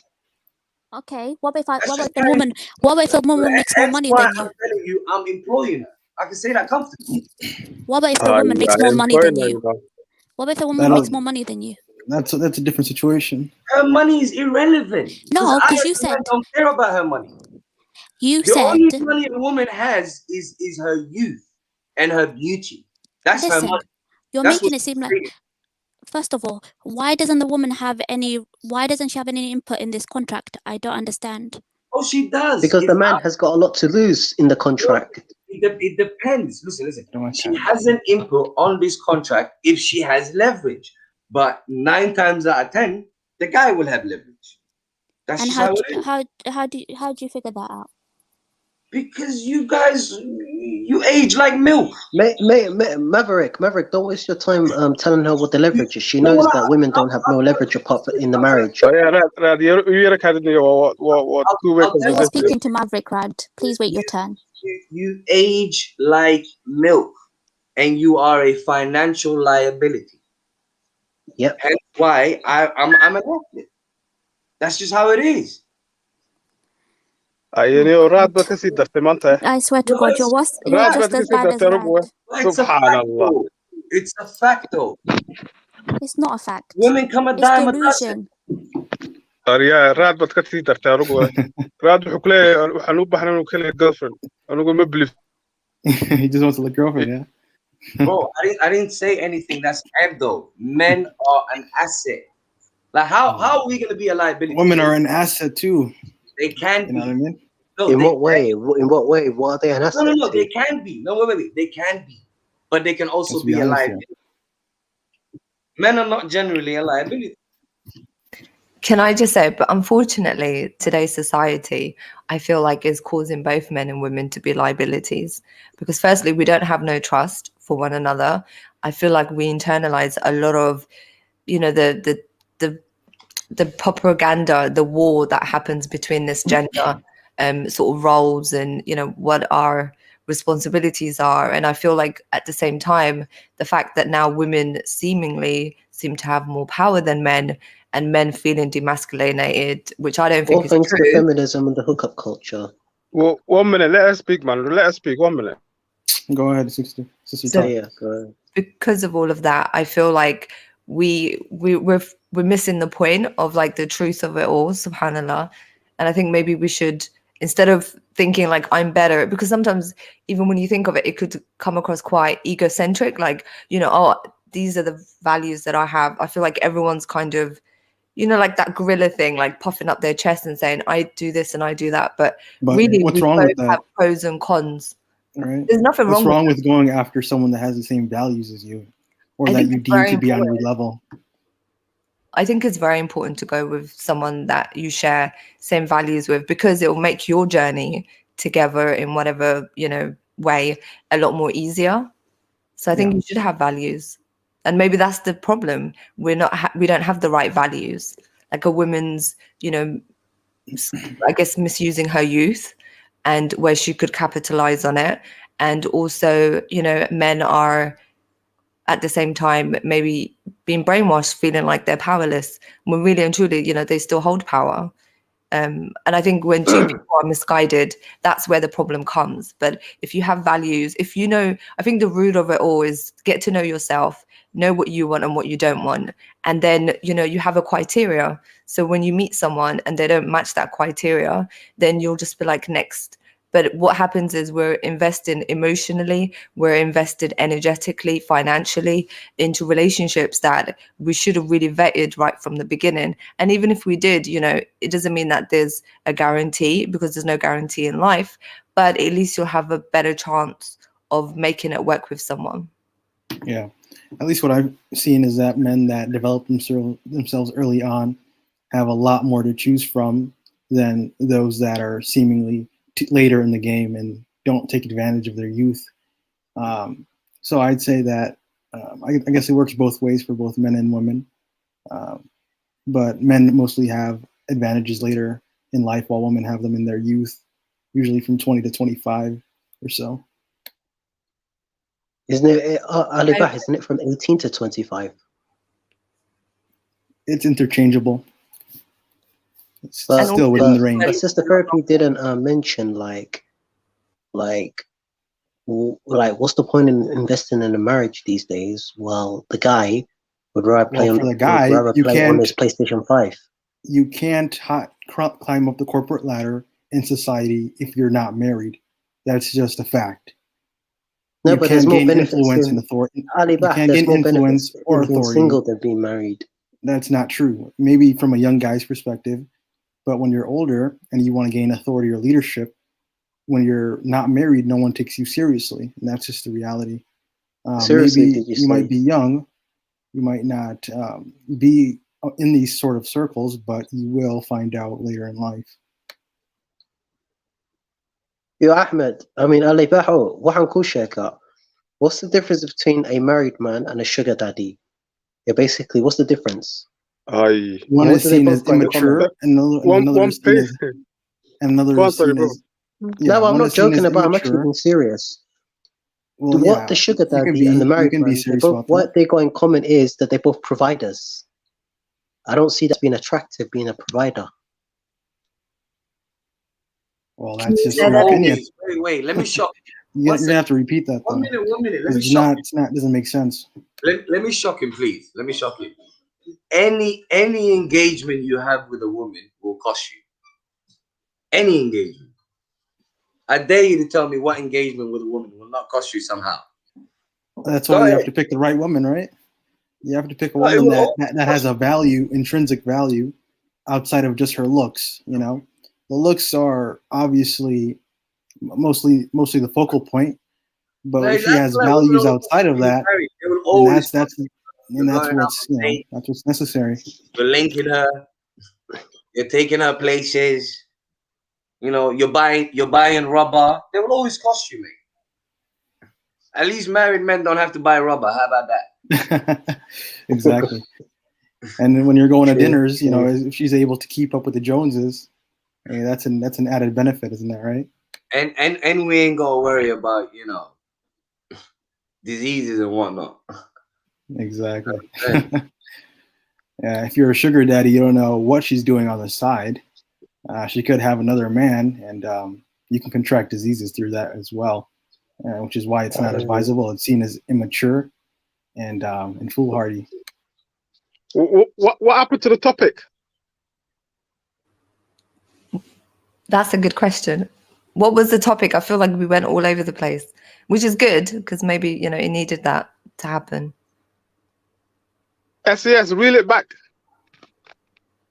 So the topic was, do people just want wedding?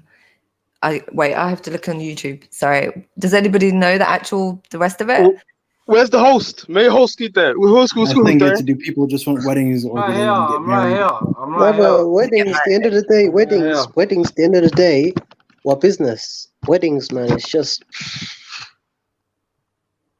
I'm not looking up spending 25K on a wedding. So because to answer the main question, I'd say maybe the younger people want to have weddings, but people who are older want marriages. They want companionship. They want someone that can give them added value in their day-to-day lives, make their life easier. Basically, marriage is prestige. It's bloody prestige. Wedding is just an prestige.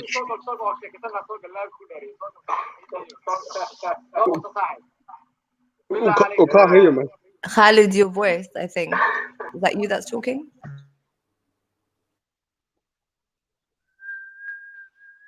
Sorry, guys. Sorry, I keep doing this by accident. And also, just to talk about something that was said earlier, I think there's a misconception about meher prices. I think someone said 25K or so, but that's just not reality. That's your new nickname from now on. 25K. 25K, right? You know, some girls that are, you know, high value would even say 1K, 2K, 5K. You know, it's not really about the price. It's about whatever you can provide, and as long as you have ambition, you have a future. I think anything could work. Ali Bah, the meher system needs to be abolished. It needs to be abolished. Well, I think it works just fine the way it is. That's a personal opinion. That. So why would you? That's a personal opinion. Do you know what I mean? Because I believe that 25K and 15K. Where are you getting this 25K from? I don't understand where you're getting this. I'm just giving an example of the meher. I'm just giving you an example. Let's forget the price here. I think paying meher is absolutely rubbish. I don't see these Adan River chicks asking for 15 or 20K. All these Adan River chick would probably ask for 1K. Forget about the other people, man. Forget about other people. I don't think I can you get me? I can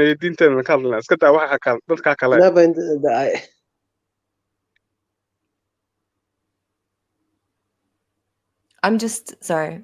Are we still talking? Look, before you complain about prices, you should start with self-development. You know, basically, wedding day is not your day, Sahib. It's her day. It's her day. It's her day. Let it be her day. Let it be her day. You know, there's no problem with that. You can have a small nikah. You can have a big wedding. It's up to you two to decide on what you want to do. Yeah, it's all about personal preference there. You can have a big wedding, or you can have a little nikah. How come Somalis don't have mixed weddings? Why? Why? They do. There is mixed weddings. There's always been mixed weddings. Too many Salafis, Somalis disliking traditional Somali weddings. Well, you've never been to a Somali wedding that's mixed? I've been to in the past, yeah, but nowadays I'm seeing less and less of it. Actually, astaghfirullah, the last wedding I went to was my cousin's. It was kind of mixed with family members and her family. Yeah, so it's mixed then, Maka.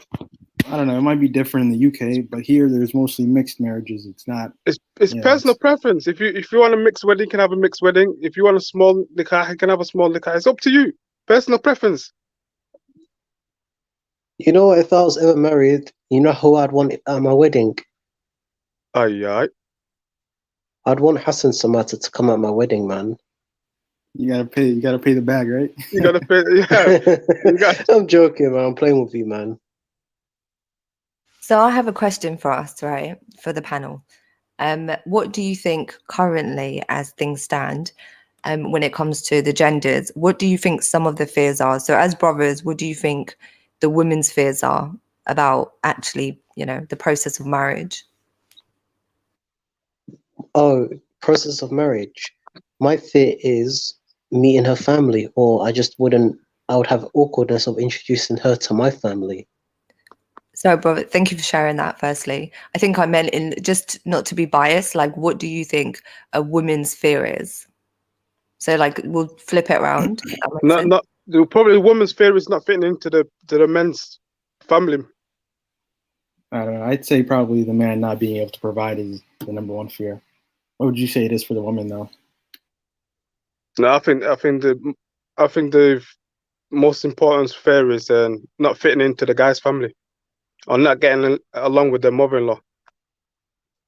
The first thing, I've noticed about Somali mothers and that, they'll say to the son, "What are you here? That's the first thing they would ask.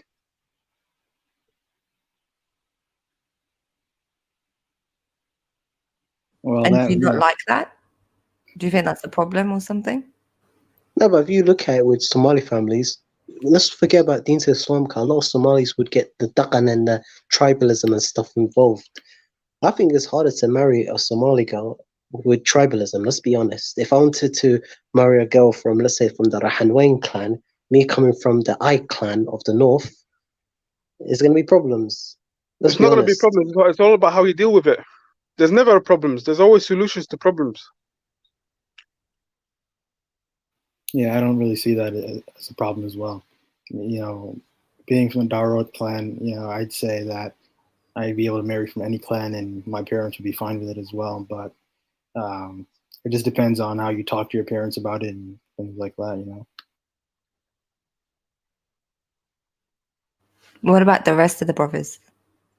And also Sister Maya? SAS, what do you think? Yeah, I'm back. Sorry, guys, I was just doing something. What's popping?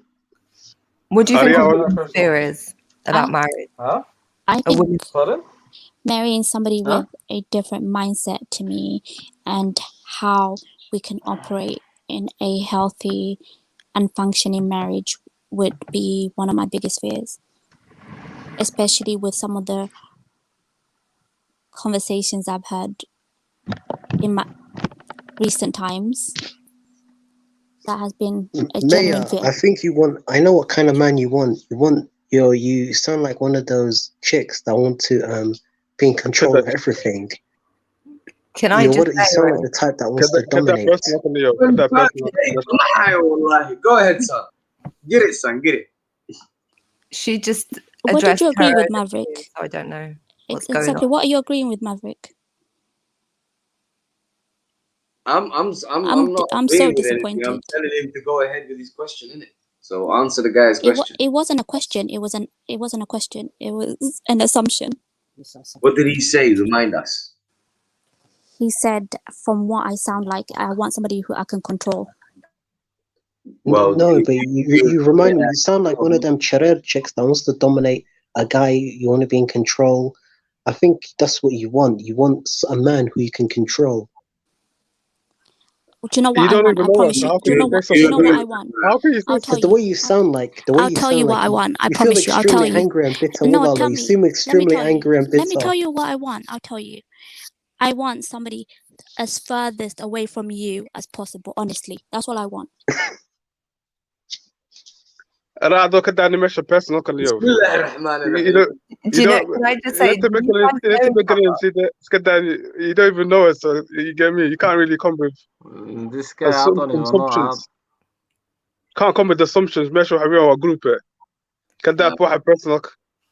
Do you know what? Maybe they're both. Well, I don't know, but you know, like No, sometimes. she meant mindset, man. She basically means someone that is opposite of the mindset of 25K. That's what she's saying. I didn't actually say anything rude to him. I just said I want somebody opposite to him, and Yeah, as in mindset. and that's That's fair all. enough. Yeah. Okay, fair enough, Walala, but I know what you want. I know what you I want. How haven't. do you I how do haven't. you know that? How do you He know what doesn't she know wants? me. So His how name is how not do you right. 25K, bro. Measure, yeah. The program. I just want to add to the comment section, Kafir, why are you offended of the word charar, what I said? Why are you bringing Jared in here? What's wrong with you? Why are you saying that, man? What the fuck's Like, wrong with you, what's bro? wrong with you, bro? Hassan Bur'a, welcome, my brother. Assalamu alaikum. Assalamu alaikum, everybody. Alaikum assalam. Big man Hassan. Ilkas in the house. Big up, In the house. big up, sister Amina as well. I just see you landed. Go Hassan Bur'a, man. I'm coming back. Don't need I beg you, drive the thing for me. Look after the thing. Yeah, magazine is Anio. My boy Hassan, Maverick, Maya, Sister Toy, you know the usuals. The SS family, bro. You know how it is, Ahmed. SS family, the regulars. You know, I already know. I'm coming back in 2 minutes, guys, yeah? Hit up the like button. There's 50 people watching. Hit up the like, hit up the subscribe. I'll come back. 50 people. If there's not 50 likes, you lot are done out here, man. You know what I'm saying? What are you saying? 25K? 25K, huh? Aniga ninka maga ka xilniyo 25K waxa iska saxday. Burukii Burca soo galay Burca, bro. I am Maverick. Aad baan kuu salaamay laakiin waxaan la yaabay ma garanaysaa. I was a bit surprised. Marka divorce ka hadlayseen ma garanaysaa furniinka marka ka hadlayseen furniinku waa sunne ma garanaysaa. Marka adigu you not believe in it anyway. Marka waxa kula hadlayay akaan qof kula hadlay ka sunne weeye maba believe it maaragtay. And yeah, you know, believe in sunnah in it. Meherku iyo de guurku waa sunna soo ma. Quraanka ma diidi. Laakiin naga daaniyo, let's not go that man. Naga daa xaga hanigi. Naga daa diinta naga daaniyo. Hada diinta. Sunna naga daaniyo. Inta sanad wax ku darsan ma garanaysaa. Waxaan wandee ma garanaysaa. Wuxuu ka qaban weyday furitaan iyo ninaan maaragtay sunnaha aaminsanayn. Isbi difficult. Okay, hadda way ka digta laakiis. Ma igama digin. Waliya. Maxay iga digaysaa? Biyo soo qaada, biyo cab. Wallahi waxaan cunayaa keeg iyo waxaan garanaya timir iyo waxaan iyo qahwa. Seexa way digaysaa. Okay.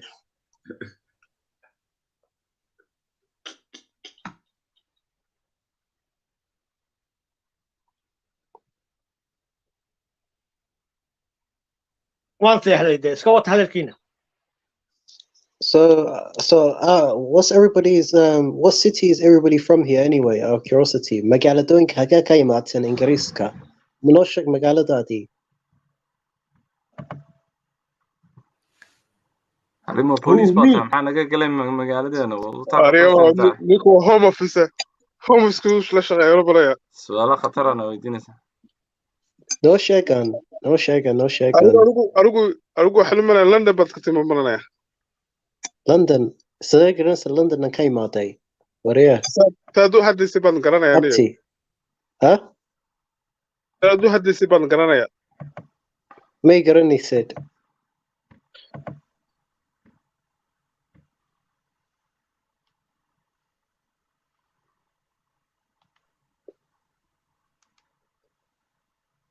What happened, man? Dadkii way wada aamuseen. Xasan maxaa dhacay? Yo, I just want to add something I read today. It's part of this marriage thing, relationships. But what do you lot think of Biden, Ninky? He wants to force this agenda on Africa. Well, another topic for another day. Hey. That dimension, yo. Can I ask you, imse qofa reer leh iyo imse qofa I know Maverick, imse qofa divorce gareeyay. Iyo imse qofa reer leh. Intiina hadda ku jirtaa kan.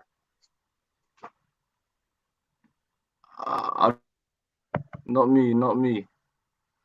I'm not divorced. I don't have a road. But if you want to maintain gurkagi, you have to control haisatit. You have to have control.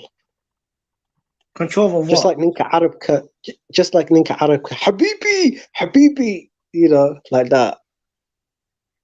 I don't go. I think you're the last person to give marriage advice. I don't go. I have to call the girlfriend, but don't you? It's gonna die. What color?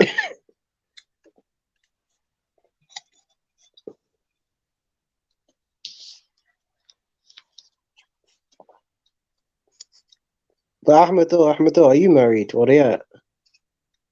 A personal question about the Qofka within say. Why you? So you're saying to me I shouldn't give marriage advice? Do you control your wife? You can't control no one. Yes, you can. Yes, you can. You can't yes, control you can. nobody. You can't control no one, man. If ninka Somaliga, ninka Somaliga gashanya, if meesha maqaayado ka soo baxo, gurigiisa digayso. Go on, talk, brother. Let me finish, Antonia. This wouldn't happen in Digayso. If you don't have control of gurigagi, you don't have control of community gagi, bulshadadi. No, I said to you, brother. Bullshit can you can't control hasgagi and urutadi. No way. How you gonna control? How you gonna control? Shekadas what day of Nemo, what day of Nemo, get again, what day of Nemo. How you gonna listen? How you gonna control? In which way? Did how control is that? How you gonna control it? How control? Basically, ninka din Islam kan dakan kani digayso ninka basically nagta madona shaqaysatid anona guriga joogteed ninka shaqeeyo to be the man in the house, man. That's supposed to happen naturally. Like it's dictatorship dictatorship waxaan kuu sheega kuxuntiga aan kuu sheega waay kuwa saboolka kuwa bulshada saboolada badan af ingiriis ku sheega waay kuwa bulshada saboolada kuwa bangladeshiga kuwa afgaanka dhibaatadan ma haysataan curuurtoodii ninka ifahmaysa ninka Soomaaliga uu noqday wiikuu noqday yaabta naagta u sheegtid uu dibaaxo ninka aan yahay naagtaa tahay وريا باش ابتدي كذا باش ودبح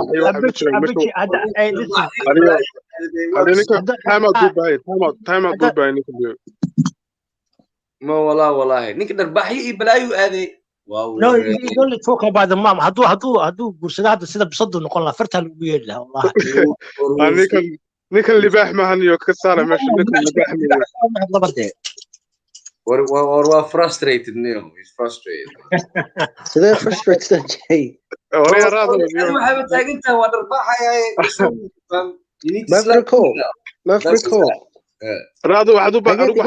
me and you need to have a face-to-face talking.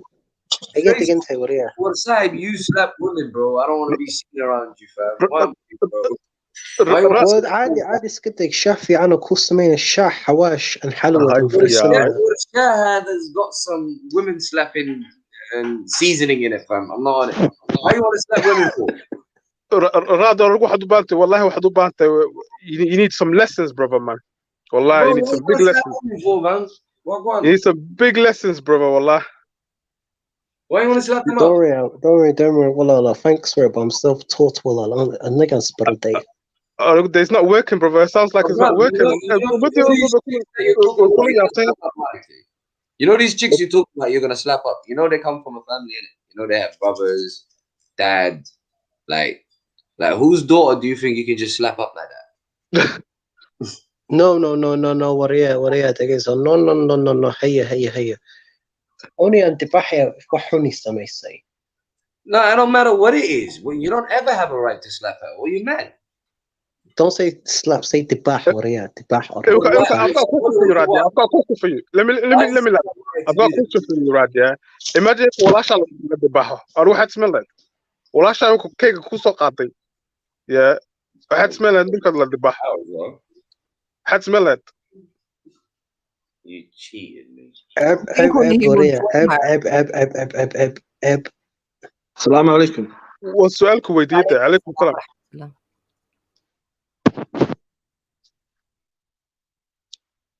راد انت كجواب سؤالك ويدي. Huna, I know you asked him a question. Can I just jump in quickly? I feel like Huna like Raga's a troll. I don't think you're real because a lot of the things you're saying, I feel like they're very, I don't know, they're very disturbing. Is your mind okay? Do you think you might need to go and see a specialist or, go to the ward or anything? No, they need some personal lessons, one-to-one lessons. Maverick, are you volunteering? Nah, this is above my pay grade, bro. This guy he's trigger figure happy now, fam. He wants to snap one up and things. This guy, معلم وين بوبه كان اليوم. He's above my pay grade, والله. أيوه. لا عادي يعني هي psychological مسكحته إلا عيار النايا. الله يا وريا كده ما هو كقول إني وح كده إني أبلاه إني واحد كل هذا إني. ولا حشون إني. And do you not fear, Ilahi, like you're on a panel, yeah? There's loads of people watching you. And people's words, they have an impact on other people, right? So Imika, I think brother Khalid always talks about noise pollution, right? So what you're doing now is you're adding the fuel to the fire. You're propagating that it's okay to hit a woman. You have a sister, like, subhanallah, like if you work in an environment. وريا this guy's a troll, man. أنا مش كسر إني ما نشي أدمك مش كأنيو كسر إني كنيو. I'm expressing my freedom of opinion. Well, your opinion, if you're not gonna handle people challenging you, why do you need to resort to call him Inaya? I'm not saying anything. There's nothing bad about that. Well, of course, it's offensive. Of course, it's offensive. So I'd rather you never use those words. Like, well, I don't know your name. I don't know your name, man. I don't know your real name. I don't know if you can read, but it says Noor at the bottom. So you can call me Noor. Noor, hey.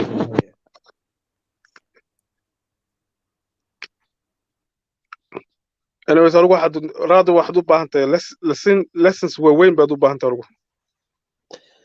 lessons كاجي مرة bro. I'm good. Lessons وين بدو باهنته you get me? I think he likes the spotlight. Maybe we should talk about something a bit more interesting other than someone who's mentally disturbed. I'm not mentally disturbed. What makes you think I'm mentally disturbed? Firstly, you're contradicting yourself in every single level. Secondly, you have no sense of moral judgment. Thirdly, you're just a person behind the screen who's just chatting a lot of BS. I'm not chatting a lot of BS. I'm actually talking a lot of real subjects here. I am a realist. No way. Your mind, like, is your brain cells okay? Because no one seems to agree with it's 100% working. So why are you the only one singled out then with your crazy ideologies? How come no one said I had a crazy ideology? Who said? Let's talk about trauma. When you were a child, did you feel abandoned and neglected by your mom and dad? كده Nuri. Has to go both ways. We have to respect each other. Let's move on. No, well, I'm asking a genuine question. Yo, guys, I'm here. I beg you. What's been going on? Sorry, I just went to go collect a pizza. I hope you enjoy the pizza, inshallah. No, we're just having a talk with the brother.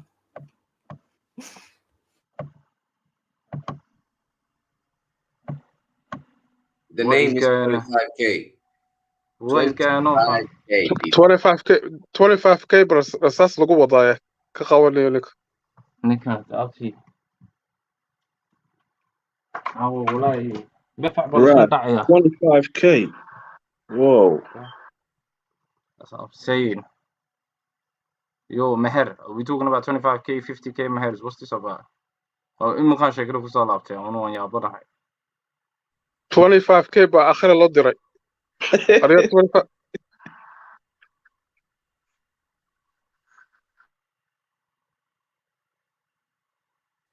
Nah, he's in the barzakh. He's in the barzakh. Who's that? Is it Rat still talking? 25k baa akhira loo diray niyo. Akhira loo diray. Intan maqleen 25k baa akhira loo diray. Listen, I done up to Chasha and you got 25k. It's good to hear it. That's cool. She's saying. Waninku ku yiri girlfriend baan doonaya iska daa wax kale. Nin weyn oo girlfriend kule baan doonaya. Balaagniyo. Waxaan kuu sheegay, you know, 25k can, does it come with a refund? Oh yeah, niyo. Ariga lesson weyn but you need big lessons maskata niyo. Iska mute kale ma kaaga niyo. I beg you Hi, to me, can you remind? Oh, is the man? You can have is the man? Are you Manim? Wait. Hi, Manim bam so I don't know of Ria, ninan yahay. Ninan yahay. Say no, I'm asking a question. Manim bam because codkaagu si weeraya. Arkadahay niyo. Sida codkaygi yartay Ria. Arkadahay niyo. Arado baa kaaga mute garanayo. I don't think so. Misas baa kugu soconaya ee baa kaaga mute garanayo. Kafiya, I don't care about your opinions. No, Ore ka saarno kaniyo. They can man. Come on, Rat. What the hell's wrong with this guy, fam? I'll kick him out, man. One implement ni kan sisaniyo. But I'm not gonna lie. What's wrong with the boy? Let him have a timeout. Let him have a timeout. Look, he's there. I beg you, have a timeout. Come back. Come back, Rat. Can I? Go on, sister. Thank you, brother. I was going to say, can we maybe like really talk about this? Because I feel like, you know, nothing happens for no reason. And the fact that the brother came on and he's talking this way and he's, you know, there is some kind of validity, I think, to his, I guess, his statements. And I'm wondering, could there be any truth? Yes. You know, are there people that actually took him there? Okay. So let's discuss that maybe. So much that he got to this situation. Okay, so maybe that's more of a beneficial thing then, right? We could discuss that, inshallah. Yeah. Nin waalo waxa ma laga dhageysto. Nin waalo waxa ma laga dhageysto. You get me? True, but can I say, Huna, if the Shaitan could, you know, give us benefit, like when he gave Ayatul Kursi, right, to one of the companions, I feel like even Qaf, because people say things, sometimes we negate them and we dismiss them, but wallahi, I feel like there's always an underlying issue. Like there's a reason why he's thinking this way and he's talking this way. And for me, I feel like when we judge, even though wallahi, like I was like bantering and saying things back and forth, but when I thought about it, Imika, in a serious manner, I thought to myself, subhanallah, like there is some validity to what he's saying, and maybe that's the conversation we need to have, rather than focusing and kind of mocking him and, you know, making him into, you know, someone that we're going to go and burn at the stake. Like maybe let's talk about the seriousness of what he brought into the panel. What did he bring? I don't know what he brought. What has he brought to the panel? I don't understand. Could you tell me what he brought to this panel? He sounds wounded.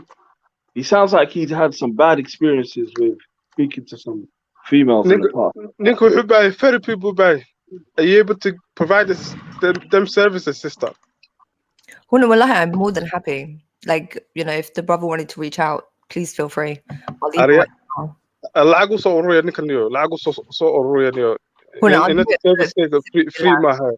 do it for the sake of Allah, because it's helping my brother, and helping my brother is going to help the ummah. So, inshallah. MashaAllah. No, but sister, why do you think certain people actually have these type of mindsets? Do you think sometimes it's, say if the person's not trolling, say if someone's actually serious with these type of mindset, do you think it's bad childhood, neglection? What do you think as a therapist? What do you do some year? I think it definitely comes from a deeper, like, wounded place. And I think also it shows the lack of, I guess, interaction or the nurturing that he, that someone would have got, especially when it comes to their caregivers, and also the environment, the society is going to contribute to a lot of factors as well. So I feel like, having multiple combinations of like bad experiences, and at the same time viewing women or men, because some sisters do this as well, they view the opposite gender as like a way of them being oppressed. So it's like a sense of oppression. So, and when we talk about feelings and how people interpret them and how they project onto other people, I think is very serious, subhanallah, because we're walking around wounded, and on top of that we have the outside world projecting that narrative back onto us. And then obviously it doesn't help women, or some women that the person could have encountered, dismissing them, making them feel maybe less valued, treating them less than a human being sometimes. Because I think the brother, not specifically referring back to him, but he did say at the beginning that a woman or someone took advantage of him, where he was maybe sincere. I don't know if I misheard it, and please forgive me if I've misquoted, but I think he said, there was someone that, they took advantage, where maybe out of his sincerity and out of his kindness. And sometimes that has a lot to do with it.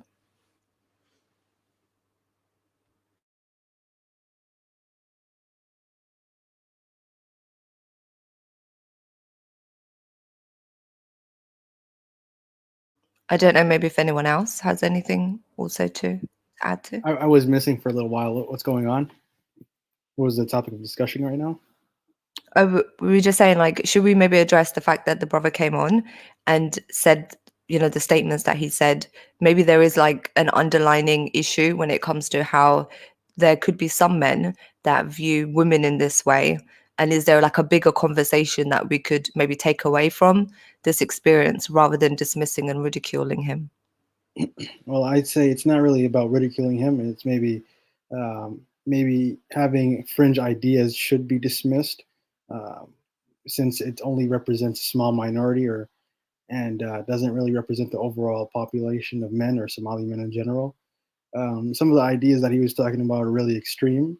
I don't really know anyone personally that holds them either, so I don't think we should really waste time into delving into those sort of things, honestly.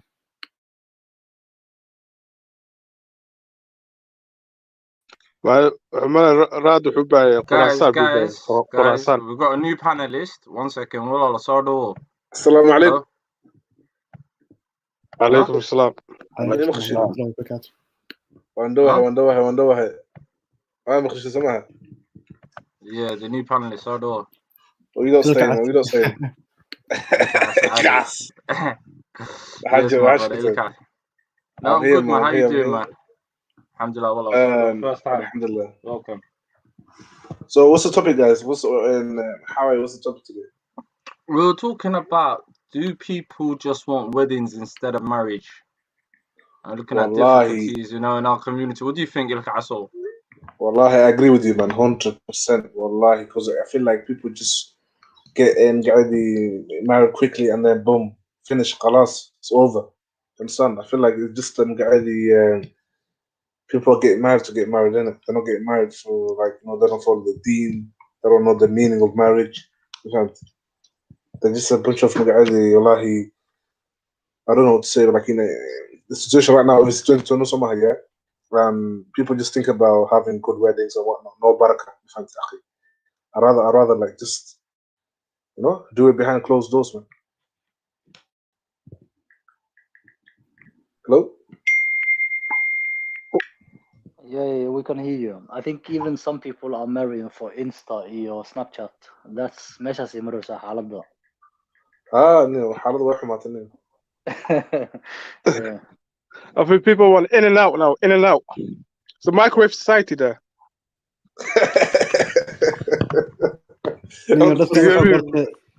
Throw in a ready meal.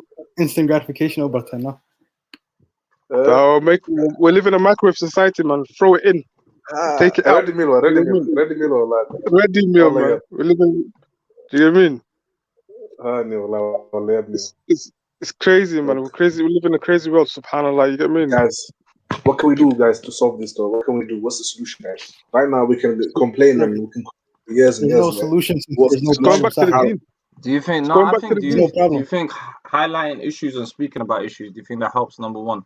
Of course, it helps. 100% communication.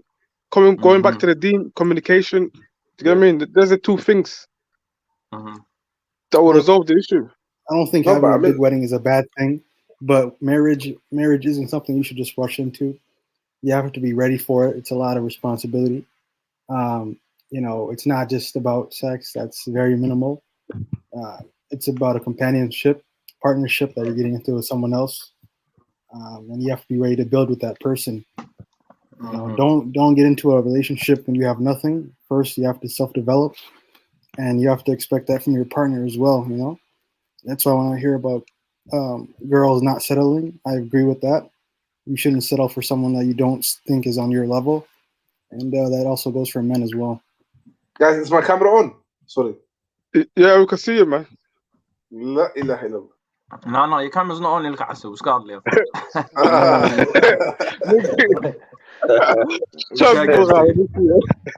بس الك عسون حي بس دي لا وديه بقري ريسك ده واحد But you know what? Yeah, the camera is You say look at so? There's a light now on the camera. Why is that though? You say? There's this whole panel from the UK.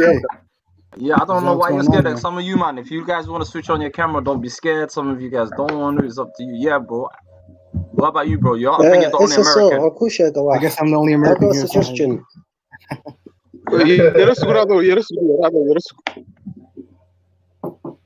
I'm the only Yankee here, huh?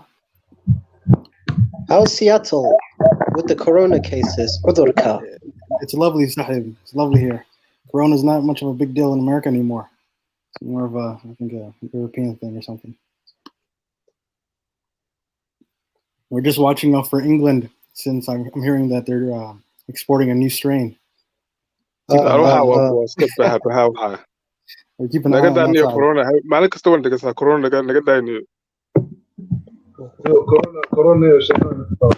Corona's driving around nuts, man. Yeah, forget about that. Anyways, nah. Just make Bill dua Gates, for God, Mate, in our community. Bullshit, any. Hey, Rad, are you familiar with Bill Gates? Actually, I do support a smaller world with a smaller population, but it's not in my hands. Well, some people that you asked. Well, some people think that Bill Gates is in favor of population control. You know, Bill is also a fellow Seattleite, but he's a good lad. I'll leave it at that. Also, Ali Bah, have you seen that in Georgia? The Georgia Guidestones, they want to reduce the population from, I think, 6.5 billion to a manageable, clean, sustainable population of 500 million worldwide. 500 million worldwide. Well, what do you think of that?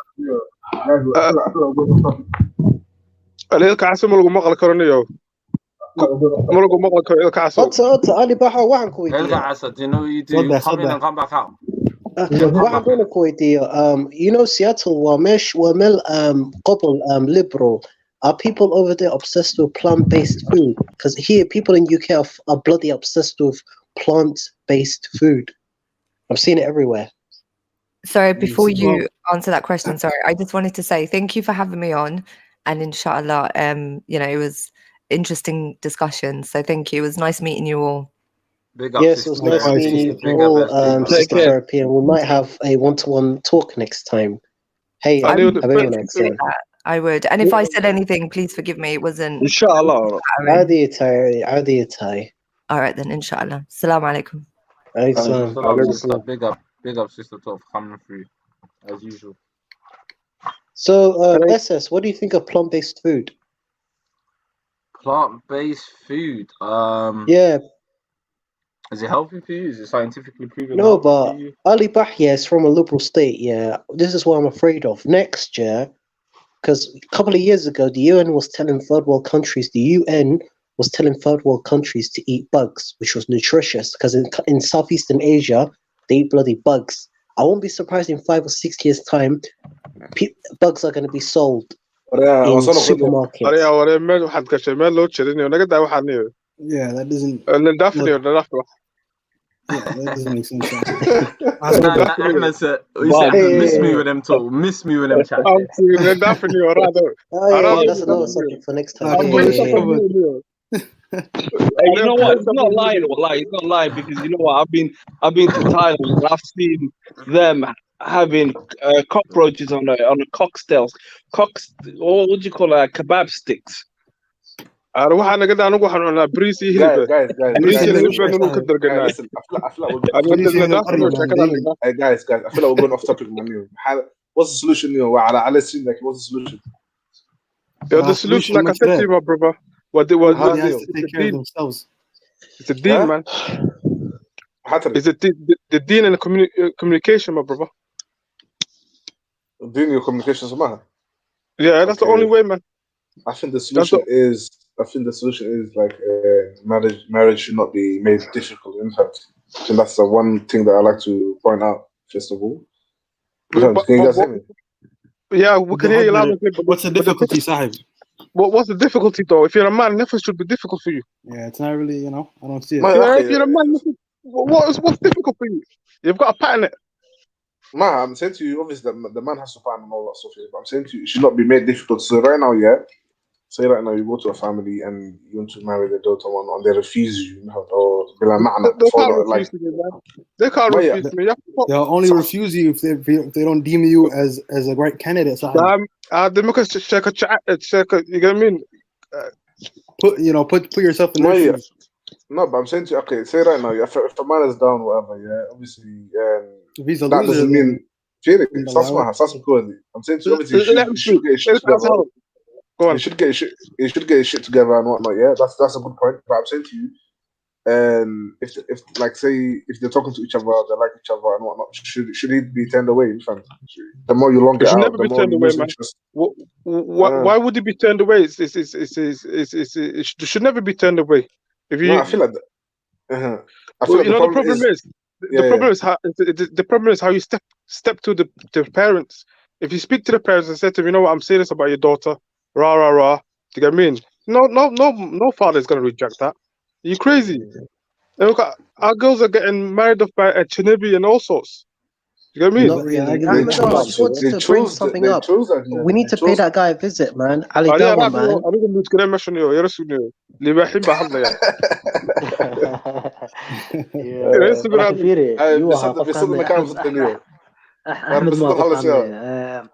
fiiri waxaa jiro kaleeto waxyaabaha qaarkood kale Somali community marka fiirsidoo kaleeto it's easier for them inay gabdhahooda ku daraan nin ajnabi ah laakiin as soon as ninka uu qabiil kale ka dhashay some kind of issue mararka qaarkood ka dhex dhaco marka anigu waxay noqotay libaax noqotay aad ku tiraadinta أنا الحمد لله حاصل بعد مرة هذه يا أذوك وتكتير تكون ترديد جميل الله هذا الشيء تكون ترديد كلها حاصل بالمرة هذه كلها متورة ماشي أبيك قد فسوا يا أي أبي secure the first one. If you're living in the West, there's no problem in finding a second wife, man. It's so simple. Why do mans need a second wife? رادو نيو يرسقني رادو نيو ميوت كرانيو اللي بحب احط لي مره هره شقه يلا تانيو مش كبح نيو اللي بحب عيال سكامس مان من وين اني وريا اللي بحب احط لي ميوت كرانيو يرسق كنيو الصومال لكم البرنامج هنا نوسو على العيال ملوبه هنا برو دوني نوسو على العيال these times it's نيمو وين باشيك Carry on, lad. Listen, if you're looking for a second wife, man, all you have to do is go back to the motherland. You know, you have a job here. You send you can get second wife second wife انت رادنتي كو دورت ما هيسا ادق عنتم كو هيسا exactly you gotta do what you have to do though mission first. I've got a suggestion.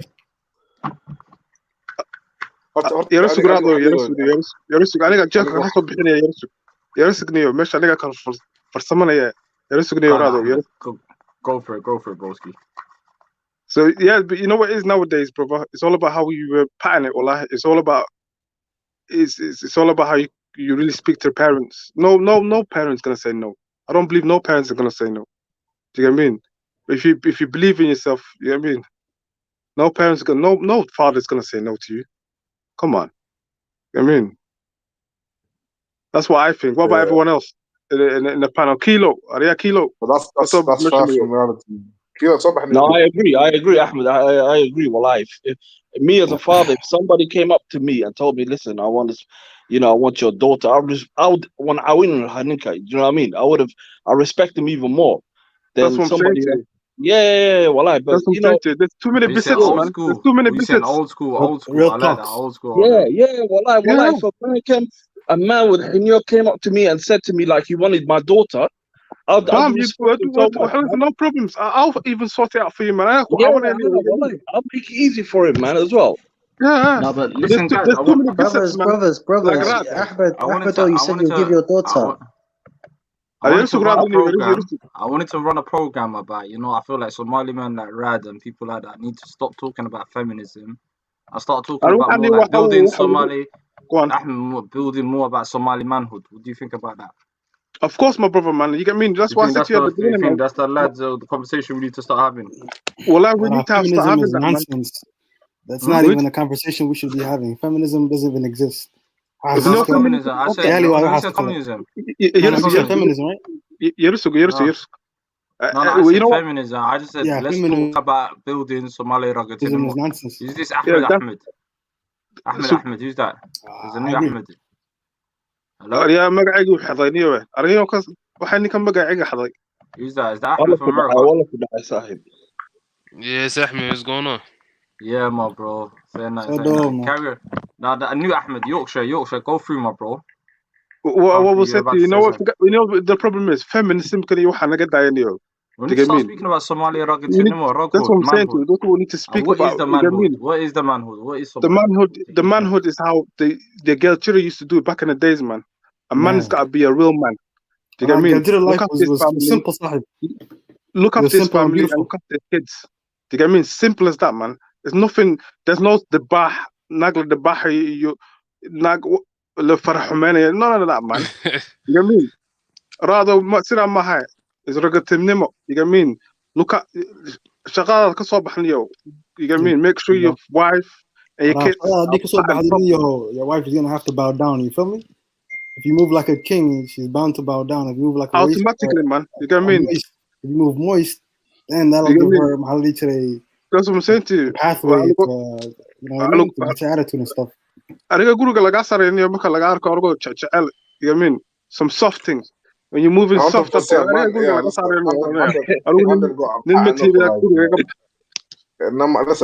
part of me or Ragnimo Sahib. No, nobody else above me.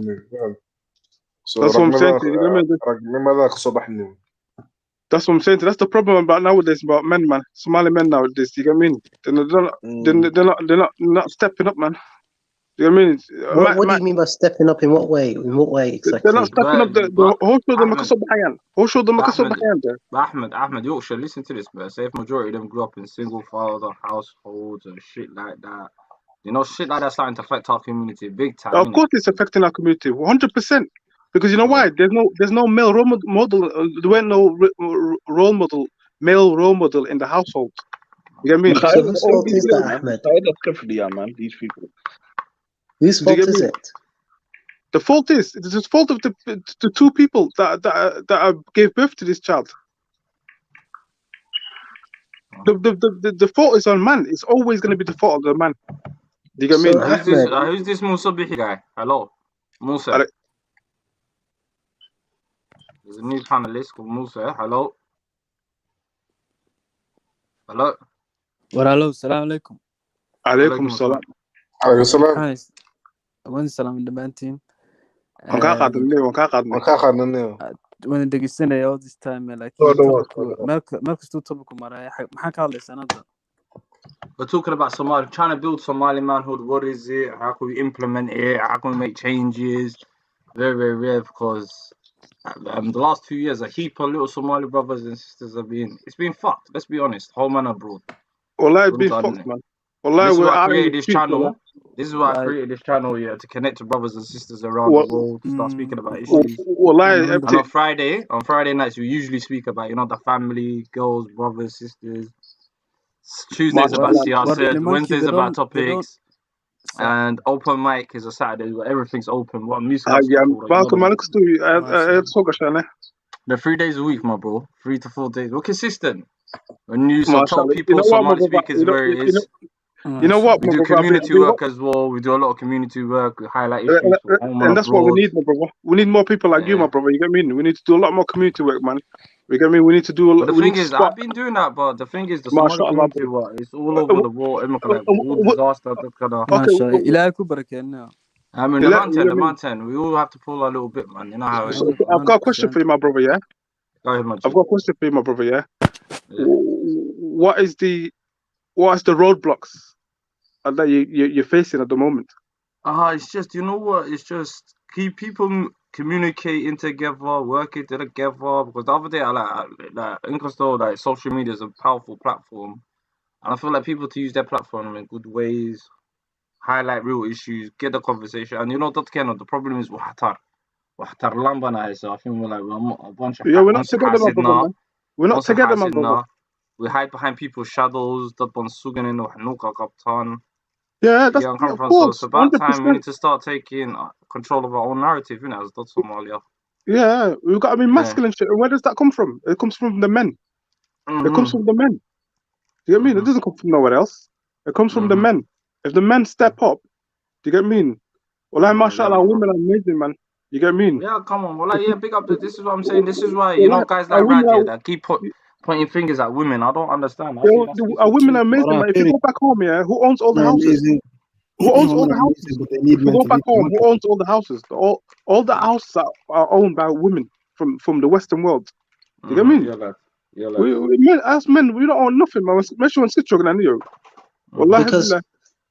Because UK, we're all from, but because women in the UK, because UK is full of has got the highest rate of single-headed households. I don't know that. Statistics. No, but it does. Wallah, you know what? These things do help, though. Wallah, I know in a way, Ahmed, but we got to look at, because we're easier as a new community who faces new challenges. Soddan Solaban children, mashallah, we're doing our thing. I think certain communities want Dharma, especially areas where I live here. I'm seeing Somali-dominated shops to Kanaha.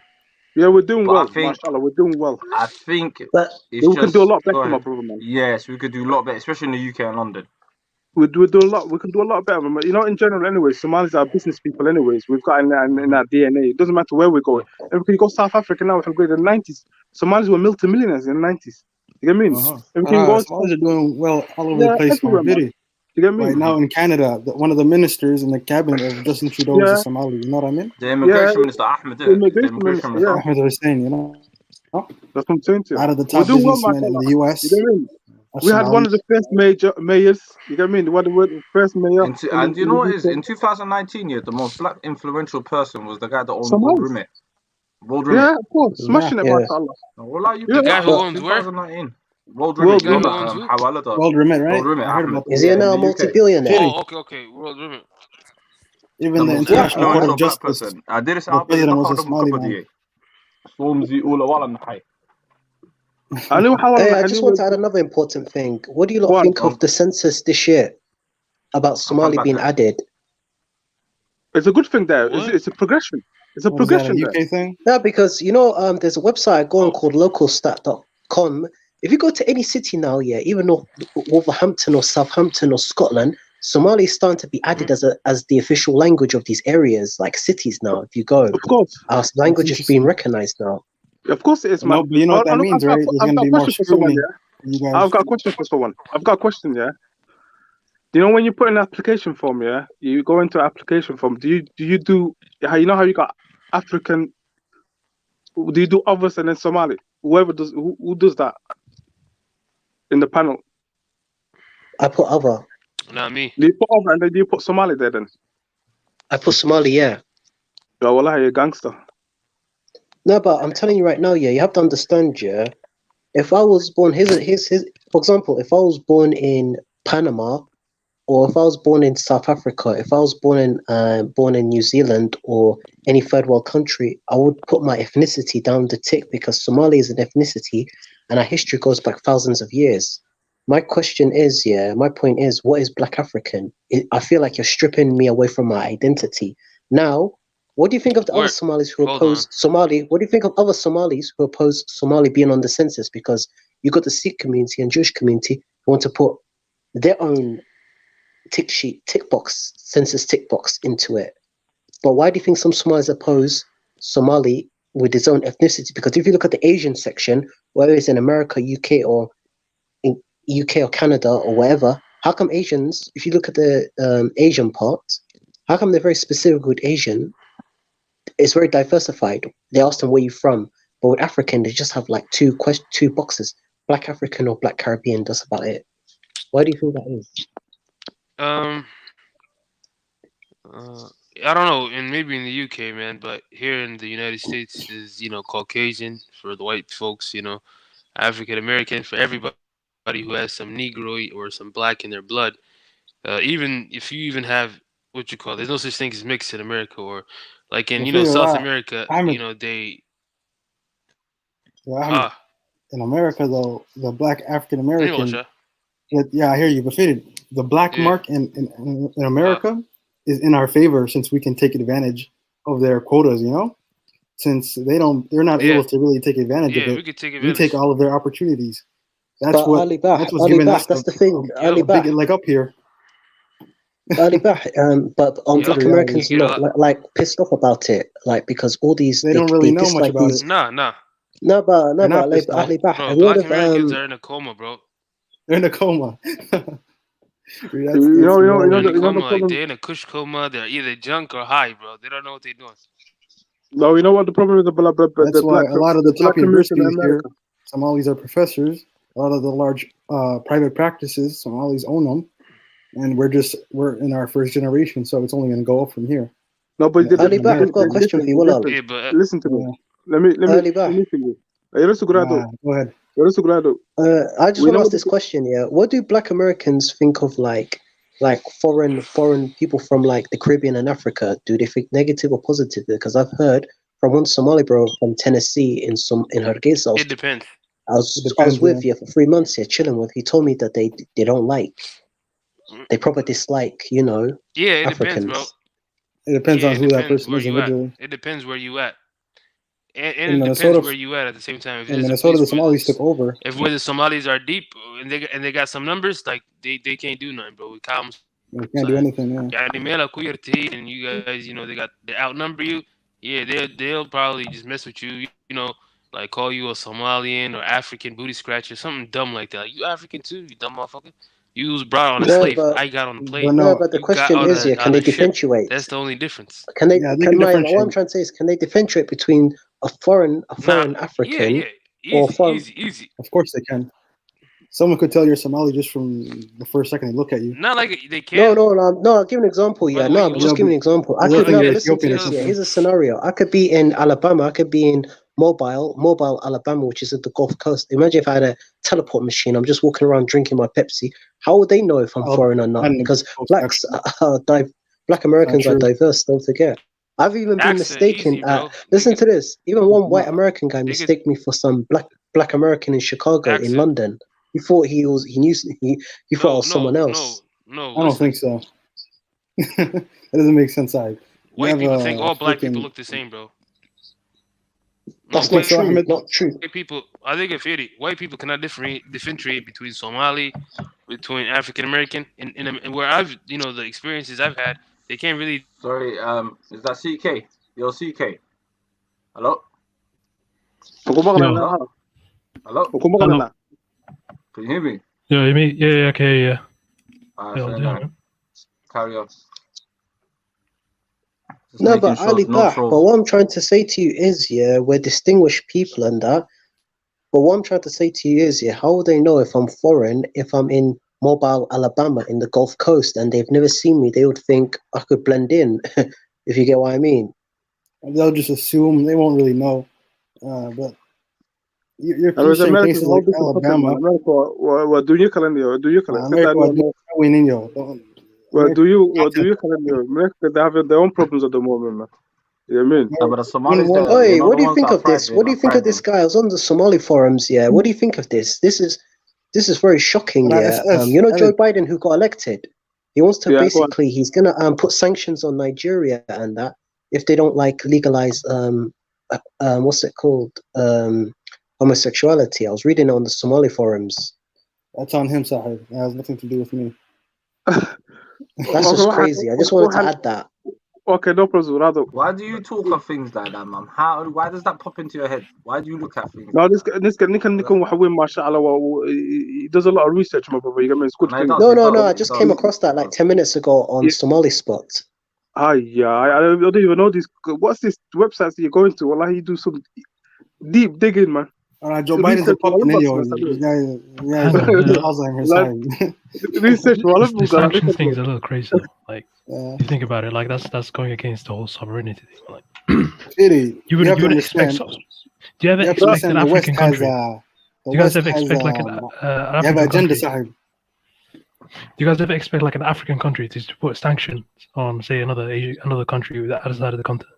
They're like, yo, if you don't do this, have the power to do so. They don't have the influence. Yes. You know what? Yeah, you know I don't get. Yeah, you know Donald Trump said, right? He said Africa is a third world shithole. You know what I mean? And there has to be some credence for him to say something like that, right? Because our population is popping. That's why they're afraid. And plus, I don't think they would ever come to Somalia. I could never imagine a Somali Awowo, yeah, like who's like a politician or someone like Farmacho, Kofidi San Shah, yeah. Who's that guy from CNN that came to Hargeisa? What's his name? Who's that guy of CNN? What's his name? Are you talking about Cooper? Cooper, can you imagine? Imagine if Cooper interviewed. No, but imagine Cooper interviewed Farmer Joe, yeah, or some traditional old school O'Day, right? Yeah, who probably would spit in Cooper's face, say that, no bloody way, Mukudak did. Like, and that's what I love about Dud Kearney. We don't take that shit. That's why I love our. That's the thing I'm proud about being Somali. We don't take shit. We're not easily influenced as a people. That's never going to come to our land side, ever. MashaAllah. SASO, topic queer to group New SS, Mr. Belnio. Me? No, I'm just letting the thing flow, bro.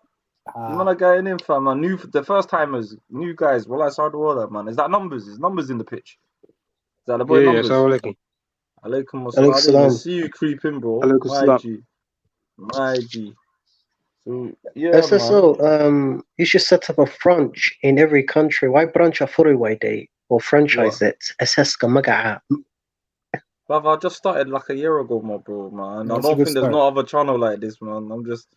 MashaAllah, mate, like bless your channel. I've come across it on YouTube. You get me? And I looked at it and thought, yo, I don't normally do this YouTube thing. You get me? This is my first time ever really gone to the YouTube thing. You get me?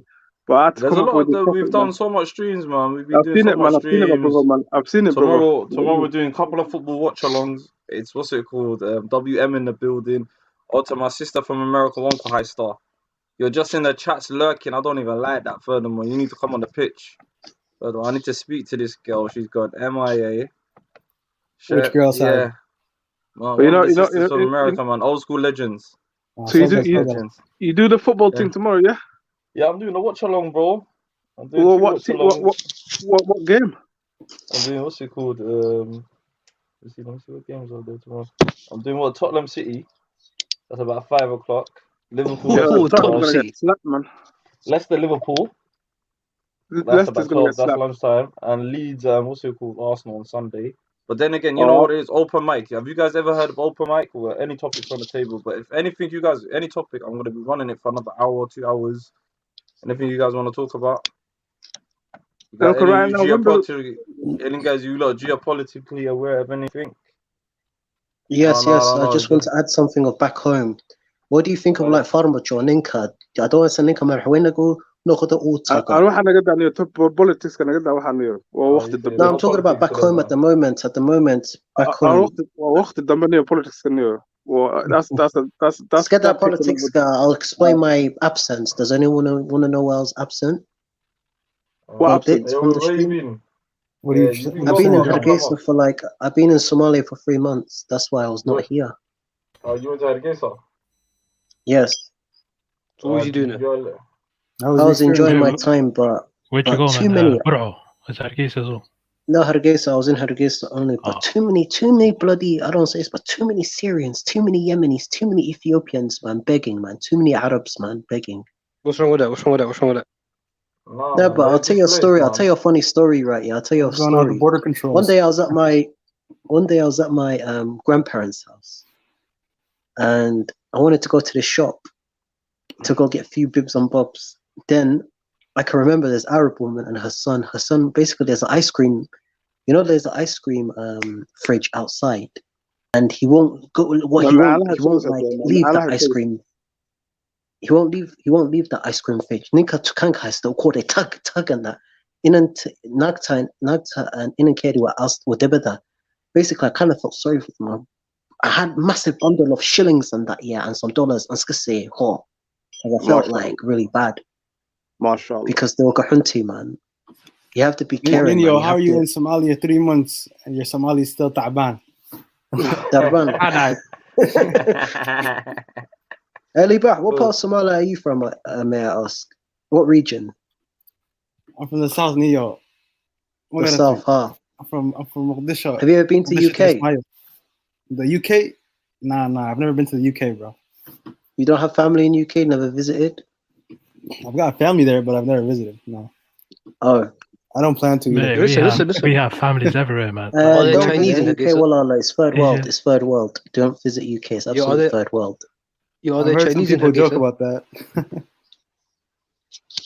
I've got a question for the panel. Are there Chinese in Hargeisa, bro? Go ahead, my bro. Yorkshire, fire away. Soda. How many people are planning to go back to the motherland? You know what I mean? And start building stuff in the motherland. Sure. How many people? As soon as I hit the right people, I'm there real soon, Sahib. I'm gone. Yes. I would like to contribute to the motherland. I would like to. Let me just go as 1 second. I was there for 18 months. I'm not gonna lie to you. Marshall, 18 months is a long time. What's good, activation? What's good, better? Nah, but you know it's Ahmed. I need that recharge. You know that recharge. I call it the recharge. Then Merl just up the north, by the way. Comfort. I want to go there, but obviously, you know the whole and the El Kebab man. You know what it is, yeah. So, but inshallah, you know, Comfort. I want to go there. I want to go Shalambud to have some Shalambud. To have some Shoshamo, if you know about Shoshamo and Shalambud. This girl taught me this, innit? Yeah. So, right, yo, SS. Yeah, man. Have you heard of Socotra Island, brother? Yeah, I know. I want to. Should we get that back? Man, that's like 60 kilometers off the Buddy coast. Wait, did you say get that back? Yeah, Yemen. It's underneath Yemen. That's guys, isn't it? Yeah, but why? Like Wait, what do you mean? Way closer to we us. Never had it. We never had it. Did you have it? It was never ours. Constantinople was never under Turkey either. How many people are looking to go back there? Under the, yeah. What are numbers? Yeah, what numbers, man? Turkey never used to have Istanbul either, but they conquered it, right? So you want to conquer stuff, yeah? There's not that many people there, so. So you want to be conquering stuff, yeah, of course. You gone? So what if someone conquers you? Take care of it, man. Well, let them try it. It's occupied by the UAE, man. Socotra is occupied. So you should have no issue with colonialism. Of course, that's why we fought it. That's why if we had enough power to colonize the UK, they should have no problem either, right? It goes both ways. So you're cool with Italy. So then you're cool with Italian colonization. It's just I'm not cool with it, but if they have the power to do it, then they have the power to do it. That means we have to resist. Honestly, man, if you get colonized, the best thing you have to kill that person or you got to kill yourself, man. That's it. You can't live like that. You can't live like that. Who said that? The CD said that. CK. CK said that, innit? You can't live like that. That's big loss. That's true. So would you say I'd rather die on my knees than surrender on my feet? Of course, without a shadow of a doubt, man. All day long, man. What do you even think of the generation before that? No, I'm saying then. What do you think of? Okay, Somali better if you Somalian underneath the Ethiopian then. Yeah. Look with me, because some of them are totally happy with that. But they're not. They fought against them many times, but you saw what happened to the Tigray region, who had all of the weaponry for the last 30 years, and once they try to fight back against the Ethiopian military, they got crushed. So what do you think would happen to the Somali region that only has outdated AKs and no military hardware? They would get crushed in like a few days. You know what I mean? But what I tell you about it would be a Somalis, suicide mission. I tell you about the Somalis. It doesn't matter what weaponry they have. Wallah, they're freedom fighters. Wallah. No, they are. But Wallah, we are freedom fighters. So what went wrong? So what went wrong with colonization? Italy came. Nothing went wrong with it. It just became outdated according to the Westerners. But it's still, but they still lost. They lost. That might work. Huh? But they still lost, though. Innit? Who lost? Somalia. Yeah, they did lose. Yeah. Yeah. So I don't know. Obviously, this guy's saying that they're fighters, isn't it? Obviously, they are fighters, but they still took it out. Exactly. It's how it goes, man. You gotta take your losses on the chin, right?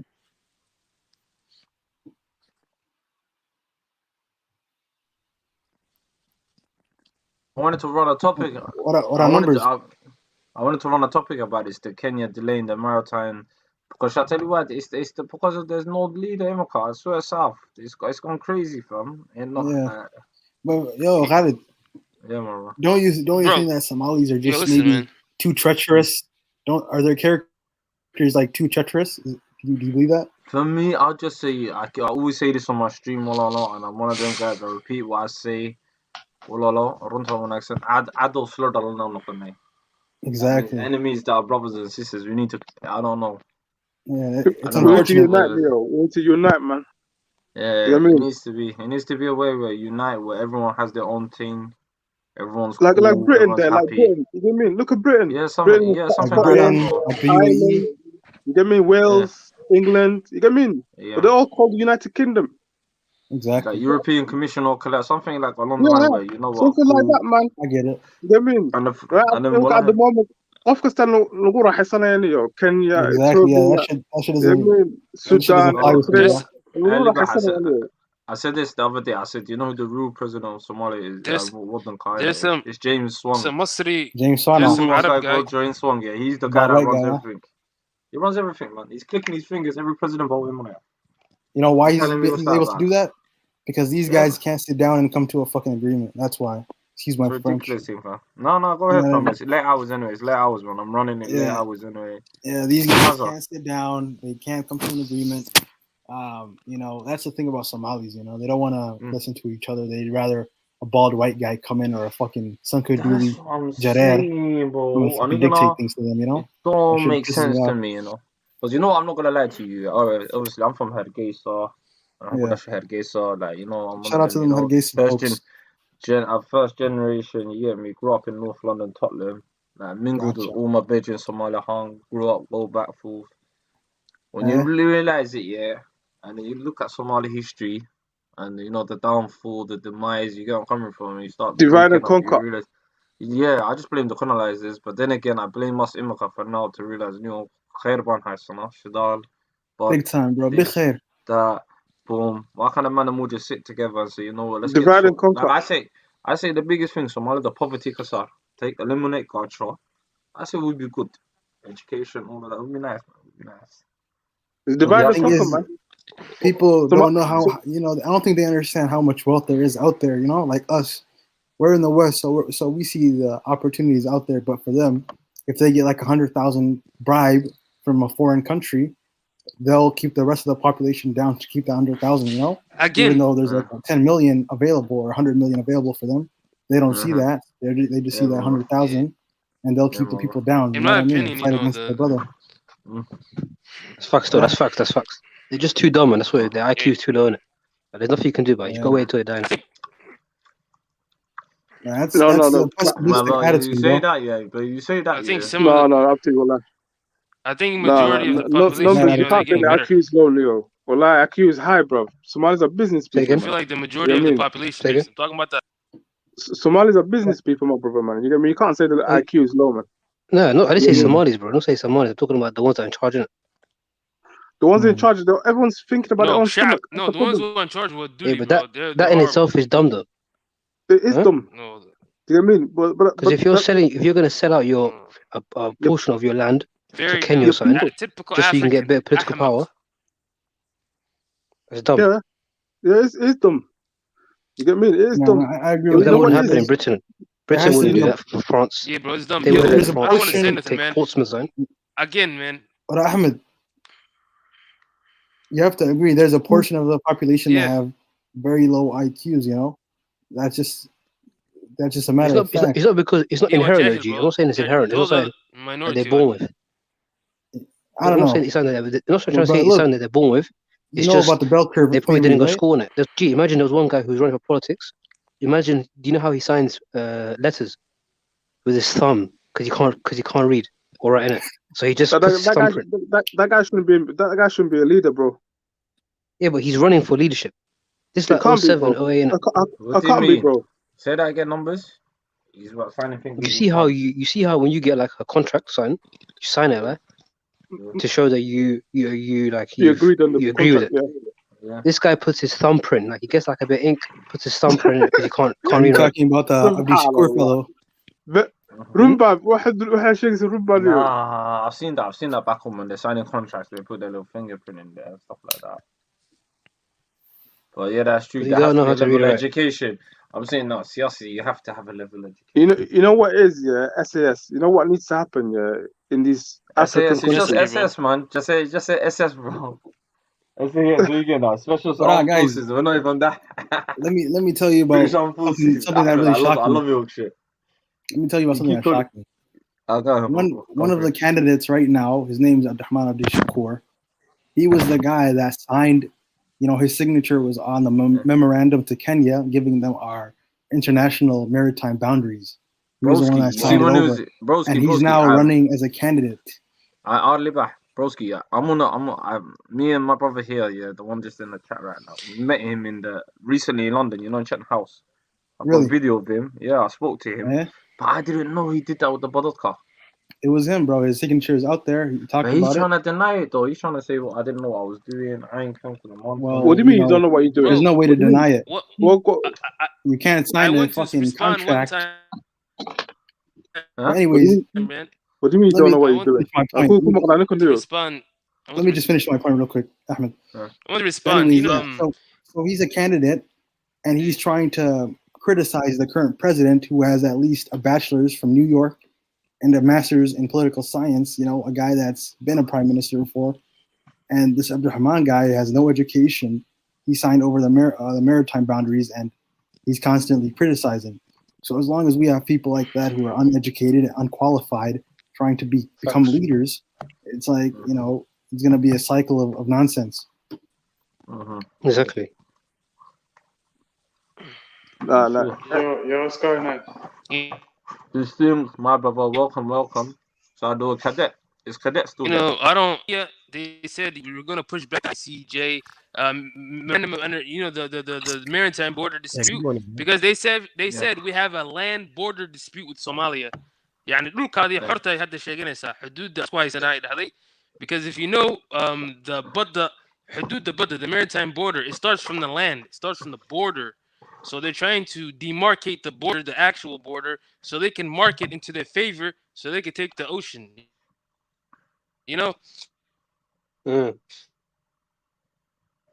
That's one thing. Second, have not spoke against not one single person. I checked all their pages. So that's 2 days. These people are finished, man. They're finished. Towards our land, and this is not their ocean. They need to step back. All these people are going to do these things. You know why? Because Somalis are not united. Somalis are not united. ما كانوا الغورة حسنا يابتني. You mean? Come on. Of course it is, man. Everyone's going to try on you, man. ما يدري Who you say والله الصومال والله قيرانية. والله قيرانية. So they work for Kenya then. They work for them. Firi, the guy who pays my bills, I can't talk back to him because that's the boss. Yeah. Of course, of course, you're gonna be a bitch. Puts the kids, he feeds the kids in the family. Yeah, you can't talk back to the boss. Of course you can't, man. You get me? Somali needs to get united, man. So how would you get rid of those guys? Yeah, if you have power, how would you get rid of them? Yeah, I would put them into jail. You know what I mean? Has to be done. All of them. What if he's got soldiers and they want to fight and shit like that? They were up to. Sometimes you have to go through a war. Yeah. So is that what Famaj needs to do? Imagine he's got to war, they all die. Huh? Farmaajo needs to go to war with him, right? Man. Sometimes you just have to capture them and put them into prison. Wallah. We need leaders that are going to be held accountable. Do you get me? So if you were Farmaajo, you're saying that you'd want to go to war? We have to have leaders that are accountable. 100%, but if you were Farmaajo right now, would you do it? What, like? Well, I don't really know about the situation about Farmaajo and that. You know what I mean? So I don't really talk about topics I don't really... not Farmaajo specifically, but just generally, innit? There was a guy trying to do that. Say that again, my number one. If you were in charge, what would you do? That's a better question. In charge of where? If I was in charge, man, first thing I would do is start with the first thing I would do is educate get him out of there. Yeah, but educate. That's just everyone says that, man. I'm saying specifically, like, just what would exactly you do right now? That guy, because education is like a 10-15 year process, isn't it? Yeah, education only starts when there's stability and safety in the land. Yeah, but I'll make sure that's what I'm saying. I'll make sure the country is safe. Education starts with the government. So now you got this guy who's doing the maritime selling thing. So what would you do to him? I'll put him to jail. Yeah. Would you kill him? I'll put him to jail. Yeah, the people that are perpetrating this need to be held accountable for. Are you going to sign something that you shouldn't be signing in the first place? Well, I'll take him to jail. Yeah, this guy committed treason. And that's the small issue. The small issue is just they don't have anyone who's strong enough to do that shit. You know. What our numbers? This guy committed treason, and he's out here campaigning to be a leader. How the court system? I'm saying he's got to get killed. Yeah, the court system was qabil, bro. Yeah. He's probably in a certain qabil that's dominant in the south. You gotta be to do shit like that, man. I don't care. You can go on against that, man. You get me? Haq is haq, man. I mean, haq is haq.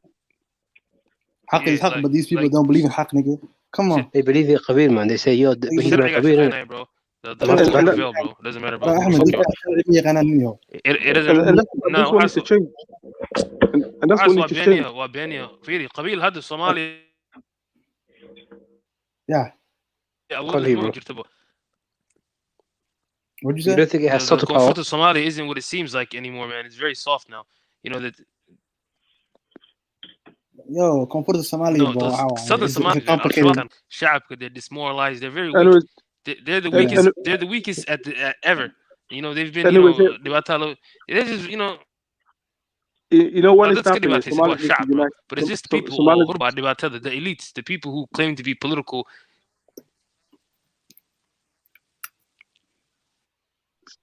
Somalis need to be united. Somalis need to be united. They're united through language. It's simple, man. You know what I mean? We divide and conquer, man. You know what I mean? The divide and conquer, man. You know what I mean? They gave you, bro. Can you hear me? Yeah, we can hear you, bro. Yes, Mohammed. Yes, Mohammed. You say. I was listening to you guys for 20 minutes because I was out. I didn't have my headphones on me. Like, you know, we were talking about, I remember I started when we were talking about Socotra, the little island next to Somalia. Yeah. Someone said we should conquer it. And I laughed. You know why? I said we should conquer Somalia first before we can go anywhere else. Real talk. Real talk. Somalia, Lego, from top to bottom. If we can conquer bit by bit, I think we can conquer, you know, even the neighboring nations. But Mahako for a neighboring nation. So you want to do conquering? So you're on conquering? Sorry? We can't even keep our other countries. If you want to conquer, you gotta have Alexander the Great of Cloud Bantai, no? Osman. No, but the era of conquering is finished, though, G. They say that this isn't colonial times. Russia just took Crimea, Saman. Come on. Yeah, but Crimea wanted to be part of Russia. Not really, but they did. Yeah, but they voted. No, they didn't, bro. You know, Ethiopia, that's the Somalia حاجة بجد. Go on, Mohammed, go on. They are so tight. Yeah, bro. Go on, Mohammed, go on. Yeah, I was saying, you know, our brothers in Ethiopia, I was born in Boroma. I grew up in Djibouti, but Djibouti, they have a connection with Dirdaba, so I used to go there quite often. And one thing I know about, they kind of gave up Ethiopia, they gave up on the country Somalia. The reason why, Djibouti, there's no dawlat in Somalia. Sorry? No, carry on, Mohammed. Oh, No, I said I grew up in Djibouti, but I used to go Dibdaba. I still go there quite often. But I'm originally from Boroma, Somalia. But so the Somali حاجة big norta we بسكي لو بين Somalia. Completely forgot about it. So they focus on internal issues within Ethiopia. So for them to have confidence in Somali way, or part of a greater Somalia, it's to gain that confidence back, brother. It's going to take a lot, because and then now Somaliland is doing good. Alhamdulillah, is doing very good. Puntland can be next. I know I'd say yes. Why are we afraid of something different? Somaliland, okay, maybe it's working. Let's be honest, there's nothing wrong with Somaliland at the moment. They have a dolet, there's stability, no one's killing each other, there's no bombings. Why do you think that is? Why do you think that is? Everyone's under one nation, and there's a confidence in the dolet. That's why. It's the people there. Yeah, the people. That's what I'm saying. They have confidence in their government. Yeah, it's the people, man. This is what I mean. But I'm not saying they're better than South or whatever. I'm not saying it's the people, man. The people want peace. Mahmoud, you have to give credit where it's due. Puntland and Somaliland, those two areas specifically, they've been able to really influence their populations to keep the peace. You know what I mean? For the most part, aside from little skirmishes, but for the most part, but that's normal. It happens in every country. But what I'm saying is, why are we afraid of what's different? How can we translate that to the South then? How can we transmit the thing is, wallahi, the South is too much players. There's too many different players. It's quite complicated. It's the same shit, man. Everyone's got too many players, but it's about the people. The people need to be happy. Of wanting peace. That's the first thing. If the people want peace in their country, anything can happen. There's people that benefit. There's people that benefit from having no peace and no stability. You know that, right? Exactly. Who benefits from it? Who benefits from it? There's a segment. No, that's not true. Not the Western world. Let's not blame them, Sahib. There's a segment within the population that benefits from having no competition. If there was stability in the nation, there would be more competition. More people would be there, and those people that have some money, some resources right now, however meager it is, they wouldn't have those resources anymore. That's the situation, and they pay these insurgent groups to cause instability. That's a sad state, wallah. That's a sad state. Yeah, it is a sad state. That's going on. That's it's bigger than just one man. Some people might blame the government, but it's a societal problem. That's terrible. I mean, them kind of people need to be cut off, man. And you know what? Yeah, if the government down south was really da'at and confident, genuine in what they were doing, they would negotiate with the north. Say, how did you guys do it? But there's obviously no. That's not what it's about, bro. Because there's people in the north that are part of this government, that are in it. In what? The terrorism? No. In the government. In the government is what I'm talking about. In the government, yeah, that's what I'm saying. So there's no da'adnima, clearly. There's no one's doing it from genuine. Everyone's doing it for their pockets and their wealth, really, if you think of it. No one's doing it from the heart. Somaliland, one thing I give them credit, is we're ja'aling dukoga, and they literally believe in the nation. Even though it doesn't exist, they believe we're just there. And that's what you need that kind of mentality. Are you saying the South people don't believe in I'm not saying they don't believe in it, brother. Listen, maybe you guys didn't understand me. I didn't say they didn't believe in it. Yeah. I didn't say it doesn't really exist. You said you believe in it and it doesn't exist, man. I'm a Somaliland up to you. mean a state? You mean the state? I know what it is. He didn't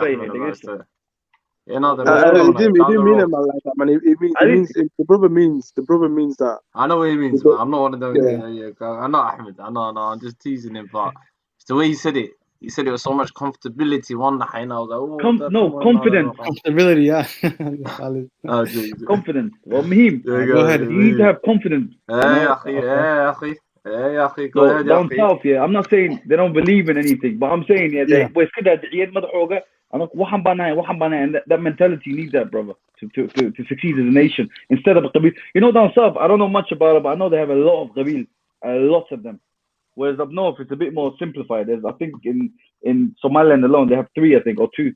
They have Isaac and Zulbahante, and the other one, Samaran. Only Sadh Bas. And so it's a bit harder because down south I heard it's a bit more complicated. There was one guy I was speaking to, Malik. I don't know if he still comes there. He was telling me south is very they have too many qabil. Yeah, I wanna pose a question. Well, you know what? Nothing is difficult. Nothing. Yeah. Divergence. I wanna ask a question. You think all these different regions are the names for them are kind of a replacement for Qabils in a way? If you get what I'm trying to get at. Restate the question. Yeah, I understand. You're trying Listen, to say, man. I think I understand what you said. I'm gonna give you. I'm gonna break it trying to down. say these I'm gonna break countries. it down. Do you America think they versus represent Somali a Qabila? federalism. I'm gonna break it down. It doesn't work. What country? Break it down, then Ahmed. Go ahead. Listen, talking about the system. The system is flawed, man. Again, the American federalism is every state. Yeah, you don't have to be born in the state to lead the state. You only have to live there for a couple of years, then you could get elected. These regional states that are created in Somalia, they're not democratic. First of all, because a democratic, the people get to choose who becomes in power, but they do something called, doorasho dadban, or indirect elections. With a lot of corruption, money, a lot of meddling. So that's is wrong. Basically, what qabila shar'iyya. At the same time, this was given to you by Ethiopia and Kenya in 2006. Before 2006, Somalia was no federal government or whatever. This was just to divide and rule. The Tigray, they're a minority. They did that in Ethiopia. Ethiopia used to be 4 zones. Used to be the eastern zone. They split it up into regions. But they did it to Somalia for divide and rule, like Al-Andalus, where Spain, when it was conquered by the Muslims, markii ayaga laga soo burinayay Spain 25 dowladood oo kala go'an bay ahaayeen. Cadowgoodii u tagaayeen kaale walaalkayga igula dul bay lahaayeen. Dibiga caddaay dibiga bay noqdeen. Hal baa loo cunay. Markaas Soomaalidana federalismkan qashinka maxaa loo keenay in hal loo cuno. Before it used to be the greater Somalia, shanta Soomaali. Yeah, no. waa wax la rabo in dadka lagu wareeriyo, lagu jahwareeriyo, wadaniyadooda lagu lumiyo. Divide and conquer, bro. As simple as that. As simple as that. Yeah, no. Would you agree? Would you agree that? We need to capture. Okay, then Fidi. Look, 1960. Yeah. 1960. 19. Yeah, go ahead. 2021. Look at the difference, though. 1960. dadka heesa wadani bay qaadayeen. heesaha wadanigay qaadayeen. Yani was that one guy who heesaha jigjig iyo harar iyo hawaas baa laga heesi jiray, ma garat? They used to sing nationalist songs. naga maqan yani they used to sing those type of uplifting nationalist songs, like people became demoralized. inay ka maqnaayeen hadda big time. You know what I mean? People got demoralized. They don't know. In the group Kenya guys, so they don't know in Ethiopia 465,000 square kilometers. They don't know that. So again, need to rebuild that confidence. Again, that's kind of I don't think it's the people. I think the people are being misled. That's it. It's leadership. I do madaxa ka xumaado wax hagaagay ma lahan. No way. Okay, yeah. So I think it's just the leaders who pay each other, who doing all type of shit that's immoral. But like the other brother said, why is the leaders why would the leaders do something good for their country when they're getting paid out? It's as simple as that. It's corruption there. Do you know what I mean? Would you guys agree that the South is having more problems than the North because the land corruption? The people have no power. No, but like let's talk about peace though. Let's talk about peace. The North is more peaceful because there's less Qabils there compared to the South. That's not. Just because there's less Qabils, that doesn't mean it's the people, man. The people want. No, but hear me out though. I'm saying. But I can answer this question for you. I think I know what you're trying to say. Yeah, the people in the South have too many differing interests. No, it's also. What I think Somaliland is really actually made it successful in this way is the money. I don't think there's that much investment coming in from what does the government own or like institution wise in Somaliland? Mogadishu makes a lot of money. Water They tax the cars here, little small little things. And I think that's the main reason Somalia is successful, because there's no influence. You know what I mean? Yeah, but I think it's easier to manage the north because they've got less tribes, and it's more easier to manage that way compared to like the south, where you have Why a million do you tribes manage living in a if small your own land people area. want peace? If your own people want peace, why would you want to be managed? Why do Somalis always want to have a dictator to manage them? It's true. If you want peace, I don't think you're following what I'm saying. I don't Ahmed, think I you get think what I'm these saying. people, I think most people, they don't want someone to lead them, and they don't want to lead either. So there's a dilemma every time, you know. I've seen every single leader in my lifetime, at least. People say only bad things about them, and you know, it seems like a cycle. They don't like any leaders, and they have no one to lead themselves. So it's just a dilemma. Somaliland has proven to be the only country that can run itself without an actual government. And there's not a lot of countries that have done this. That's where we are unique in one way. Yeah, but It's a blueprint. It's a blueprint. I think Somaliland has its flaws as well, though. It's not.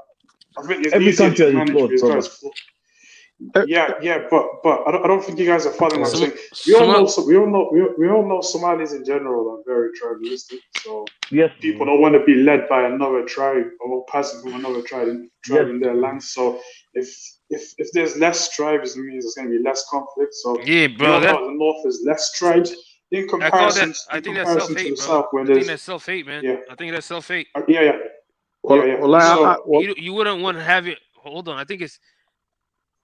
Hold on. I want to Go on. respond to that. Well, I think you're right. To be led by another tribe, that's self-hate. Why wouldn't you want your Somali brother to lead you? Why wouldn't you want your other Somali brother to lead you? But instead, you want James Swan and Uhuru Kenyatta to lead you. I don't get it. That's fucked up. Well, I true state. Well, I you want No. I William prefer to my lead you. brother instead of You Kwan. want- How would I? Into walaalkayga inta ana qof walaalkayga diido Self-hate, inta man. walaalkayga diiday That beesha shows you how much caalamka iyo Somalis dadkayga hate one uga another, cararaya. bro. I'd rather have my brother lead me, bro. What's the hate, man? Exactly, The hate Muhammad needs to did it. stop. That Self-hate shows is you how fine. good of The them. hate. Nah, bro. I think again, bro. Yeah, they want As William small to lead, people man. on the media. They want William to dadka lead them. media jooga Soomaalida yani lacag baa YouTube-ka laga helaa. Lacag baa YouTube-ka Bro, that just shows you how much lacag fun baa I'm YouTube kaga helaa baa. And the guys in media, they're the worst, bro. They spread. Idinka maaragteen waxa media ku jiro. Inay snacib I don't even pay attention to that bullshit, bro. media waxaan soo dhigo. Waxaan aaminsanahay inay dhaqaale ku raadsanayaan oo ciyaalkooda ka biilinayaan. Of That's course, number one. everyone Number looks two, out the for their own politicians, bro. interests, The politician is an opportunist. He's going to do whatever he needs to do. Also, yeah, are Yeah, the so Somali again, media the flourishing? the innocent civilians are being misled again by the media.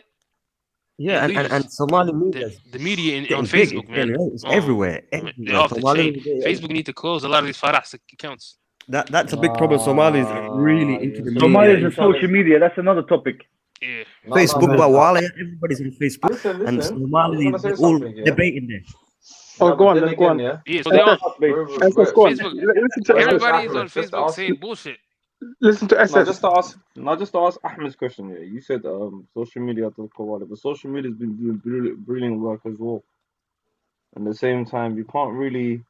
You can't blame that, man. It's a gift and a curse. Yeah, it's a gift. It comes with a different package, Rololo. It's a gift and a But we curse. can of see course. disasters Yeah. actually happening like first hand as well, Rololo. Okay, It has. man. But think about it, yeah. In what Listen, context? I'm gonna tell you think one about thing, it, bro, yeah? about that. One thing. No, but listen to this. This is when I say social media used right. Ahmed, let me just yeah. I'm saying social media used right. Like right now, we've got two brothers from America, Canada. The rest of us are from Europe. Trying to Yorkshire. speak about someone Yorkshire, my brother as well. The rest of us, I think, majority, and Leeds as well. There's another brother from Leeds. Majority of us are from London. We're communicating and talking about things that happen in London, Canada, that are crucial, innit? Come on. So sometimes the social Right. media thing used right, in the right, humble way, it's a powerful tool to get messages and stuff through. Because right now we're living at the age of enough's enough, and we're living the age of. I keep telling everyone this is the age of information. The age Of of course, information. 100%. We're not in the There's a Middle saying in the Ages. We're not States, in the bro. Golden Ages. We're in the age of information. You know, It's but right there. It's in front of us. Come on. But I think what brother is, there's a lot more destructive activity going on. You know, I guess there's a saying. Okay, I'm gonna respond to and that. this is what it is. No, but Libah, though, it depends what you're looking for. I'm not gonna lie to you, bro. True. But listen, It they depends say what this: you're looking for. a lie can go Not across. even that. A lie can travel the world twice over before the truth can even put on its shoes. You know what I mean? That's true. That's true. That's a big bar. Bro, Yeah, I might have to trademark that. SS. Hey, write that down, brother. Guys, I'm gonna respond to that. My response is do you know what it is here, bro? I don't even also go stream down, yeah? Yeah. Go ahead, Ahmed. Go on, bro. When a lie, when a lie is more entertaining than the truth, nobody cares about the truth. The lie, everybody wants to hear the lie because it's more entertaining. Yani, that's what I'm trying to say. You know, again, social media is a great platform. It's the voice of the voiceless. It helped out a lot. It helps a lot. You know, I'm not going to say it's a negative thing. Again, there's a lot of people using it the wrong way, especially in the Somali community. A lot of people are using it the right way. A lot of people, just as many as them, are using it in the evil way, influencing people. Yeah, I know there's one guy. He's my. I want to consider him my friend. Social media is not good for. I know him distantly. He gets on live, right? Hold on. Yeah, this guy's my friend, right? He gets on. I can't say he's my friend, but we know each other. This guy gets on live, right? He spews hate speech. وحن قبيله هين كما هذا hate speech بوفافيا. قبيل كيسو جعله إنه عقدة كبيرة. إنه عقدة كبيرة وكل victim دباتيه. I call him on the phone like, yo, what's going on, man? Like, life كوكل كعسنا. I'm not really like that. And I'm like, people are in his comments they actually believe this guy. I'm like, oh my God. See, people like him needs to be those type of people are. Yeah, I think those type of people شغلان على ده. You feel me? They have no life. كيلي أنا أيكو شن بقوله عيال بدن له قضية ولا يابي. السجل I'm mad at the people who's actually there's cash in there as well. The people it's easy to attract people that way. عيالك يجلس مورال دوغايا عيال كوربا إنه حنون كبيرة. It's not good, bro. Like, why would you want to do that? Why would you want to? I don't get it. Trump they're called dog whistles, you know. The Proud Boys. What the fuck do you mean by the Proud Boys? Like, what the fuck? Yeah, Donald Trump, he said, well, whistle. In America, we call it a whistle. That's شعب حوله. And those type of people, any voice called social media, if it wasn't for social media, what comes like that would have been heard. Again, there's a lot of positive people who would have been heard because of social media. There's a lot of things that were being hidden by the major media. Social media exposed. You have to understand. So, again, gotta take it how it is. Opinions are like assholes. Everyone's got one, right? And that's to say that before the information age, if you weren't qualified or if you didn't have the right credentials, you wouldn't be able to have an opinion on many matters. You know what I mean? You wouldn't be at the table where discussions are being had. But nowadays, every Tom, Dick, and Harry is able to give out his opinion, no matter how educated or how many credentials he has. Everybody has an opinion. Exactly. That's sort of where things go wrong. I haven't been on Facebook for a while yet, but last time I was, and if you look, some other communities on Facebook, if you look at the comments over there, it's a mad debate all about Qabil. That is it, constantly non-stop. Every page, even the video you're watching has nothing to do with Qabil, but the whole convo and the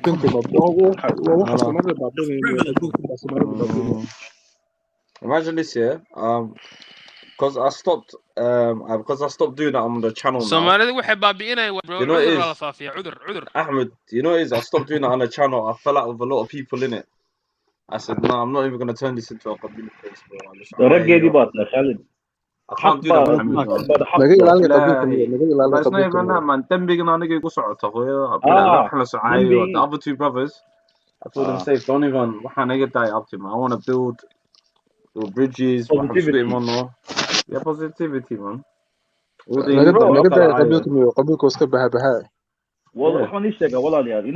live in the West, majority of us on this panel, yeah? How can you from back home, let's delay heaven? Why are we as third, second, whatever generation talking about this. I never makes any sense of that. Kabilka, and then a lot of us are so interested in history. History. Let's focus on the future. Look at Somaliland. Look at Somalia and Somaliland. They're on social media so hard right now. It's filtering into us. It's coming through to us, and people are, catching that virus. It's a virus, I'd like to sit down and come to agreement with a brother from China, a brother from England, a brother from France. Neither do I, man. I don't like it. I don't like it, bro. That's why, I can't blame social media. I gotta blame the person. And Somalia has the cheapest internet, one of the cheapest. So where everybody's on the internet over there, and they're all on social media. We're all into that and catching that state. And I think that's one thing about. That's one thing they have about no jobs. American. In America, listen. Talk about the elections. The next day, people go back to their lives, But in Somalia, every single day they talk about politics 24/7. Little kids, old ladies. وده أمات wax kala haysanta New York. Yeah, we don't care here in America. In America, here after the election day, everybody goes back to their jobs, their lives, Because they know how it is. Knows how it is. It's nothing personal. Politics is nothing personal. But that's the fact. Everybody chasing their life. Sorry. This is the question I'm saying. How can we make Qabil obsolete then? From the history that I've read, what do they need to do?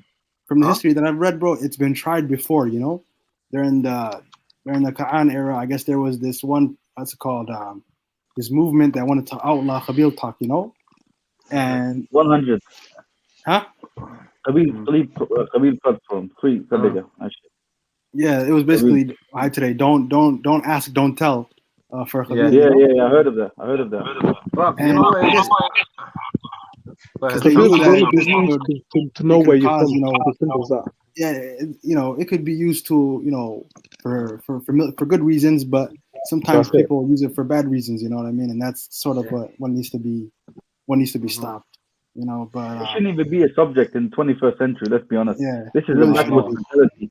You think these Adam people never had Qabilas back in the day? How many? They did, but they moved on from it. Exactly, they moved on. That's something people need to, look forward. It's very backwards, bro.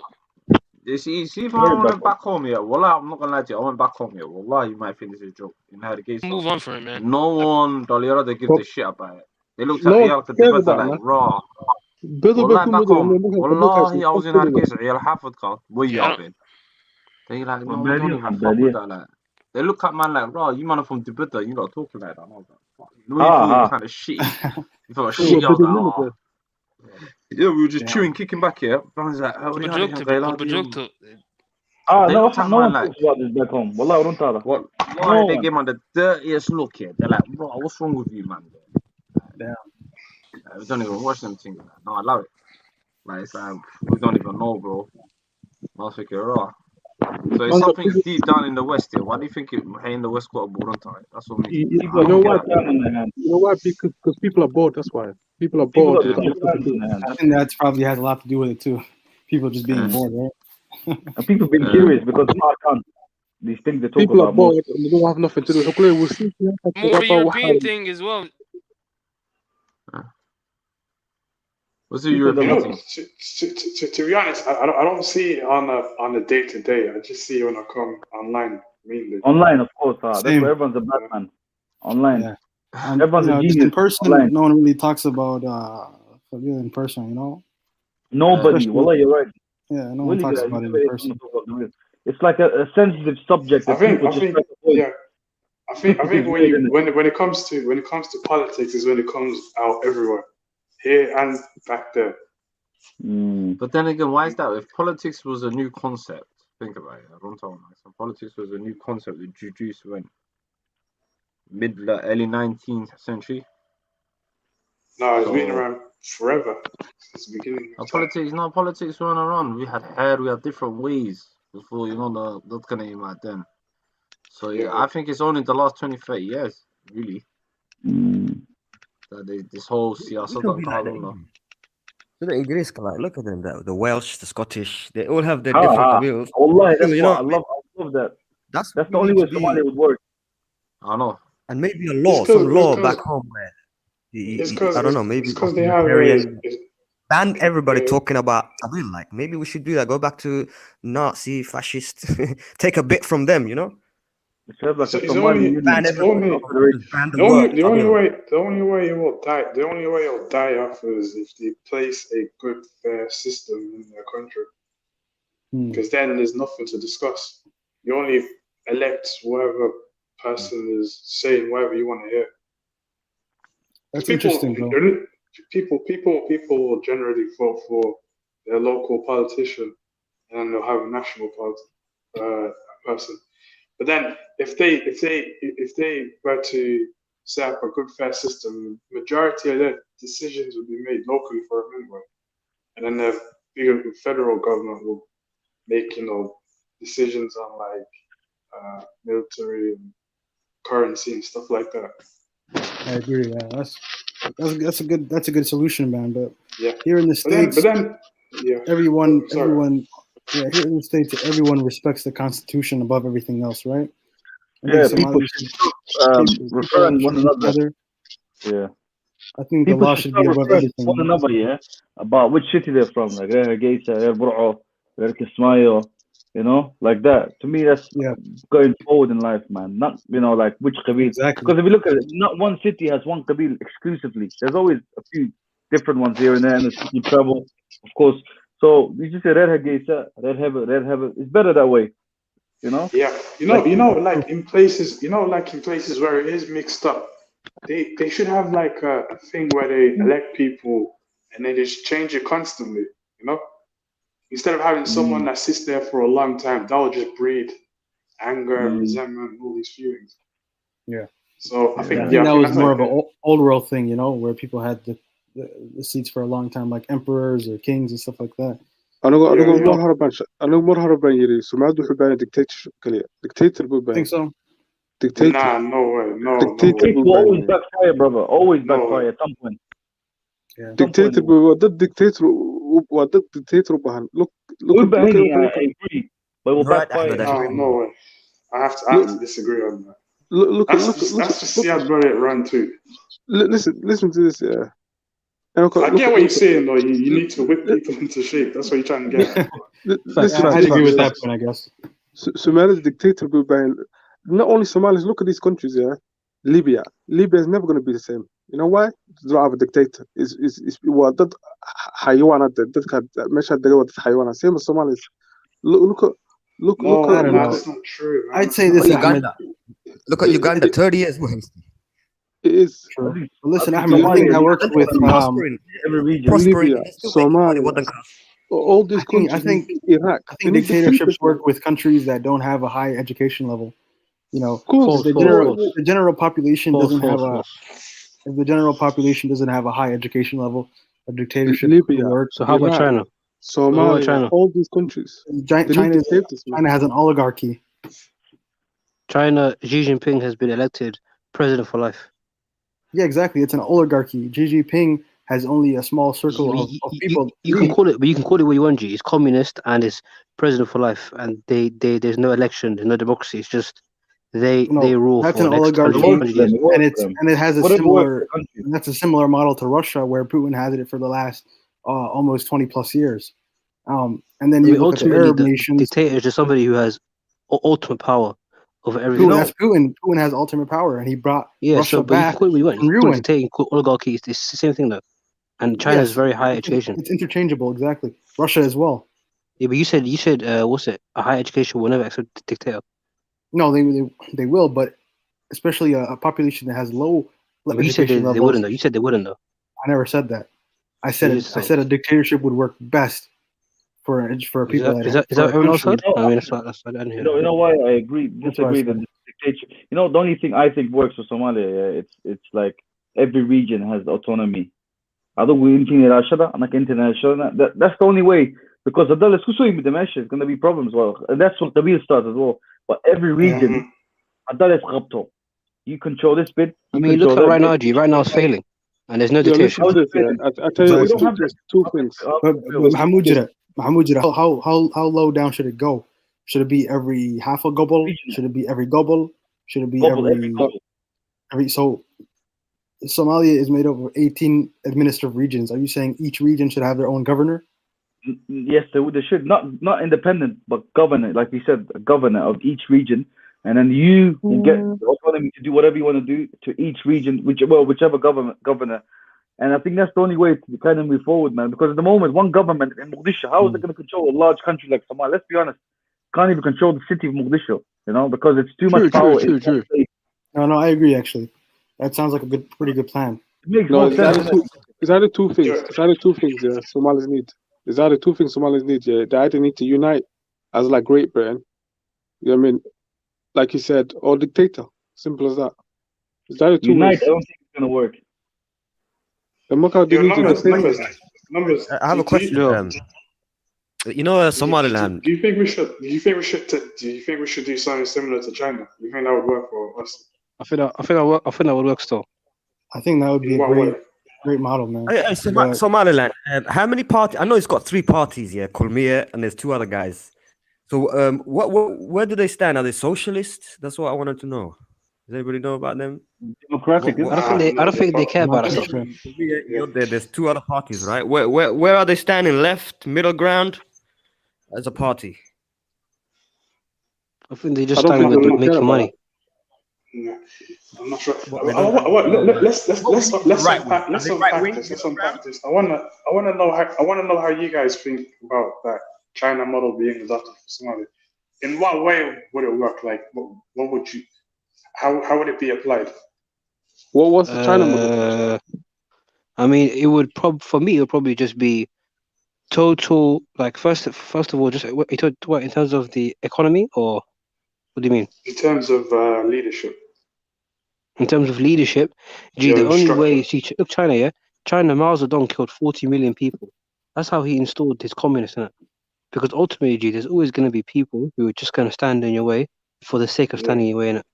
So, in the end, that's what I say. It's going to have to come down to murder. It's going to have to come down to murder and jail. Is that it? But here's the thing, though. I think China and Somalia has 2 totally different types of history. Because China, they used to be a feudal country. Ethiopia's history, actually, yeah. This off topic, you might know, but Ethiopia's history is mad underrated. Isn't it? Let's be real, it's probably way richer than Somalia, in terms of the amount of shit that happened. These men used to rule Yemen still. We were mostly nomads. Yeah. So free people. We had no one ruling over us. So if you're a nomad, we were maybe you're just a free man. You also related total autonomy. Yeah, total autonomy, exactly. We maybe fought over camels here. Compared to China, where they're feudal. They're feudal. It was a feudalist country, so everybody was farmers and had landowners that they had to work for and get their rations from. So they have a 2,000-3,000 year history of being ruled over. Yeah, Somalis were never ruled over. That's true. Yeah, but that's what Adel. There was called the Adel Empire, which was similar. It also had a ruler, so I don't know if that's 100% true. Sorry, numbers. The brother said earlier we needed every region to have their little mini president. That's what China's doing, and they successfully made it work. Yeah. And maybe that's what we need to do. But look, I know from there, this is what we can do. Every gobble, 18 gobble is going to have their own governor, and then every district within each gobble can have their own district commissioners. You know what I mean? Yeah, yes. Like having a centralize it that way. Every borough of London, for example. Yeah, every city or village can have their own council. Exactly. Yeah. And that's the only way to control a large country. Let's be honest. Yeah, that would be the biggest. That would be the largest form of decentralization. You know. And then basically, we have the mayor, have no power that way. We have the mayor of the city. Is like that's how it works. You need to make a whole card where there's like a military. You know, guys. You say part of healing the nation is using our natural resources for the next 50 years to get people up again. What do you say? 30 million of one-time gas, all natural resources as well. If you pump that into infrastructure, education, free education, healthcare, what do you guys do? Listening. I would do it how Gaddafi did it. Yeah. Man, listen, we have such large land with such a little population. Exactly. It doesn't make sense. Oh, essentially. Yeah, that's true. But say you were to extract that, how would you like redistribute it? That's Would it what I'm go saying. equally across the land? The big question. I think I would do it how that one. that's easy. That's easy. I think that one will just. I think that will just basically go to say in one region they have a large deposit of whatever resource, they would get the majority profits from it, and then you just give a chunk, a cut to the federal. I mean that's how it goes. So then whatever region is on, wherever they're. The region that it originates from gets the largest share. The rest goes to the federal, and then they divvy out the proportion to the other regions. You know. Exactly. Yeah. So then the region that has it will be happy, and then the rest will benefit from it too. I don't think that works though. In what way? Why not? Because I think the issue with Somalia is that people who have power, they always seem to get big-headed in it. So I feel like those people where the oil or whatever natural resources, those regions, the guys who control those regions, they're gonna take as soon as they start taking money for themselves, they'll just begin to get like, oh, I want to become president, I want to take over, I'm gonna undermine, I want to be my own country. Shit like that will eventually happen. Like, they have to be underneath, like proper underneath, and have no power themselves, other than the power given to them. Innit? Well, They need if to be every under the governor president. is controlling his part, wouldn't it be easier to crush him if you think of it? Not really. Not with that though. I think with that, like the people that would manage the resources and audit the money that's going in and out would have to be done by the federal, and then whatever profits they get, they redistribute it down to the local. So they receive it from. But is it not possible? Is it not possible to rule it in a regional way, but the people who are in charge aren't actually individuals who are different to the president? They're actually the president's guys. They're very, very close with the president. The way I'm looking at it, the way you're saying it, is like these guys are not very close. They're probably from the area. They're probably from that region, whatever region you're talking about. So if you were to replace them with your own guy, then there's way less chance of corruption. Everything he can rule it as a region and shit like that, but I don't see any problem with that though. It can go both ways as well though, because what if the top guy is a corrupt person too? The thing is, that's less likely because he's close to you, innit? Yeah. If he's right, if he's man right, is, like for Mudge is like a great, like a Siad, but he wasn't the best. He had his. Siad Barre was just he was a nationalist, innit? And nationalists, they always have extreme reactions, innit? Like what he done to the North. Like all the North. I mean, what did the North say? The North just said, "Yo, we just want to cut. We want to leave it because we were a British protectorate before." So his reaction was just, "You're undermining my rule. I'm gonna kill all of you." Which is what Hitler. That's Hitler-esque, innit? That's what Hitler would do. That's what Stalin would do. Do you know what I mean? Do you guys know? I wouldn't say Hitler or Stalin. Do you know anything about Abraham Lincoln? Have you guys ever heard of that guy? Yeah. Okay. So Abraham Lincoln, I'll give you a brief history of him. Since he's from the US. American Revolution. No, not the Revolution. It was a civil war at that time. Sorry, Civil War. My bad. And actually, Lincoln was not for abolishing slavery at the beginning. He only did that afterwards when he saw that the South was utilizing the slave power to fight against him. And Lincoln actually wanted the slaves not to live with the white people. He wanted slaves to go to a different nation, Panama in specific. He went to send all the slaves to Panama. He didn't want them to live with the white people. But anyways, what I'm trying to say is this. There was a portion of the United States that wanted to secede from the nation, right? I think it was about seven states that wanted to secede from the rest of the Union. And Lincoln could have let them go and said, okay, you guys want to keep slavery and all that. You guys can secede and be your own country. But he didn't. He believed in the Constitution. He believed in unity. And he went to war. At that time, the United States had a population of about 20 million people. And in the Civil War, about 700,000 people died. You know what I mean?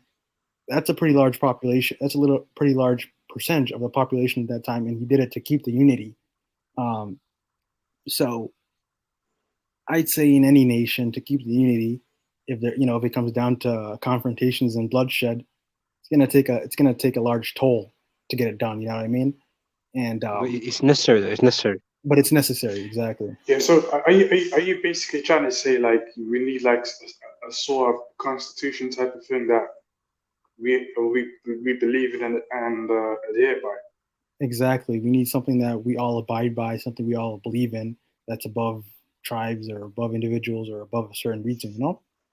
Something that brings us all together.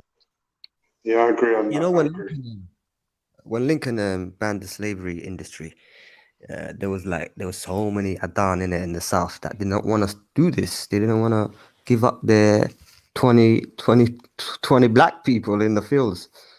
So what Lincoln did is he actually paid all the slave owners here, and now you can free the slaves. So in a way, it was a contradictory. Yeah, we're freeing the slaves, but we're gonna pay you guys to free the slaves. Yeah, I mean, to be fair to the guy, yeah, most of Somalia, most of Africa still practice slavery. Not really. But for most of Lincoln's life, he was not an abolitionist. How they did? No, they did maybe once upon a time, but the whole ancient world did though. Yeah, the whole 100%. But I'm saying, like, if people are saying like, oh, how could Abraham Lincoln do that? He wasn't really a good person. Then you can say the same thing about Somalia and Northern regions because they were doing slavery at that time as well. No, I'm not saying he was a good or bad person. I'm amoral towards him, but I'm just saying that's the history. He wasn't an abolitionist, but he did it to further his own interests. You know what I mean? Yeah, 100%. I agree. Yeah, that would actually make sense. That would actually make sense. Disarm them and let them go. Gives them an incentive, yeah. But I didn't know he was trying to send them to Panama. That's news to me. Yeah, I got a question, you man. So the consensus then, yeah. So the consensus is, you man, yeah, that you need a strong, powerful army, and then you need to just destroy your enemies. That's what it really comes down to, innit? Because all of this talking stuff is just not going to work, innit? Yeah, all this it's worthless because people are just saying no. I don't know. Like people say no to Farmage's rule. There's this guy who's in Kenya who's selling the maritime. In the end, it just comes down to bullets, isn't it? Look, I don't have anything personally against Farmajo or any of the guys that came before him after '91, but the reality is none of them had power. You know what I mean? None of them. You can go from Hassan Sheikh, Sheikh Sharif, Abdullah Yusuf to now. But he does have thingy though. He has Turkey backing him, and Turkey is a very strong country. Now he's starting to try to bring things back, but even him, it's it's a struggle because the institutions aren't in place. You know what I mean? It's like starting from scratch, and it's easy to break things, but it's hard to put them back together. You know what I mean? I know. That's why I say healing the nation, bro. Well, like you said it, bro. What do you say? How do you say the name again? Arlibah. Huh? Yeah, you got it right, bro. Arlibah. Arlibah. Yeah, listen to this. Wallah, you said it 100. It's easy to break it, but it's hard to put it back in pieces. Yeah. Me personally, I'm a Marhan guy, but looking at Farmajo, I can be objective. He's done bad, he's done good, but I can understand that institutions aren't in place. That's where you gotta start. Do you think Farmajo is a puppet? A puppet in what sense? Like he's got strings on him. He has no power. He's weak. There's people behind him telling him and everything. I wouldn't say that. No, I wouldn't agree with that. He's saying he has full authority over everything that happens in Somalia, including security. That's impossible. That's because he's weak. That's because he's too weak. Yeah, if he had full authority, the elections would have happened already. He's worse. He's a puppet, Markad. He's how's he a puppet, G? His strings attached. You just said it. You're saying strings attached, but you're not saying who's controlling the strings. Who's controlling the strings? He's not the commander in chief, is he? He's called himself a president, but he's not. So who's the commander in chief then? Yeah, who's the president? Kenya is the president, bruv. Wow, that's a big statement. Yeah, that's not a real statement, but no, I'd say you got to start with bringing institutions back. Bro. Don't underestimate how much power Kenya has over South Somalia. I mean, it probably does, but I don't think it controls everything. I have a little bit of but they don't control much. Politically, no. Economically, security-wise, yes. That's probably due to, I mean, that's any country that is having it's like civil war issues. Like Syria is having civil war issues, and Yemen, Lebanon, Libya. all those countries are Iran. Everyone's taking advantage, just in and out. That's just what happens when you have civil war. Libya, Iran same and thing. the UAE, Saudi Arabia, they're all in Yemen. Exactly. Turkey, They're all in France, Yemen. they're on Libya. You know what I mean? Syria was. What other countries are there? Palestine. I mean, Palestine is Israel. Everyone knows that situation. So, I mean, every country that is not strong because whether it's internal or external, like other countries, neighboring countries, because there's no unity, no strength, they're just gonna do what they want. That's just normal. That's not unique to any Somalia's a country. failed state, bro. It's literally Yeah, run by Somalia is a Turkey. failed state. Let's be right. It's a failed state. They're making billions a year in Somalia, Turkey. They're there to invest, make money, leave. Turkey has massive influence, security-wise. African Unions is there. Remember that? Oh yeah, Nairobi. Amazon, yeah. There's so much influence. Farmajo has no power. He's just a name. He's a facade. Just a But what he needs, show. he needs to just. This is what I would do. I would just talk to Erdogan. Just talk to Erdogan and just say, "Yo, send 150,000 soldiers, and just go on a spree. You just have to take out as many men in the way." Erdogan government have trained at least thousands and thousands of soldiers there, but it's not enough, bro. And influenced by the African Union, they leave, and Turkey comes in. That was a better situation. The only time I could see Turkey doing something like that is if there's an incentive or money to get paid for it. But I can't see somebody doing that. No, Can't Turkey's afford good. to pay for their own soldiers. Somaliland is getting I think the UAE, one of these countries as an influence, building stuff, owning the Berbera port and all this stuff. I don't like that. But Turkey, they're more trustworthy if you're gonna go with any superpower, I will go with them. I'm sure if we just figure out a system and do it from the ground up, that'll probably work best. And just try and convince people to agree to it.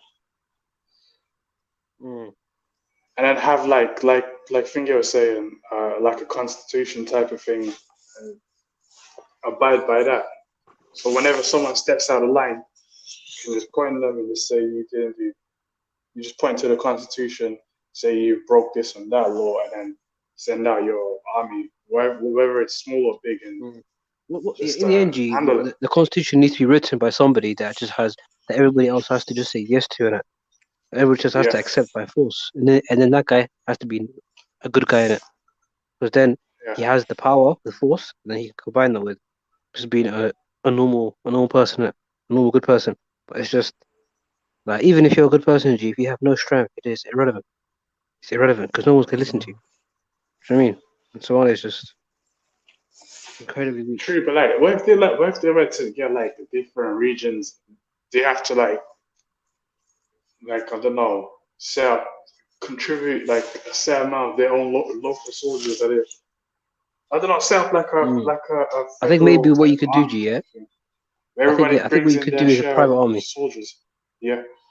I think a private army, a paid army. Where would you source them from? The different regions and mix them up. Just mix them up. Just mix them up and just tell each person. Obviously, this has to be whoever's doing this has to be a rich person already, just a relatively rich person themselves. So anyone who has made it, for example, the guy who War Remit, that guy's 200 M's. He could just make a private army, set like 5-6 million, and then have like 30,000 soldiers. 30,000 soldiers for years. You could probably pay that off with maybe 10 million. Do you know what I mean? And just train them for a year, 2 years, and then you have to just take control of a certain area. And then if you want to help out the government or sell something, because at the end of the day, you just need to pattern these guys in it, because these guys, any power that they can get, they'll exploit. They'll exploit anything that they can get. So you gotta do, man. I think this would be the best model. So you raise some you write the constitution, and then you distribute it to all the different regions. Get like a final consensus that everyone agrees on. Then you raise some capital to pay different soldiers, and then all the different soldiers will be sourced from all the different regions. And then whenever someone steps out of line, you can just point to the constitution, and then if they don't abide by it, you take them to court. If not, you use the the federal type of army and use all the necessary force you have to do to put them back into line. Because 100%. That's what you have to do. Yeah. So if one falls out of line, the thing is, the rest of the regions will still be on the same page. It'll just be one guy, and then that one guy will be very divided amongst his own people as well. So that'll be a way you can just whip them back into shape every single time. You know, Hugo Chavez from Venezuela. That's what we need. Someone like him is what you're referring to. Someone who's a civilian, but also a military leader who's got tough, Nah, man, we need to remove away from these military. And he's a socialist as well. He made many free hospitals, free NHS, free stuff here because he's had oil behistan, and these Americans were trying to eat them up. So he played it, and I like that's what Hassan Bahana is. But also who's like cares about the people, who's got a heart, sympathy, and that. Yeah. So that model I just said. All you need is you just need capital and constitution, and then you gotta sort of I think it's leadership. It's not about constitution. I think it's leadership. We need someone that's literally gonna just bring everyone together. Some like Barack Obama, if anything, someone who can speak and get everyone together as a people. Maybe we need to be, from a different direction, just try and bring this solidarity and this stuff, you know what I mean? Right, yeah. Unless that, I think, but then now, I don't know, we might have too much corruption, or we might be beyond repair. I don't know. This is where I start to get a little pessimistic. Maybe it might not work. Maybe we might have like too many dishonest people with their travelers and coming in. We haven't had that though, have we? We've since the war, Somalis have war. That's all they've seen. They've never seen a leader who's actually coming to some Or you might get your theorist as well. Yeah, like some revolutionary type of person is what we need. Someone who's gonna say to everyone, we need to get together and fight them. Like some sort of a unity, powerful speaking person that says, warunti. Look at the Ethiopian winner dafen. But can win a dafen. You know what I mean? That will actually say people, let's get together, let's work together, man. But that's just what did Ataturk do to change the country from the Ottomans into Turkey? Was he someone that was using a lot of force, or did he do a lot of like changes internally or something? Because I know he was an army man. Well, in Turkey, Mustafa Ataturk. Yeah. Yeah, you know what good thing Ataturk did? He used to be like a general. Yeah, he was a military leader. Yeah. And then عربت naga dhaafa afkii bedelay Turkish language, and secular nation. And he made it into a secular nation. But still we are a Muslim. And that's what. Well. Because they betrayed him, bro. Arabti way betrayed Garayan. They went with the British, sold him out. Yeah. So what did he do? The Ottomans used to control the Arab, they used to control them. But the Ottomans were the Khalifa. They were considered as the Khalifa, and they controlled the Hajj. They had Mecca, So these guys had a lot of influence. They had a lot of power. But once the Ottoman Empire dissolved in 1920, and then 7 years later, they made the Republic of Turkey, and they've done relatively well. Yeah, but he transitioned their country into a secular state, and you were a Khalifa before that. Like that's a massive change. It is. So But they had a leadership. They had a leadership for 500 years before that. You know. True. So you got to go back to the Turkey steppe and Ertuğrul and Osman. You know what I mean? You gotta start from there and what they did. Yeah, I just want to. I'm just curious. Like, I don't know exactly how he did. I don't know the history that well, but I want to know how he transitioned it to how it became today, where They had a common enemy. I think it was the West. was it? Yeah, the rest of Europe was sort of against them. True. Until today, the Europeans don't want. Turkey should be in the European Union right now, but They should, yeah. because they're Muslim country and this has and this is they had this hate from Europe because they're on the border and all that nonsense. But what do you guys think about Erdogan and his? I guess he seems to me like he wants to return the Ottoman glory, like Putin returned the Russian glory. You noticed, GG. I noticed it. Yeah. Yeah, but is that a wrong thing? Snooze. Is that a wrong thing to see? Like, awood say, okay, see. No, it's not. You're right. And you seen what he did with the Hagia Sophia. Hagia Sophia. He made it a mosque now, bro. It's crazy. That's what Right, no, he's the most powerful Muslim man around, bro. Yeah, I gotta give it to easily. you. No, he's a rugged, though, man. Only raga, I think. Rugged for sure. Only raga, can you lay her? Yeah, they say they're accusing him of being too autocratic as well. Like he's given. Yeah, that's what the West always says, bro. Yeah. Don't they always say that to leaders that are sort of bringing their people up? That's what I've noticed, at least. Like if you look at Russia, Putin is loved by a majority of the people. He's kind of brought them back onto the world stage, but the West calls him a thug. They call him autocratic. You know. Same thing with Saddam. Putin's been in government. He's been in there for decades. Yeah. Okay, yeah, that alone is not a good look, though, is it? Did you see that? Did you see that document? Did you hear about that Navalny story? About he released the document. Did you hear about that story? The guy that was opposing the government in Russia. Yeah, I think I did. Navalny. Yeah, so basically he went to Germany and the Russian government probably poisoned him. And then later on, they extradited him back to Russia, and he's like he's like a guy who's critical of Putin. And as soon as he came back, they sent him to prison. But the day they were sentencing him, he released a documentary about the corruption of the state, and he was showing an image, or he was showing a video of the house that Putin was building for himself with the taxpayers' money. And it's this big, ginormous mansion built on like the edge of a cliff somewhere. You gotta watch it. It's insane. I've heard of one rumor, man, that says Putin's the world's richest man, but he's not on the Forbes list. Which was interesting to hear. But I believe it. I wouldn't be surprised if he was. Trying to fight Putin in this day and age, you might as well just give it up because there's no point fighting Putin, bro. Wherever you're coming from, there's no way. It's just too strong, and it could. That guy was a former KGB agent. Yeah, he used to be in East Germany, apparently. He used to be KGB, Yeah. So those guys don't play.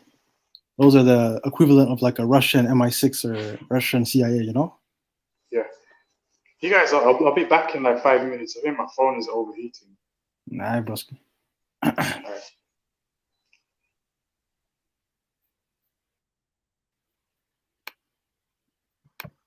What do you guys think of Victoria's statement here? What did she say? Human rights is human rights laws are stopping Turkey to joining the EU. Very true. Yeah. Could be. It's because Turkey's anti-LGBT, innit? Yeah. I think Erdogan made a statement where he said we don't believe in LGBT, or we don't think it exists. Is a statement he made. Yeah, but it's not entirely right. What was that? It's not entirely human right. It's got a little bit in there of that's stopping them, but I don't think it's 90% of it. Yeah, I wouldn't even. If that's what it takes to get into the EU, then is Erdogan a dictator? With the West claims he is. The West can. They say he is, but in name, innit? They say Ah, look, Putin's a he's, dictator. that's why he has more power than a normal president. Yeah.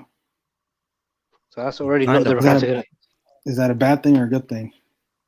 I mean, that's not. I think he has the military That's not behind him or democratic. something. Is democracy a good thing or a bad thing? Right. That's a question that needs to be answered in this day and age as well. Well, see, democracy is not good in Somalia, clearly, because it's not working. Clearly, people just do whatever they want. Yeah. Or maybe for him, but then again, G, maybe they don't want another Hitler, innit? Another guy Another who just Hitler. yeah, because another You guy, have to because Hitler was understand just he was a Hitler. nationalist, and he was a nationalist. He was a nationalist. That's one thing people should give him his credit for.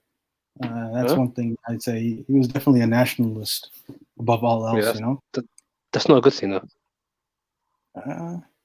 It's not a good thing for people outside of his people, but it's good for it was good for his people. And I mean, in the end, it just leads to genocide and murder of people that you don't see as your own. So it's not really. Yeah. Do you know what I mean? I get It's not you. really something to respect. Yeah. So are you saying there's a distinction between loving your country or loving your people, or what are you trying to say? Yeah, you can love your country, but when you just don't think that you're better than every other country, that's when it becomes an issue. I agree Because then with you start thinking that you can take over, you think you can start imposing your will on other countries. Do you know what I mean? It's not really but numbers a good thing to do. that existed for all of human history. That existed for all of human history. Only the last. Yeah, but it's changed now. 60, As you can see, they're not trying to. No one's trying to do that now, though. If they wanted to do that, they could easily do that, bro. If any country could colonize somebody today, it would probably be difficult because people would be fighting to their death. But in terms of military might, nuclear war, they could do whatever they want. It's just that they don't want to. Yeah, they don't want to because now the world is globalized. But in other words, they're much nicer now. People are much nicer. They're not as brutal as they were 100 years ago.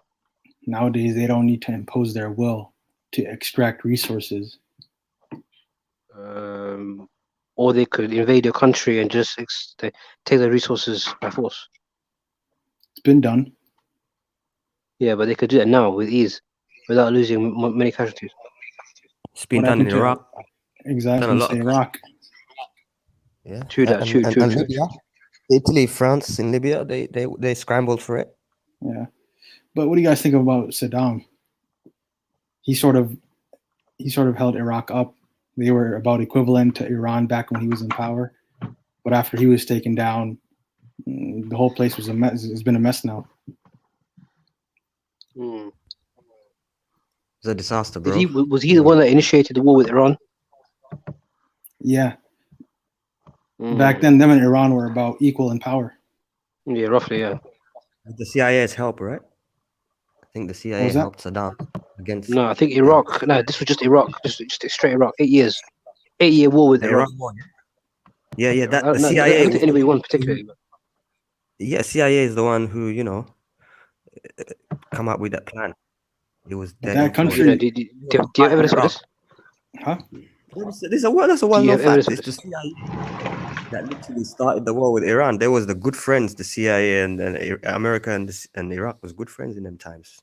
Don't forget. Have you guys seen the document where the CIA is talking about like 7 Muslim countries that they want to take down? Yeah, I've seen it.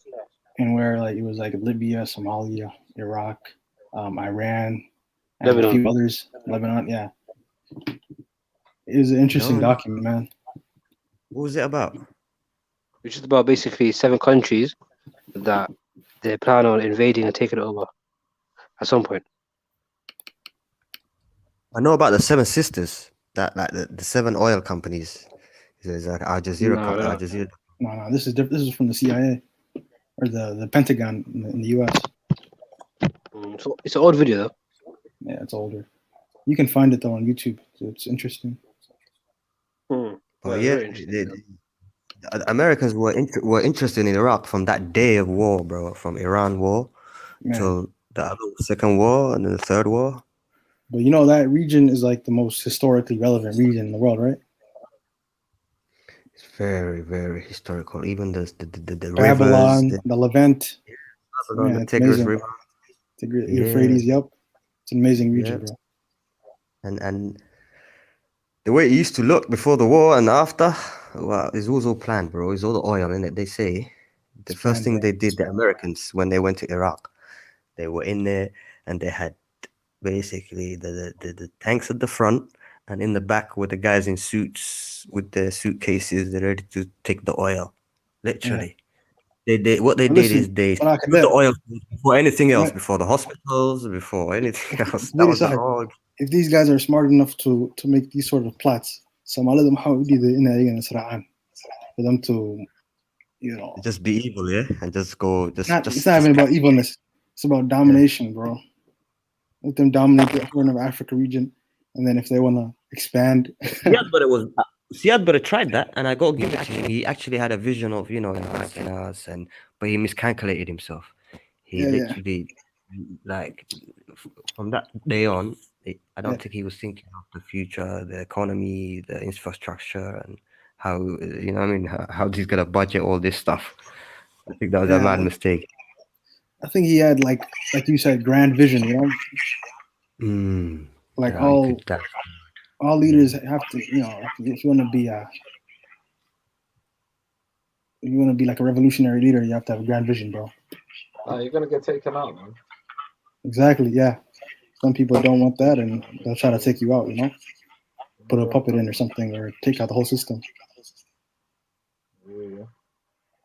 That's what I'm saying. That's why I feel like that's kind of robbed out. You know, the revolutionary. They take out Masakin from. There's a guy called, you know, Inna Ilmi. You hear about that family with the sisters and all of that. They get taken out. I was looking at some of the work they were doing recently, and their pops started a campaign like drop the gun, pick up the pen. And it was such an amazing thing, and then they dumped him, his daughter. It was crazy, bro. Sheesh. Even the people that are trying to fix out, it's kind of mad, fam. But bro, Khalid, there's this one CIA document, you know, it got declassified only about 10 years ago, and this was sort of like a briefing about the situation between Ethiopia and Somalia in the 80s, right? And the UN in this document, what they said was that the Ethiopian government didn't want to have good relations or cease hostilities with Somalia. They wanted to dismantle it. That was their vision, was to dismantle the whole country. You know what I mean? That was their objective in the 80s. Do you think they succeeded in that objective? Because I think they did. I think they exceeded in that. Come on, man. Yeah, that's insane to me though, bro. Divide and conquer. Right, I told you, man. These man, they sat down in that, was it Berlin or was it Belgium? Yeah. They're covering up the continent. We're suffering them up to. You know, Man. we're suffering that taken from. That's insane, bro. Me and my brother Khalid, bro, we should sit down and carve shit up too, you know? No, we should decop shit. How do we deprogram it? That's the thing, man. Can you Man. deprogram what these guys are doing? Why don't we get a piece, bro? No, but how can we get a piece of all the Yash out there? The Asha, bro. Man, listen to this. I'm one of them brothers. If I got a piece here, I want to share the piece as well. Like, I want everyone to eat. So you're not the people that want payback, yeah? You don't want to go and colonize Sweden. Nah, fam, I just want my people just to be. I know. I'm taking the piss. You get me, fam. Who said it best? Like, I think Norman said it best. He goes, I want to see a train that goes from Djibouti all the way down to. Man, that would be blessed, bro. They're building one. The UAE was it? That's building a massive. I want a train line, fam. I want to go all over the gaff. Yeah, man, that would be blessed, bro.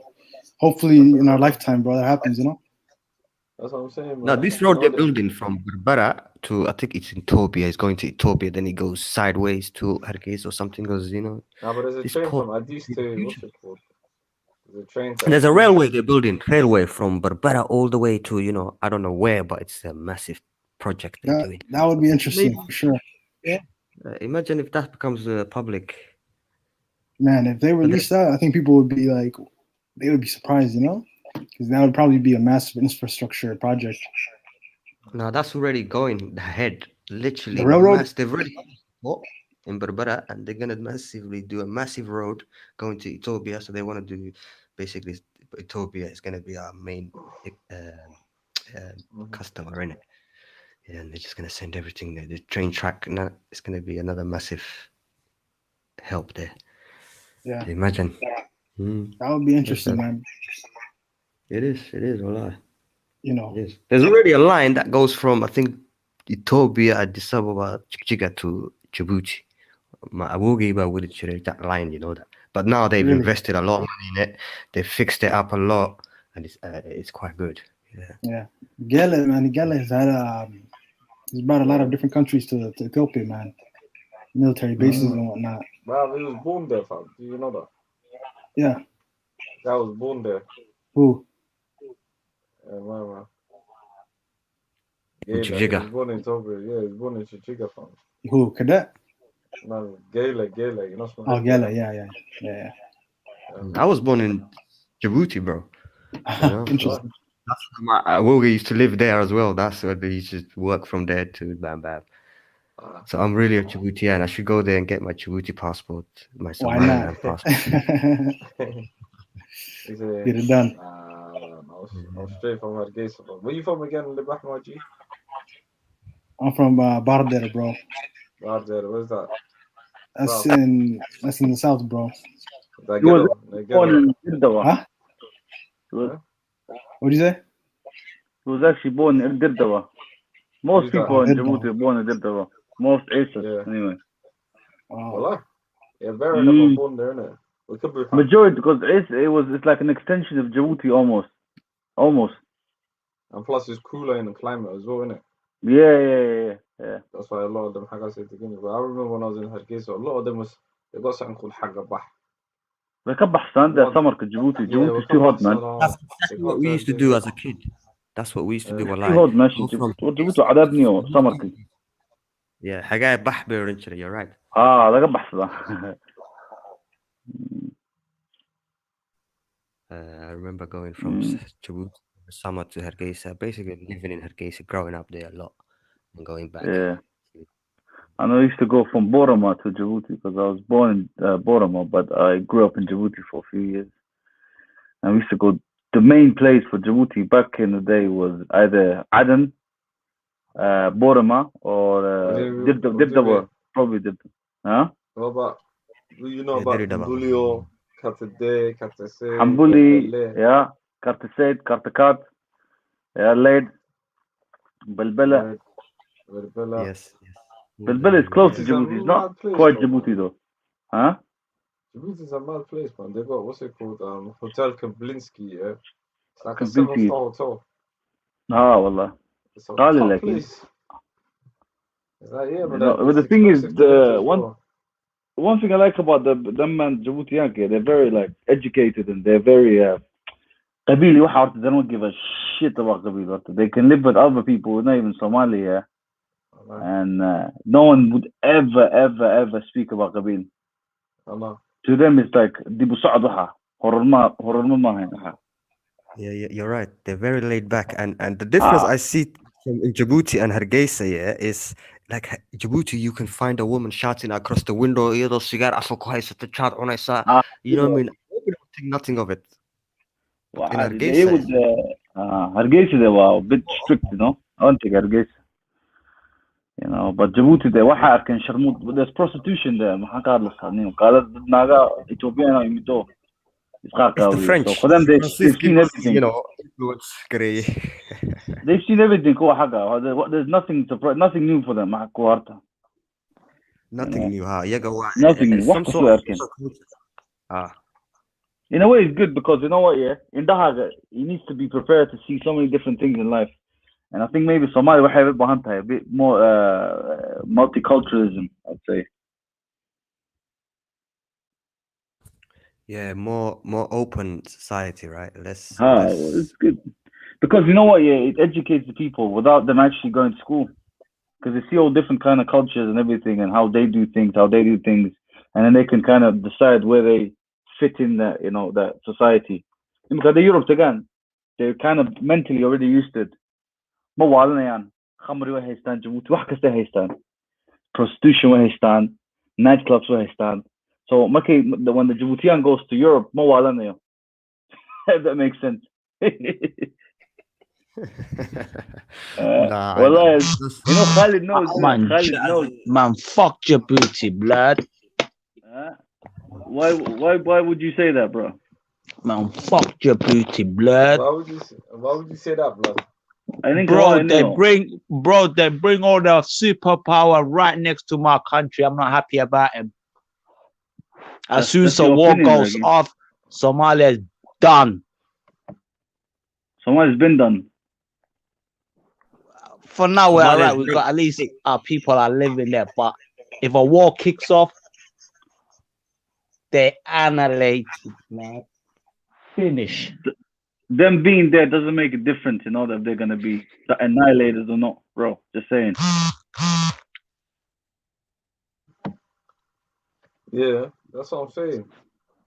I don't know where you got this thing from, bro. But they didn't anyway, yeah. Kill the James Brown.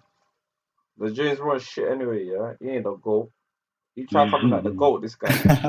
He tried coming like the goat, fam. You think this is, man? We would deep. Man. Don't tell me you're hip with the NBA, bro. Come on, man. I'll act like what's his name to you, man. It's LBJ, blood. It's LBJ. Man. What? Bow down to the king, blood. Bow down. LBJ was the American president, wasn't he?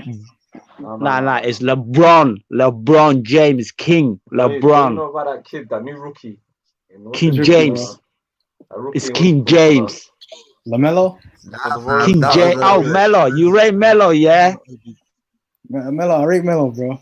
Or Jello. You rate Jello, it looks like. I think you're a big Jello fan. Nah. But SS, man. I don't watch NBA, well, I haven't watched NBA for many years. I'll be getting into it, fam. Because I'm doing the football tomorrow. This guy I'm watching basketball. I'm not gonna lie to you, I only watch the playoffs, man. I'm not gonna lie to you. Yeah. Here in the States, bro, basketball is what most people watch, you know? Who's from the state? Basketball and NFL, bro. We don't really watch. Oh yeah, NFL. Brady won the other day, last week, wasn't it? Yeah, Brady's the GOAT, man.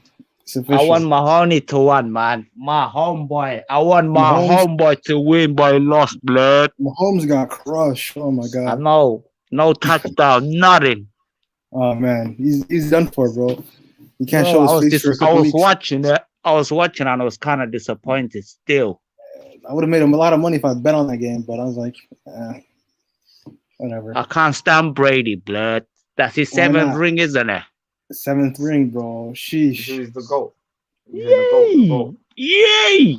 Bro, he has more rings than every team in the league, you know? As an individual, he has more rings than every team. Yeah, no, because no one has won at least even 4 of them, isn't it?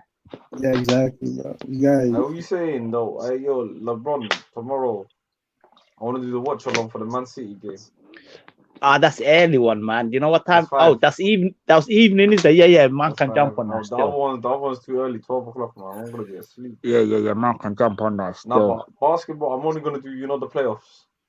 Yeah. But I'm not going to lie to you, yeah. Basketball is a one entertaining game still. For sure. I used to never like it, fam. I don't think especially if you're watching King James. Nah, man. Nah. You think he's gonna LA Lakers. Nah, I'm more into KD or Curry. KD's my guy, but I gotta respect what's his name? The King, innit? You don't have to bow down to the King. Yo, you know LeBron. You know LeBron made $1 billion, right? Yeah, today they were talking about it, Yeah, you watch Skip and what's his name? Shannon Sharp.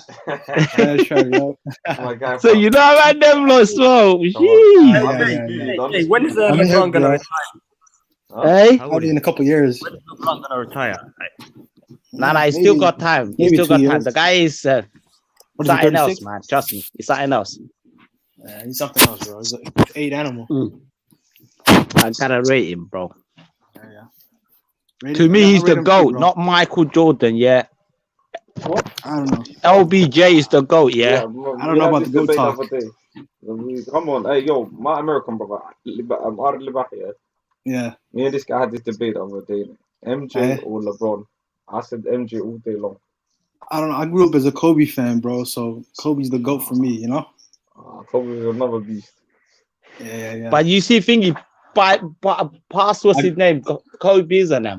Yeah, I grew up in the courts, bro. We used to say Kobe after every shot, you know? Come on. Yeah, so But I'm let's a think Kobe about fan. it. But think about it. Yeah, LeBron, he's been in this game for 18 years, isn't it? True. Yeah. And he's been the best player ever since. Yo, don't get me wrong. I give LeBron his ratings, bro. His full ratings, you know? Me, I never used to, you know, bro. I'm not even gonna lie to you. It's last a year now, or maybe a 6 months, I started giving his full respect. Before I was kind of hating on him. I'm not gonna lie to you. He's got a gay son, right? LeBron. No, that's Magic Wade. Johnson. I can't stand Wade and Magic Johnson. Wade, Magic Johnson. I can't stand both of them, bro. Magic Johnson has AIDS, bro. Oh my god. No. Have you seen his son? He's transvestite as well, you know. I know it's messed up. Magic is fucked up, bro. I don't rate Magic. That's why I I respect LeBron. LeBron is a pro black man. You get me? Family man. Yeah, I can respect LeBron. He made it out, you know. Yeah, he's a family man. I respect him. He's a family man. He gives he helps you know? his mama. Unlike your guy, Kobe, he had a bad relationship with his parent over money.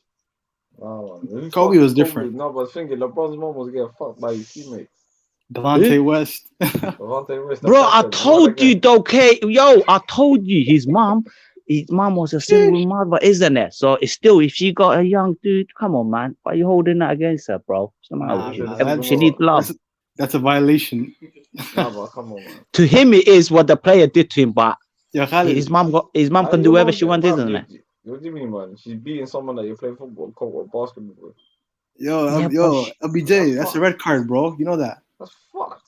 Come on, Hey, bro, don't talk about my guy's mom, you know. I'm gonna go mad right now, you know. Yo, I'm gonna go on the defense, you know. LBJ is the king. Bow down. Ah, fuck. Oh my LBJ, god. man. Man's the Yes. GOAT, man. MJ all day Fuck long. LBJ. LBJ. You know, Michael Jordan, you know what I don't like about him, yeah, is he's never really repped the black America. Like, That's you know, exactly what I don't like him as well. LBJ he's- does rip. Dude, anything black. I would take money anything- over the black community in a heartbeat. So it's like No way. That's a sellout, though, man. Come on, man. Why is that Come a on. sellout thing? Yeah, what How's that a that's like sellout? Mom's money life. or I what? swear down. Money is sellout. Anyone who Nah, takes but- money over his nah, people, but sellout. listen, No. You They help say the if you don't people. leave nothing in this world, if you don't help nobody, then محاول كنولا هاي ما حد كنول شاهد. Thank Yeah, you. that's Not true. help. That's true. I hear that. But how I- much I'm people just- can you help? MJ took the Benjamins. How much people can you help, though? Yeah, he took Them the man, them Benjamins. worship money. Do you worship money? Because them man, them worship money, blood. Yeah, but Beyonce, Jay-Z doing more than he's ever done, and he's got more money than both put together. That's the crazy. I know I love you, Epson. Yeah, he's done. I'm not gonna lie. That's subjective. MJ said I'm not involved. That's what he To said. this He said- political thing, I seen it. I know. He said I'm not involved. He's I quiet. respect that. You know, He's quiet about it, bro. real talks. If you're getting your money, why talk? Bro, the guy is a your dead business. dude anyway. Go humans, check this out, yeah. Mind your You see, business. Michael, this is why I don't rate even Michael that much, yeah. The guy his dad got banned by the mafia, you know, because of him, some debt he owns. Nah, that's rumors, bro. Let's get back to the topic. You know, yeah, mad, He grew up with his dad, yeah, MJ. Yeah, Nah, he- his dad, hey, he used to gamble harder than in Las Vegas, yeah. So he owned a lot of money for the casinos, a lot. They tell him, bro, pay up. Yeah, He won. no, They send a message, Netflix. bro. Listen. LBJ. They send a message through his dad by popping him. LBJ, what do you know about Vegas, bro? The bright lights.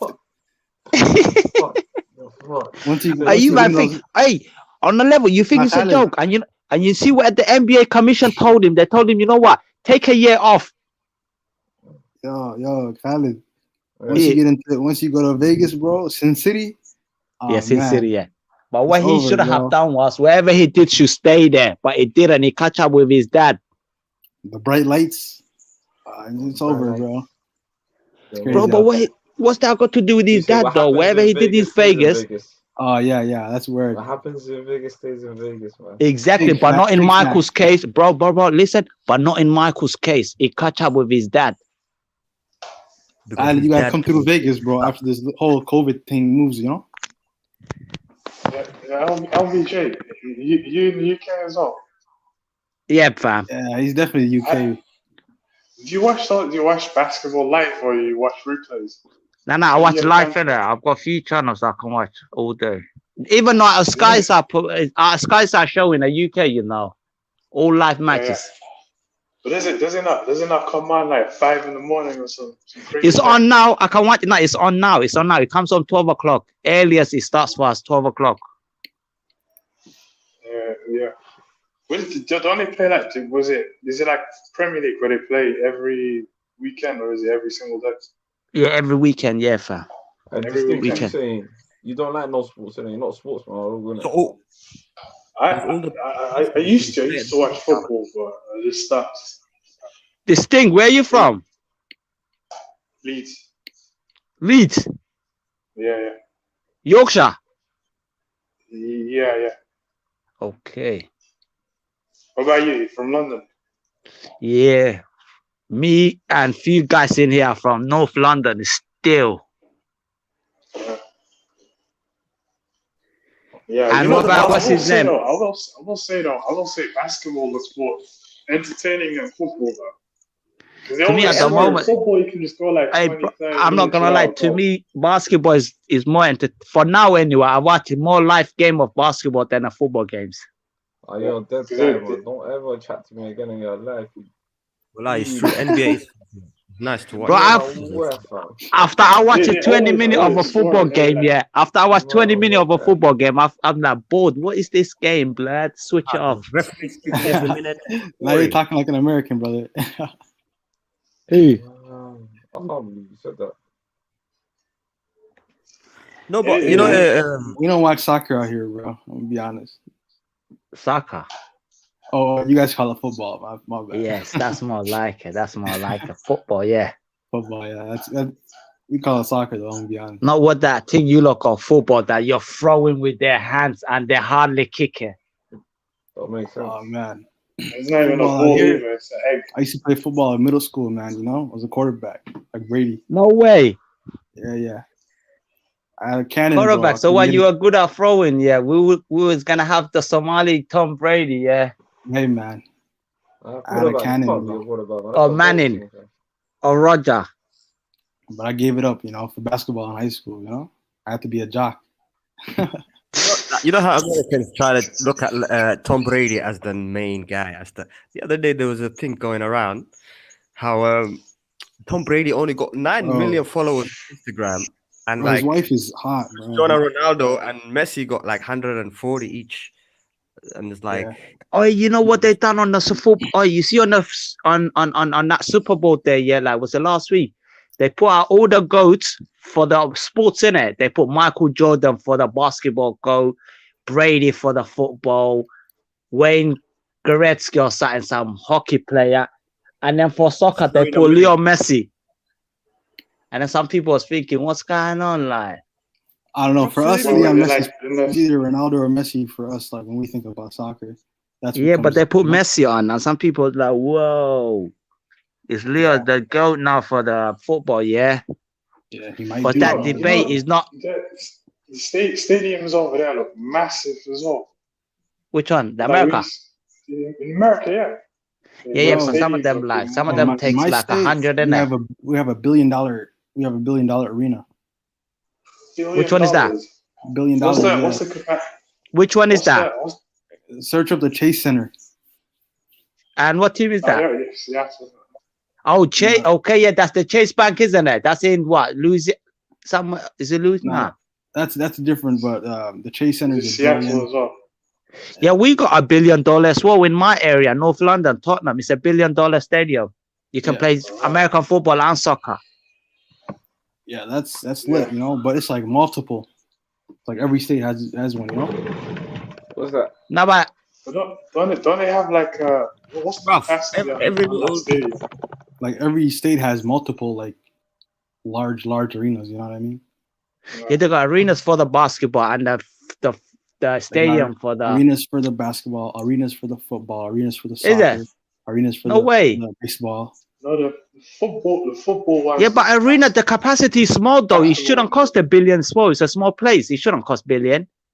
Well, we call arenas or stadiums or fields, you know, they're interchangeable. They all mean different things. No, but most of the arenas are like a, what's it called? It's like a kind of like a indoor kind of thing, isn't it? It depends. While the stadium, most of the stadium are open. Like you don't have a stadium with a rooftop and stuff. Nah, you don't, bro. I've seen it. They convert certain stadiums. They don't have that. We have that in Europe. We have that in England as well. We got a few like the main national football stadium is it's called what's it called? Rooftop as well. Yeah, Wembley.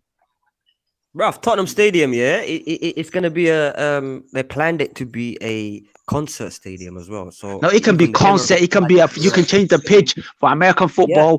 Yeah. It's got a two. It's got about three. Stadium. Yeah, come. Now Olympic Stadium is small, but I'm talking about a big stadium like Tottenham one is like $1 billion, isn't it? Yeah, spent $1 billion on it. Yeah, but it's not better than Olympic Stadiums. West Ham's football club's stadium. Are you gone mad, fam? Are you gone mad? Tottenham is the best stadium in the world right now. No. It's definitely not better than Olympic Stadium. Bro, I beg you go check it. It's the best in the country as well. It's the best in the country and the best in Europe right now. Relax. Stadium doesn't have an Olympic athletics track. This one, yeah, but that's nothing. You know the Olympic and all that tracks. It doesn't mean nothing. It's nothing, bro. It's important, Jay. Don't underestimate the importance of athletics. You know that money that can bring in. You know. No, it won't bring that much. Trust me. Right now, why do you think they went over the American football rather than having the Olympic track something? It's not only for the Olympics, it's for the community, bro. Are you saying that's not you shouldn't have the top 5 most expensive stadiums in the world are in the States. Yeah. The Top 5 one is $6 billion. $6 billion. $6 billion. And which one is that? Oh, that's crazy though. Which one is that? SoFi Stadium. What is it? The Chase Farm? I mean, the State Farm Stadium. No. What's the biggest stadium with the biggest LA. capacity? What, the Ram? What one has the biggest? Yeah, it's the Chargers and Rams. Capacity? The Chargers and Rams. For what? It's a baseball and a football. And it's a sports and entertainment center too, you know?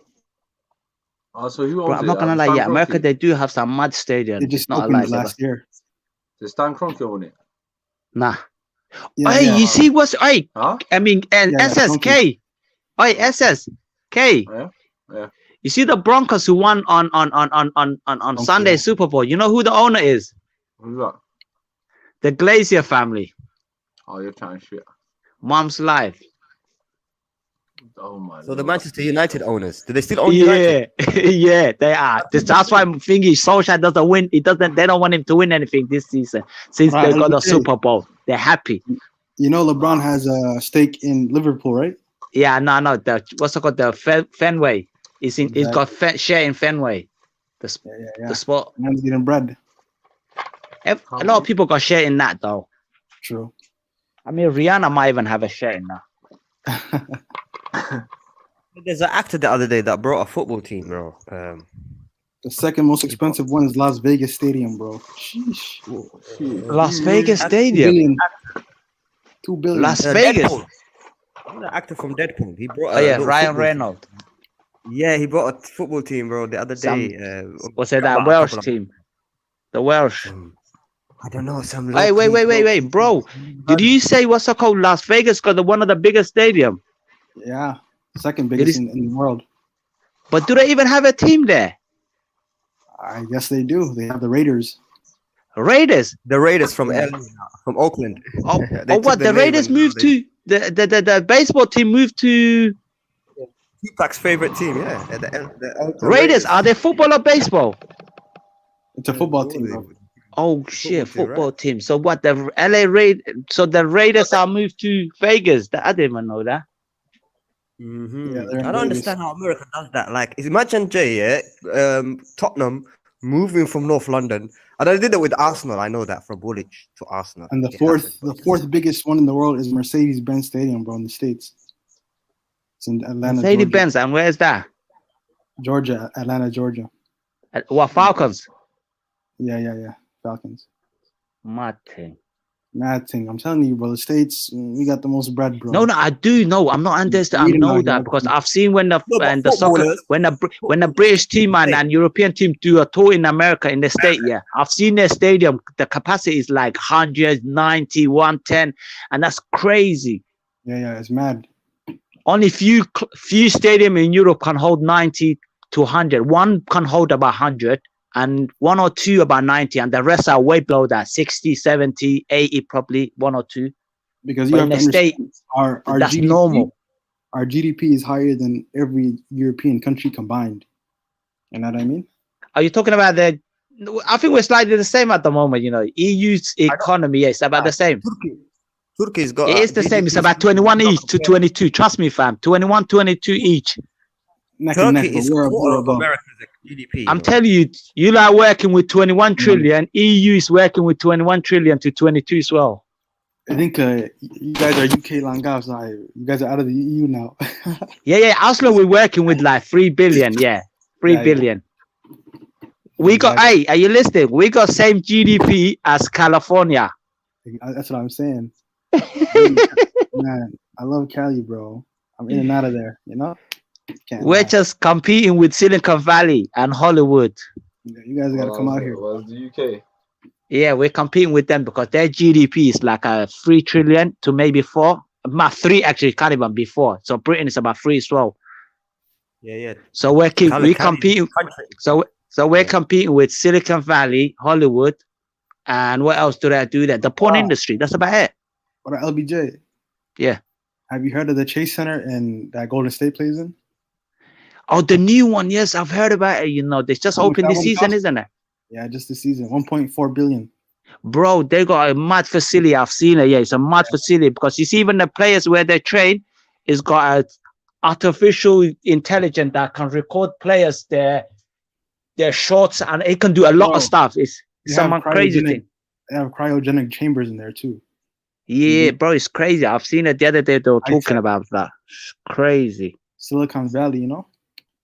Yeah, that's what I was telling you. It's got some intelligent artificial in there as well, building a stadium. It can tell the players that's taking a shot where they got wrong, how much they recorded that day. I'm trying to go there, bro, soon. Probably after this COVID thing, you know? Where state you from? It's a gay town, though, I heard. Say that again? San Francisco. I'm from Washington, bro. Now, one sec. Say that again, bro. Seattle. Oh, Seattle, Washington. You did say that earlier. Yeah. That's a nice city, man. Still. Yeah. It's mad out here too, bro. No lie. It's a nice city. It's probably one of the home of fucking the home of Starbucks, yeah. Home of Starbucks. That's it. So green. Yeah, the biggest companies in the world. Yeah. I was hearing earlier when someone was asking you. I forgot. Yes. You're in a nice place, man. Trust me. It's calm. Watch the film, yeah. In Seattle, and it's the riot. Dude. Was it a riot? No, it was like just a low key film, and it was showing. Bro, like, I'm not gonna lie to you. One of the most maddest atrocity happened one time. Was it a riot? Do you remember the riot, my brother? Where? It happened one time in Seattle. They made it even about movie. The police was going mad on the riot. The protest. Actually, it was a protest. It wasn't even a riot. It was a protest. The Somalis are mad, you know. You know, there's some Somali youth that, man, they're mad. Where? Yeah, the largest Somali community out here for sure. You're close to what's it called? Canada, innit? Yeah. We're close to Canada. And then boom, and it rains all the time there, innit? Seattle's always raining or some shit.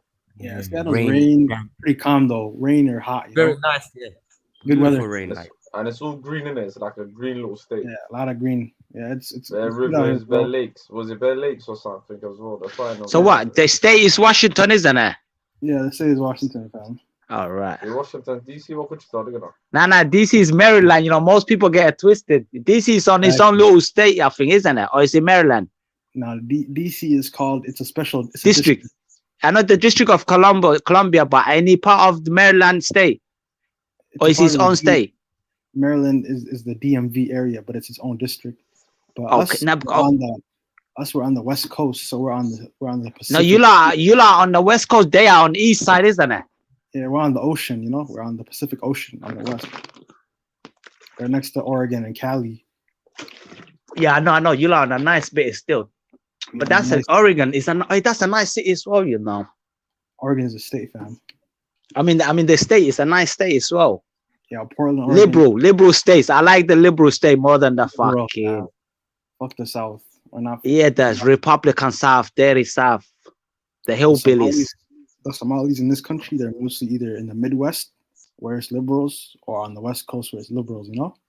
No, because you can't go to these fucking hillbillies, bro. Especially all these rednecks, man. Fuck them. Yeah, fuck them, bro. We don't rate them at all.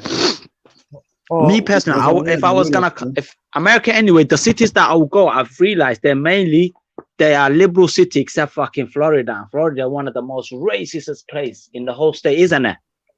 I would move to Vermont if I ever had a chance. Vermont's dry, bro.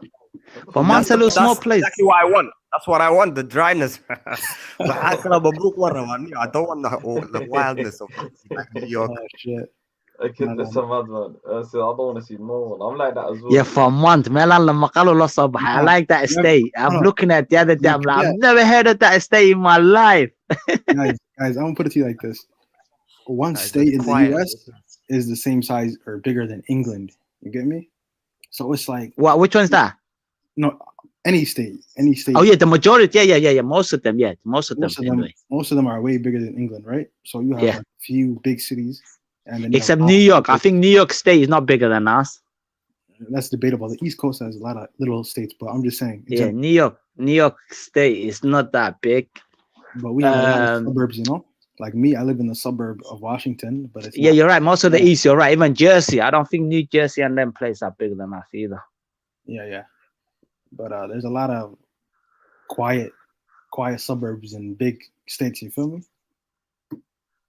Bro, I'm not gonna lie, they got one of the best places in the world, America. Notice, especially when you see upper middle class area, them white people lives in a fucking the life. What do you mean, bro? Nah, because most of the country, look, the white people lives in upscale, middle class, or somewhere nice, basically. You know what I mean? You know the Malis here are catching up, right? Where do Malis live? Do they live majority of the time? Is there any Mali that lives in upscale middle class areas? Oh man, a lot, bro. But the thing is, as soon as you live in them places, it's like, especially if you're black, regardless if you're African American, if you're any other African or wherever you are, seem like you're out of your place. It's still. No, that's not true, bro.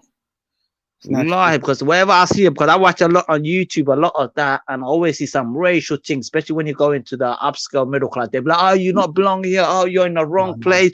Or they call the police on you or something. That's sensationalism, bro. It's not reality. That's one thing I see anyway. White. Definitely the suburbs are white. It's like going. Now, suburb is all right. Suburb is all right. But I'm talking about upper middle class and upper class. Where the houses you can't even afford them. Ali Bah, that's where you live, right? In the suburbs of. Exactly, yeah. Yeah. No, suburb is calm. I'm not talking about suburb. I'm talking about upper class, like middle class places. If you go Stevenage and them area, I scared to go in the second you see you just walking on the pavement, bro, without doing anything.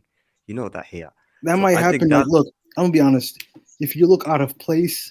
Like, let's just say I seen a middle guy in my neighborhood, right? He had his pants sagging and dreads and stuff. I would say, oh, this guy looks out of place. Yeah, is that okay?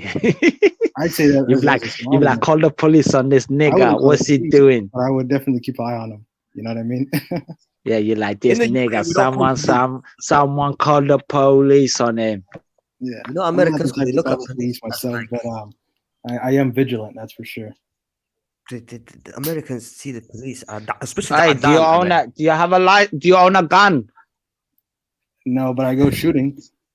Bro, you need to. I'm telling you, if you ain't got a record, if you ain't got a felony, get your gun and always be and be vigilant, ready, just in case. Yeah, I can get a gun tomorrow, bro. Do that, my brother. I'm telling you, do that. Yeah. Chance to carry I go shooting like every other weekend, you know. I go shooting alone. Brother, I'm telling you, don't. As long as you got that's your right anyway. It's your Second Amendment, isn't it? Second Amendment right, bro. Okay, then go for it. I'm telling you, my brother, go for it. Yeah, keep it at the yard. Anytime you need or something happens, stop popping it. You know what I mean? He's pretty calm. You know what I mean? Would you carry That's one, one Jay, thing. if you had the chance? Me, if I was in the state, I would have. Trust me. No, even here, if they gave you a chance, you would carry one. Nah, Yeah? here we're calm. We don't need no gun. UK, you know the thing about UK is UK, you guys got you don't knives. need gun because no one's got a gun. You know what I mean? But imagine if they said, yeah, you can carry one. Would you carry one? I would if it's like the way it's in America. Yes, I would have no choice. But in here, we don't need it. You know what I mean? Even the police don't carry it. So what's the need for it? But in America, everyone got a gun. Everyone. So it's best you have one as well for your own safety. And have you noticed, like Americans, yeah, they don't really use the gun too much. They don't Africa have Not, like not they at really all. talk more than they do actually bring Bro, out are their you weapons. gone mad? Did you see? Hey, what's his name? Brother from They have, America. they have patience. What's your name? Arilibah. Is that your name?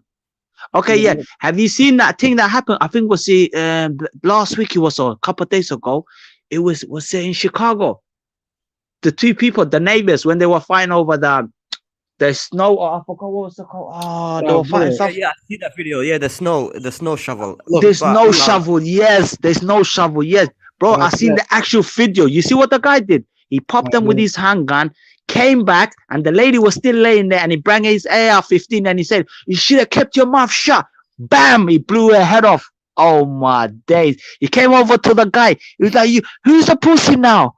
Pa, pa, pa. I was like, this guy is psycho. Bro, that's the You know what they were thing. doing? The couples here were shoveling the snow from their side To his yard, to his road. Yes. Telling them, stop it. And then the husband comes out and Bro, tells the him, biggest mistake they done, yeah, I could not understand is the guy just went in his yard, got his gun, and you're telling him, what are you gonna do with it? What are you gonna do with it? He's gonna show you what he's gonna do with it. Wait, are you two Mali today?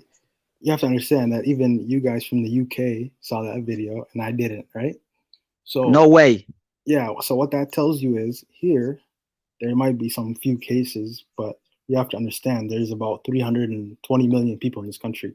You know what I No, mean? because you know what it is, you know how I saw it. I don't know how my guys saw it, but you know how I saw it. These guys I follow. Willie D. You know about Willie D? No, I don't. Oh, he was in what's that group he was in? Fucking hell. What's his name? Brad Jones, Scarface. You remember Scarface from South? Of course. Houston. Yeah, he was in the same group as him, bro. What's his name? They were under Rap a Lot. Willie D, his name's. Willie D. Willie D. He was in a Rap a Lot. What's his name? Jay Prince's label. I don't know. I hear you got. I forgot, bro. That's the one who showed me. That's the first one who showed me. But you know, he doesn't show you the actual video. So what I do, I look around on Google and stuff. Then I found the proper.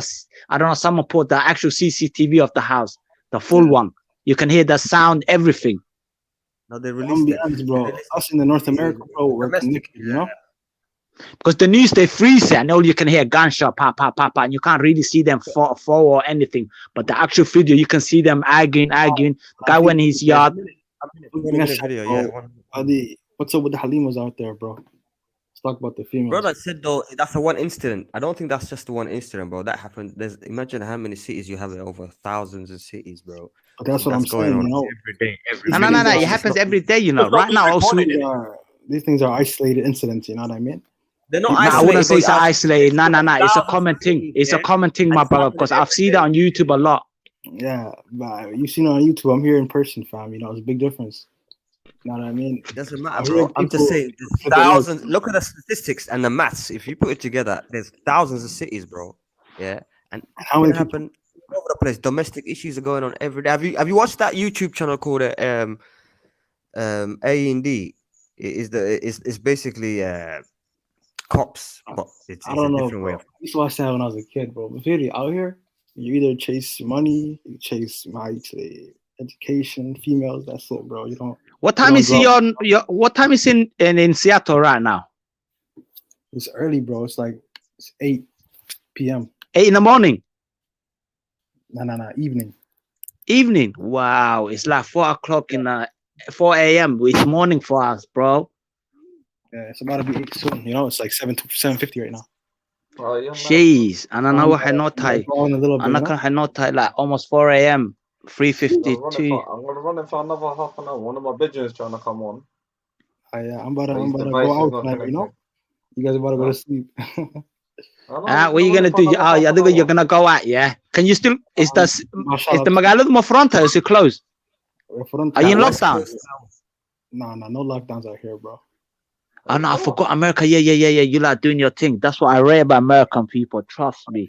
Fuck listening to the government. No lockdown. I'm living in.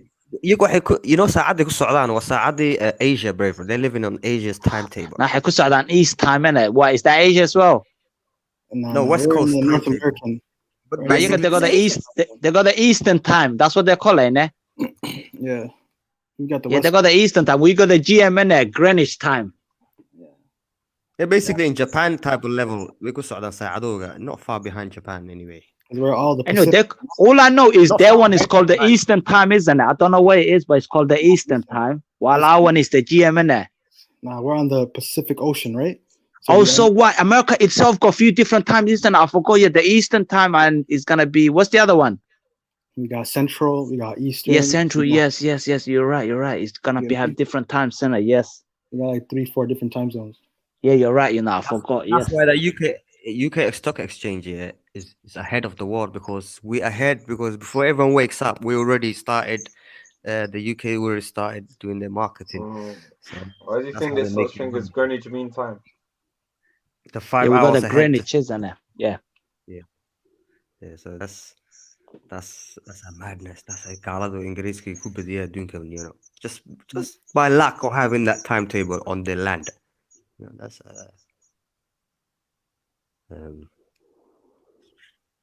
Wait, so all three of you guys are from London, right? Yeah. All right, We all grew up with each other, man. What are you talking about? Huh? Yeah, we know each other. All three of us. We know each other. Yeah. In real life, Mia? Yeah. We're close. We're not far from each other. Like we're like 2 miles maximum. 2 miles, 2.5 miles away from each other right now. That's what's up. Yeah. My brothers We're come not out to far sport from each for other. late hours. Obviously, they didn't want to get involved in the beginning of the conversation. Now earlier I was in a back in there earlier when I was just listening. What do you think? I was It's like, banging, isn't it? yeah, I was playing like what's his name? Was that guy's name again? Was it Bizarre from D12 Superman video? I was in the back. Lose Yourself video. I was in the back. I was just listening to it. Not even earlier on, I was listening when there was a conversation about how Somali boys in how we what's the issue with Somali boys, and how we could help them, and if it's parents that are to blame and that. Yeah, well, Bro, some of them were playing on their parents. They were playing on parents. Everyone, Kafka State's got his own little agenda. I saw it. I'm like, bro, I'm not in that shit. Trust me. I used to self-accountability. No, but parents are to blame. I agreed with some points that was being given there. I agreed with it. Everyone, you know, Hysamania, this is what they were doing. They were on the defensive side. Everyone, all the dudes was on defensive side. The women saw this, and the girls were like, the dudes are this. It's like they were saying, what is the girl gonna bring on the table? Come on, bro. What are you lot on about? No, but then again, it's different. No, but that's just different man's perspective. No, I'm saying some of them are calling Gabrahana. They saying that this. I can agree with one person, little bit. I might agree one bit. He was saying, why these girls putting all these videos on about their deal. It's better in other haga qarsatid. Don't idna ha isaga sheegin. Ilaahay wuxuu ku yiri waxa xumaatadaada qarso on ku asturiya dadka kalena tiisana dad u qarsadna taada lagu asturiya. So it's better you keep a deal of everything. That's true. Don't put everything out there, bro. So have you guys been to the States before or not? Huh? No, I've never been to the States. I'd love to go there. But I think because of bro, I stay. I got love and hate for the state. I'm not gonna lie to you. I like the state, but then again, I don't think it's a place for me. I like it. I'm not gonna lie. I watch a lot about the American stuff and things, but I don't think it's a place for me still. All these white races, the police. Bruv, Jay, you're just leaving a brick city, smoke city, or another place that's the same. It's literally the same. You go there. Yeah, it is gonna be the same, but it's even worse. You know what? I even think it's gonna be worse than UK. I think UK people are more civilized than the fucking American people. That's my. I think third world countries right now. If you're gonna go anywhere, don't go America. I mean, it's like just leaving the same place you left to go there. It's no difference. I see as anyway. Because it's better to go. I'm not gonna lie. For us, like our next door neighbor is Canada, right? Where I'm from. So Canada is cold, isn't it? Yeah, it's cold. So we go back and forth, you know. Oh, you go to Canada there? Yeah, just drive through the border, yeah. Exactly. Drive through the border. I'm at Vancouver. From Vancouver, I can take a little short flight to Toronto. Vancouver, they don't speak French. No, they don't speak French, bro. Where do they speak French then? Quebec. Quebec, yes. French. Okay. So it's like you're in a different place if you go to Quebec and thing. You're thinking, what? Everyone's speaking French, no English. No, they speak English too, but it's called Montreal. That's the Montreal is, yeah, they speak French as well, isn't it? Yeah, French and English, both.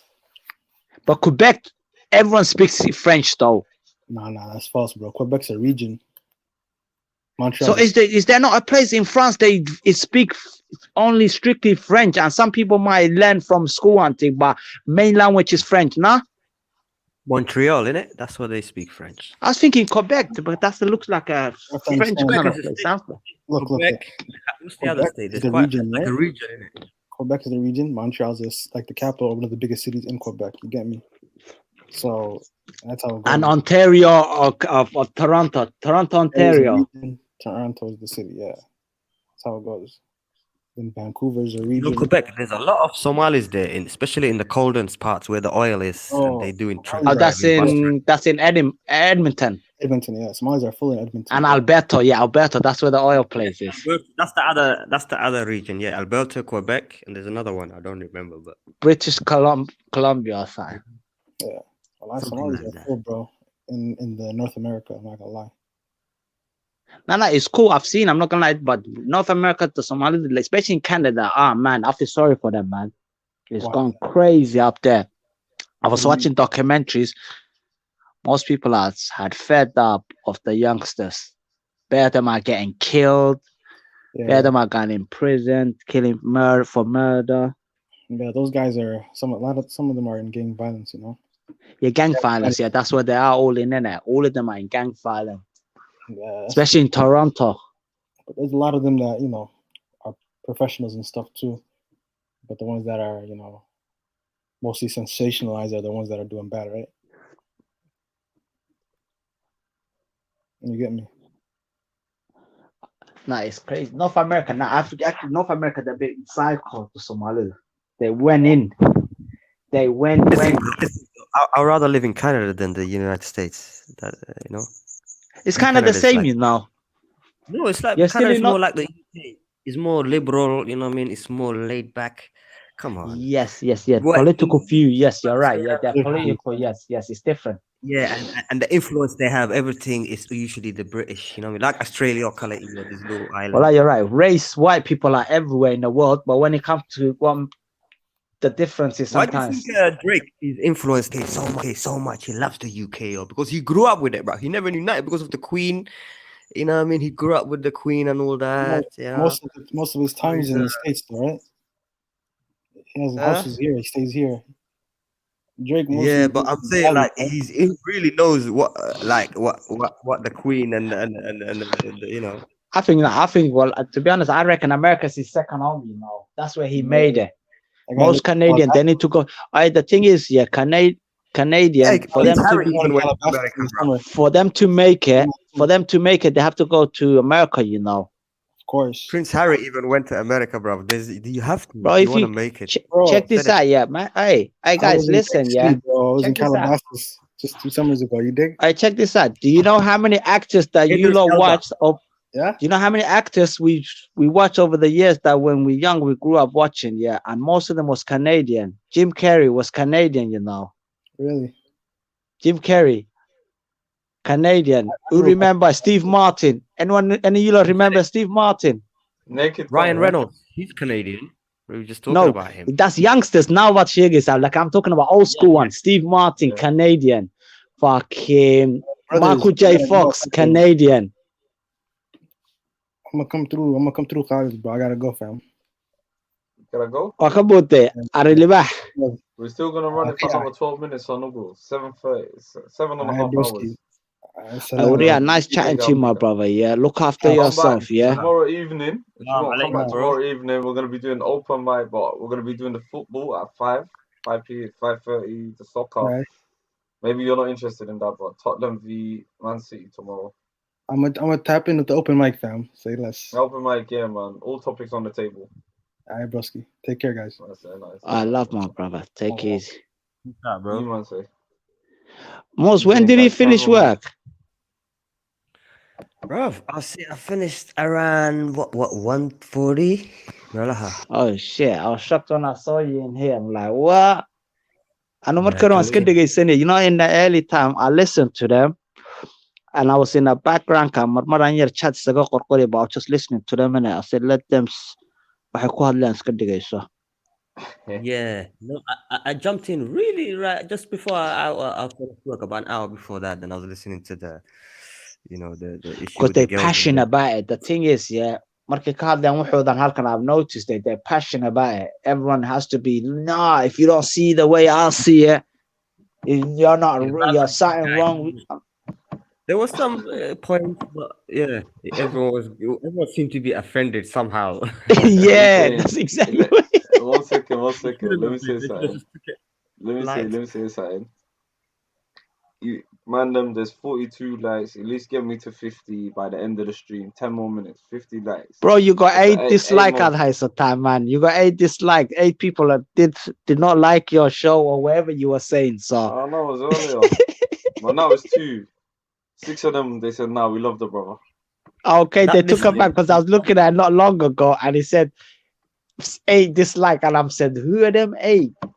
The haters, man. There's no haters, man. The haters are abundant.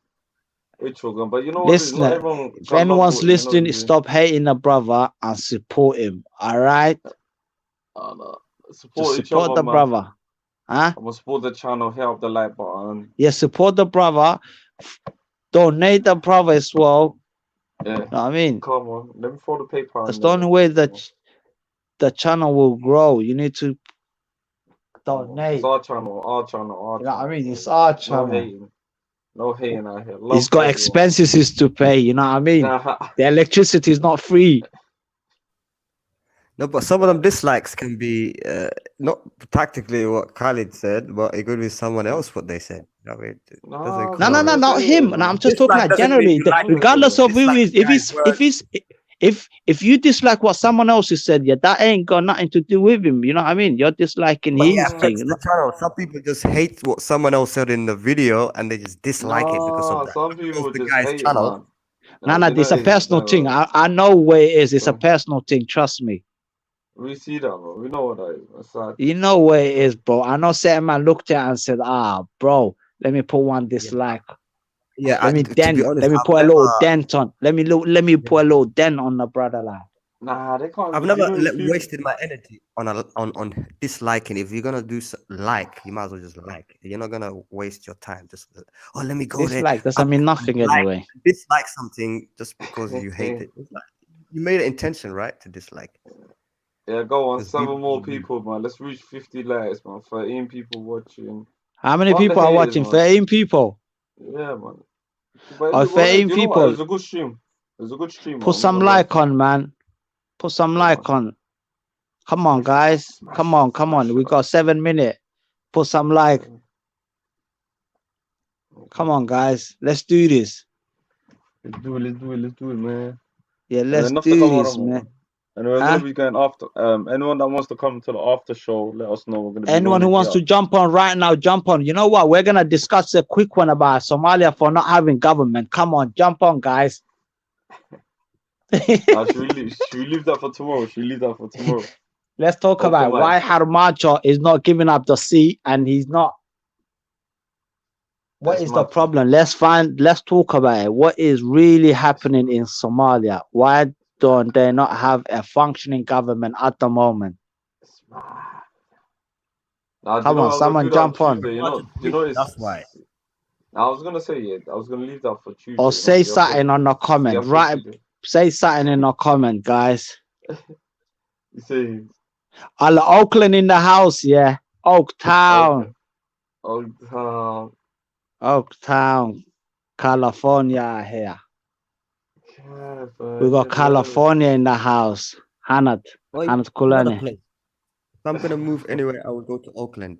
That's another Oakland. nice paradise. Oakland is the hood, bro. Why do you want to go to the hood for? Jay, no, I'm talking about the atmosphere, the weather. Bro, California is nice. Don't get me wrong. California is nice. Don't ever get me wrong. It's got nice little fucking. But you know what? If you want to live in California and places like that, I wouldn't mind living in what's that place called? Calabasas was there, where that thing is helicopter crash. Oakland is a bit like San Francisco. It's got the vibe there. It's a bit like that, bro. It's nice. Francisco, wherever that place is a gay place, but it still is safe. Bro, listen. You see, California right now is gonna become a homeless state. Everyone is gonna be living in fucking in their in their tent and on the street. Why? Bro, have you not seen it? The amount of homeless in California is going mad. That's why all them Silicon Valley people, all them developers are moving in it. Yeah, they're moving. Not because that's because of tax, but I'm talking about the people that like most people have become homeless and they can't be bothered anyway. Go and start renting places because you know it's a hot place as well. When you can live in your car, you can have a little tent anywhere. Everyone's smoking food as well. Expensive to live there, bro. The people are just everyone's living on food. Yeah, everyone's on hard food. If you're getting like, say, let's say you're getting 3,000 a month in dollars over there, or 3,000. That's nothing. Your rent. You might as well live in your car and just spend. That's what they did. That's exactly what they do. Most people, they're like, bro, what is the point of me renting a place when I can just live in my car? I'm telling you, I beg you go check it when you come off this 10K. The amount, how many people are homeless in California nowadays? It's crazy. It's worse than any other state because it's hot. Remember that it's a hot place. So bam, everyone's on the fucking on the street. It doesn't matter where it is, San Monica or wherever you call it, or especially San Francisco, Silicon Valley. It's gone mad. Let me say one thing. 16 people watching. 16 people that come on, man. To put the like up, please, man. Please. 6 more likes, man. I'm begging you. I beg you, man.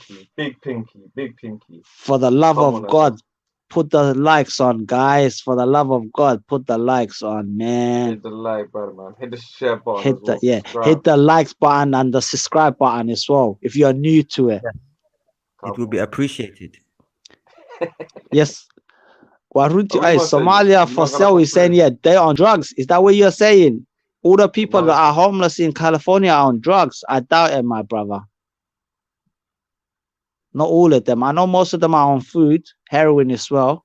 All the white people are on heroin they're on now. You know that in California.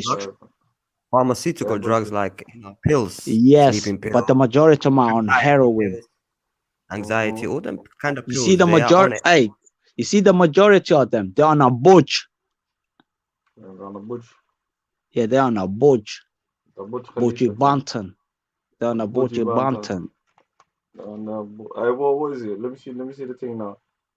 Yeah, Check more it out. likes, man. 3 more likes. Come on, guys. You're almost there. Guys, you're almost there. Let's do this.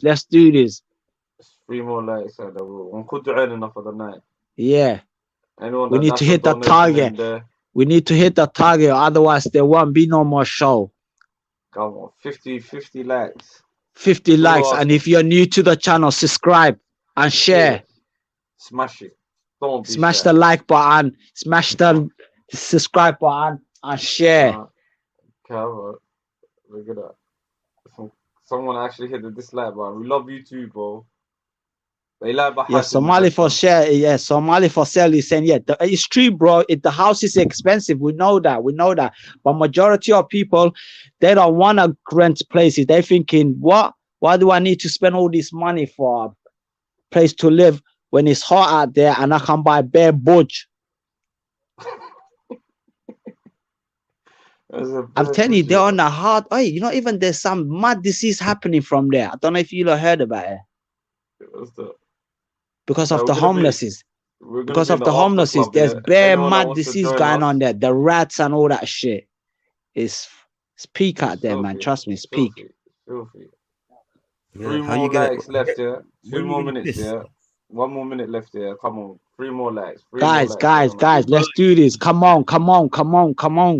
Come on. 15 Let's do people this. watching. 1 last minute. 3 more likes, my brothers and sisters. For the night. Do it for your boy K. Do it for your Come boy on, guy. K.